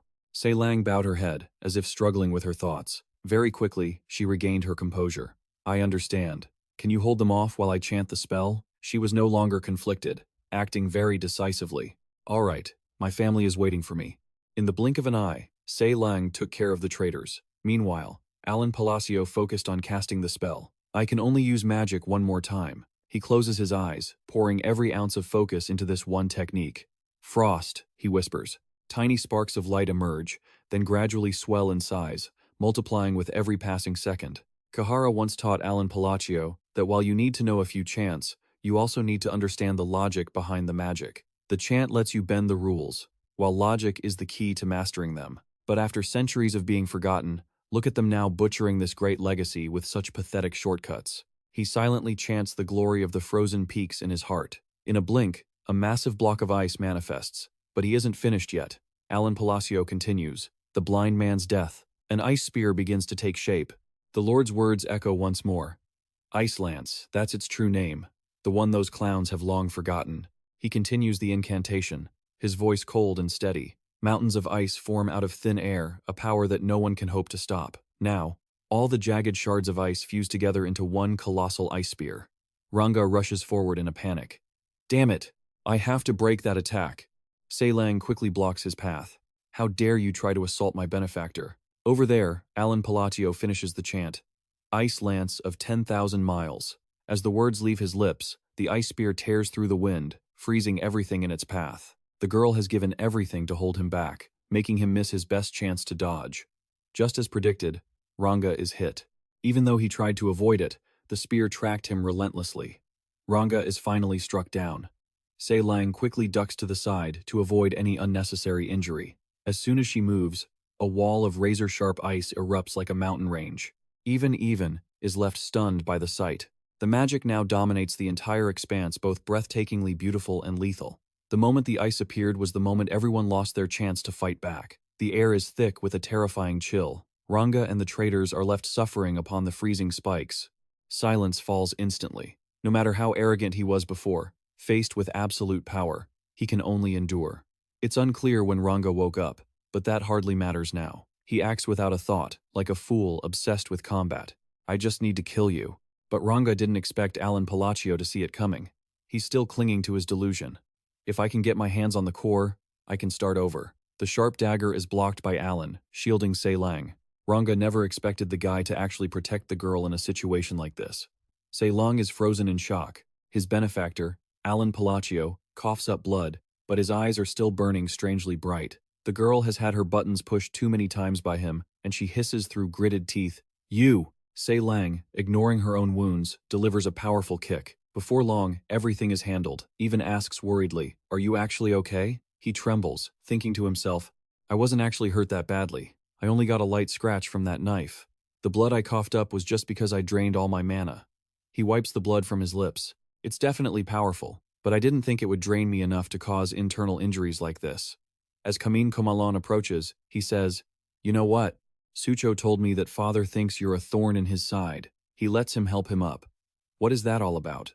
"Well, at least it's a weight off my shoulders." Alan Palatio thinks about that thing, back when he faced the enemy who absorbed the Abyss entity. Abyss entity. Do you want to become a god? If absorbed by the right person, they could attain divinity. Another memory flashes by. The third restriction when magic is used to fight a god, it can bend the laws of the world. He reaffirms with absolute certainty that when facing a god, he will be stronger. Alan Palacio looks at his stubborn little girl. Lost in thought, should he try to coax her first? I can't let her sink into such negative emotions and become a great sin. Se Lang suddenly speaks up. "Why didn't you dodge? He was aiming for you. This is all my fault." He replies calmly, "You said you could block him." The girl looks up, teary-eyed. "You trusted me?" He only dares to think. "Actually, I just couldn't dodge, so I had to ask you to block it." But Se Lang asks anxiously, "Then why did you save me? You were already injured." Alan Palatio avoids her sparkling, tear-filled eyes. Well, seeing the kid I've raised for all these years about to die, it was probably just instinct. I didn't even know if that dagger would reach me." He tries to cobble together a few lies. "I don't need a reason to save my family." The girl immediately refutes. "But my family is my tribe." Alan Palatio scratches his head, realizing too late. Right, I misspoke." Se Lang shyly hides her hands behind her back. "Even so, benefactor, I want to be family with you." He mentally translates for himself. "This is exactly like when my foster father wasn't accepted for all those years. He tried so hard, but finally, he was called father." A second later, the girl hugs Alan Palacio. "But not in this way. I am of the Golden Fur tribe, and you are human." And so, Se Lang slowly says something shocking. "Let's get married." Both he and Even are struck dumb. "Why?" Alan Palacio screams internally. "Why does she have to bring up marriage right now?" But the girl is incredibly excited. "What is your answer?" 5 days later, news of Kamin Komalon's crimes spreads. Most of the tribes are horrified by a pathetic Baba Yaga, like Kamin Komalon. Meanwhile, Se Lang receives enough support to become the first Baba Yaga, but at this moment, she's still acting like a spoiled child. "Marry me, please." Se Lang seems to have no concept of giving up. How about it? How about it? He can only stay silent and tell himself that he doesn't even have a skip button like in a game. Alan Palacio looks back at how, initially, he found it a bit cute, she used to say. Se Lang would grow up fast and marry Papa. Super cute. He pushes the troublesome girl away. "This is the 19th time already. I see you as family." But Se Lang isn't satisfied. "Oh, come on, benefactor. If we get married, we'd really be family." The girl is extremely persistent. "I will definitely make you happy. Benefactor, I'm serious." Alan Palacio is truly helpless. "I'd be happy enough with some sweet potatoes and a leisurely noble life." Even as she prepares to leave, she keeps nagging him. "You'd better answer me next time." He answers vaguely just to get it over with. "Sure thing. Eventually, she'll give up if I just ignore it. Right? Right?" Se Lang waves happily at the carriage moving further away. Very quickly, her expression falls. How boring. Later, Se Lang's association changes to better reflect her ideals. All the tribesmen are furious and anxious after the betrayal of Deputy Commander Ranga. Regarding matters like this, Se Lang is deadly serious. Simply gathering the tribe together isn't true happiness. The girl sadly remembers those days. Even in life or death situations, his ideal family would be a place of mutual trust. Se Lang seemed to have matured in just a single day. He had to be more careful. The girl promised herself that she would build an army capable of protecting her benefactor. The sunlight hitting Se Lang's face created a warm feeling. That is how we remain a happy family forever. Elsewhere, Even was reporting seriously. After confirming with the Information Guild, there were no suspicious individuals other than Ranga's men. I've asked them to continue monitoring and reporting back to us. Alan Palatio still didn't forget to praise him. Well done. I can't let anything happen to her after raising her so well. He remembered the other person. He had been told to handle the other outer gods for the events to come. Only he knew about the divinity. Surely that wasn't it? Or was there something else? Thinking about this, Alan Palatio got another headache. The reasons were piling up, and questions were stacking higher and higher. Before leaving, Kahara had said, "Finally, at the foot of the tower, search the far east of the fortress." Remembering how he had arrived at the far east of the fortress before Kahara, is this a record from the past? Alan Palatio recalled earnestly. This was the first time he had seen this, so how could he possibly understand it? One who values honor, one who seeks a forgotten death, one who digs into the mysteries of magic, one of many hands, one who swallows their own greed and envy. Just like in the game, the gods were being hinted at through metaphors. The hand and greed surely referred to the 5 great sins. Looking at these lines, he realized that what he knew didn't match what was written here. Was that obvious, since the events in Kidius were in the future? He asked another question. But why were God and outer God used inversely? Outer gods were deities from human faith or other worlds, while God referred to the 5 great sins that had existed since the dawn of time. This stone slab recorded the 5 great sins as outer gods. It kept bothering him. Just then, Even spoke up again. "Oh, right. I have more news about the kids. They say that Deo has defeated the first sword." He was a bit startled at the name. Reinhard? His strength was already on another level even in the game, but Alan Palatio was very surprised by this achievement. He had become this strong in just half a year. Just how much talent did he have? The other day, he had even asked if I could become stronger too. He continued his report. Reinhard has become a member of the Council of the Three Realms, where the policies of Latania are decided. Power, he was a bit taken aback. A position of great authority, the kid had actually done it. Even scratched his head as he mentioned the next name.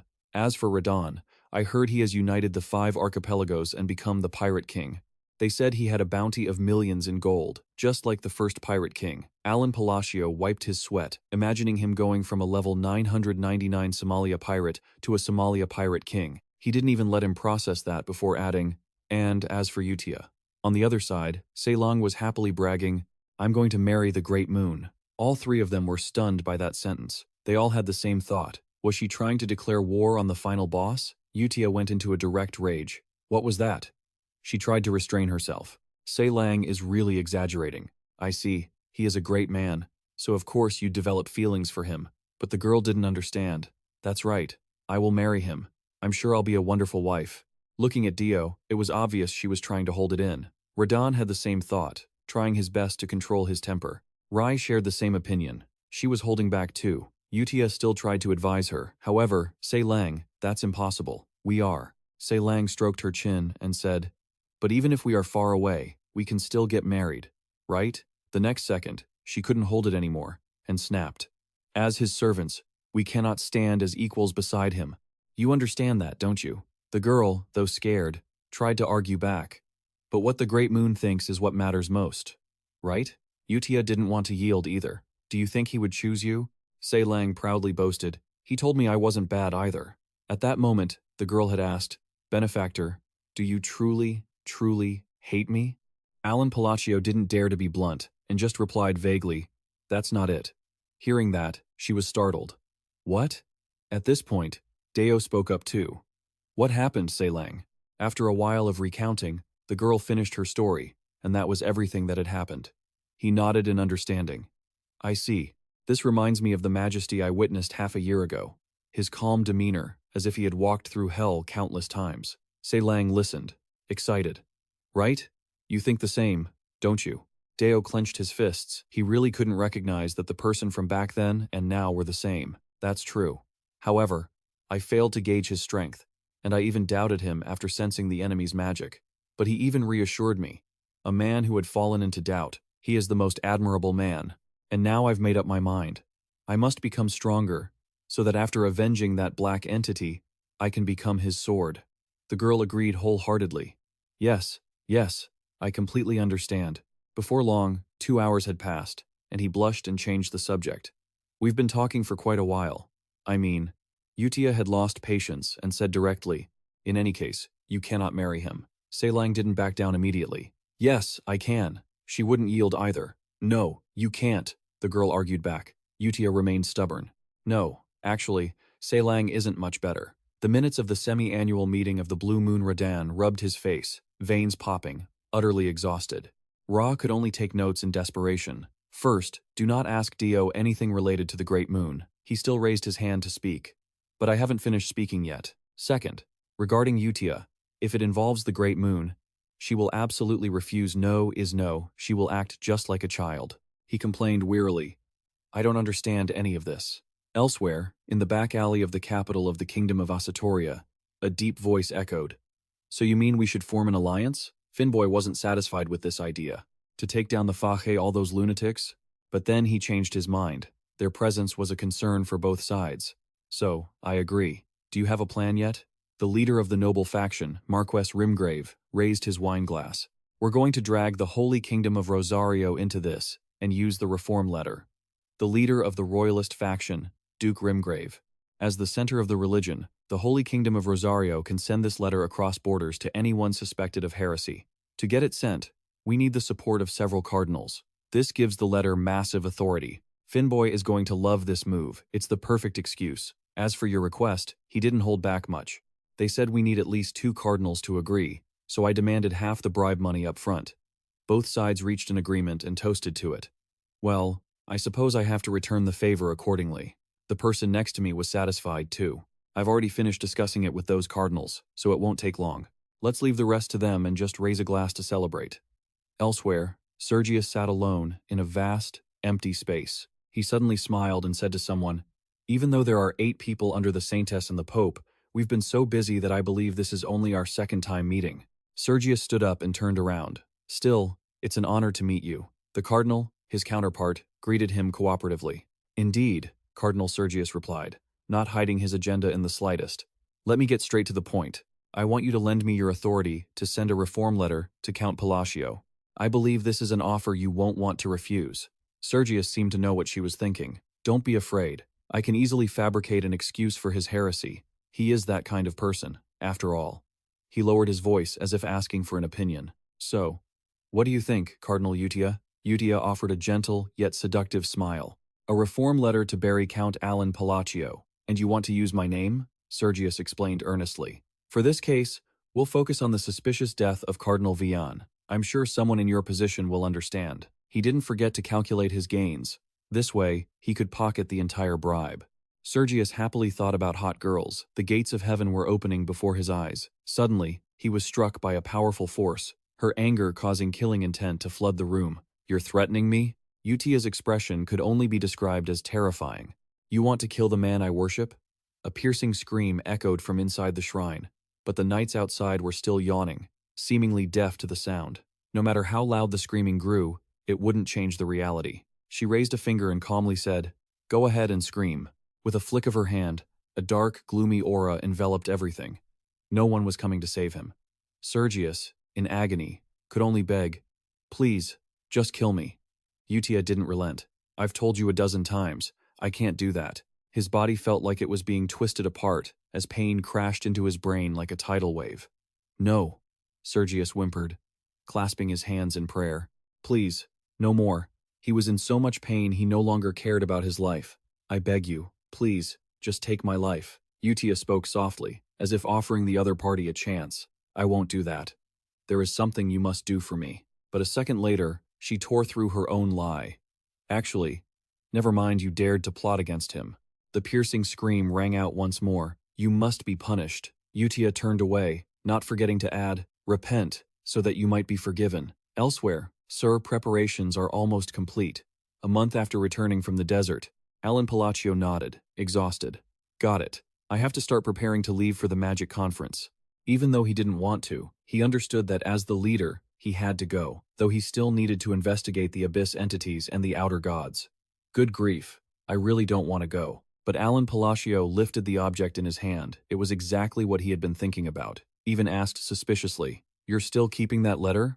It arrived 2 weeks ago, and you seem quite fond of it." Seeing it helped him calm down. Alan Palatio thought about his bright future, a certificate confirming his status as the leader of a faction, and a legal salary, a sum far greater than he could have ever expected. Before receiving the salary, he He wondered why everyone struggled so hard to cling to these demanding positions. I'm about to become a slave to capitalism, or so I think, until the money helped me realize that great power comes with heavy responsibility. After receiving his pay, Count Palatio clutched the letter to his chest. He didn't know what kind of structure this faction had to be making so much money, but given his territory's financial situation, this was truly wonderful news. My treasure. He was on the verge of tears. It truly was the cure-all for the modern man. Unpaid wages, a struggling company, forget about them. His impoverished, wounded soul was being healed. Is this the true magic of capitalism? At the venue for the conference at the Marquis Vitram estate, Alan walked around, observing his surroundings. He had heard that many prominent individuals were attending this conference, but it really was a diverse crowd, merchants, and even warriors and priests. Kalia greeted him as soon as she saw him. "My Lord Count, you've arrived." Leoria Antia was also very happy to see Count Palatio. "Are you doing well?" He awkwardly nodded just to get through the interaction. Inside the banquet, there were many pastries on display. Count Palatio enjoyed the food, thinking about how he had gotten into the same boat as two heavy hitters from the underworld, but this misunderstanding made him a bit nervous. "If you're done greeting me, please just leave." Just then, Even appeared to save the day. "I've got some hot news." He leaned in and whispered, "I heard the leader of the royalist faction received a reform letter and was dragged off to the Holy Kingdom." He calmly stuffed a piece of cake into his mouth. "Is that so? I guess I won't have to see him again." What a relief. "Next, I'm going to go try the financier cake." Suddenly, a man came walking over, trembling, which caught Kalia's attention. She stepped forward to stop him. "Excuse me, do you have business here?" Finboy was shaking so hard he could barely speak. He seemed to have suffered a major blow. "I lost. Please." Finboy disregarded his status and bowed low. "Please, spare my life." Everyone was surprised and frightened. Even Kalia hadn't expected this situation. A man at the pinnacle of politics, the leader of the noble faction, Marquis Finboy, was bowing. Even though everyone was looking at him, he only felt fear of death. Unlike the underworld, the political world operated on logic and justification. Bowing to someone else was equivalent to surrendering one's authority to them. She smirked slightly. "I knew it. He's truly extraordinary." She was in awe of his cold demeanor. Even now, he remained as calm as if he had foreseen it all.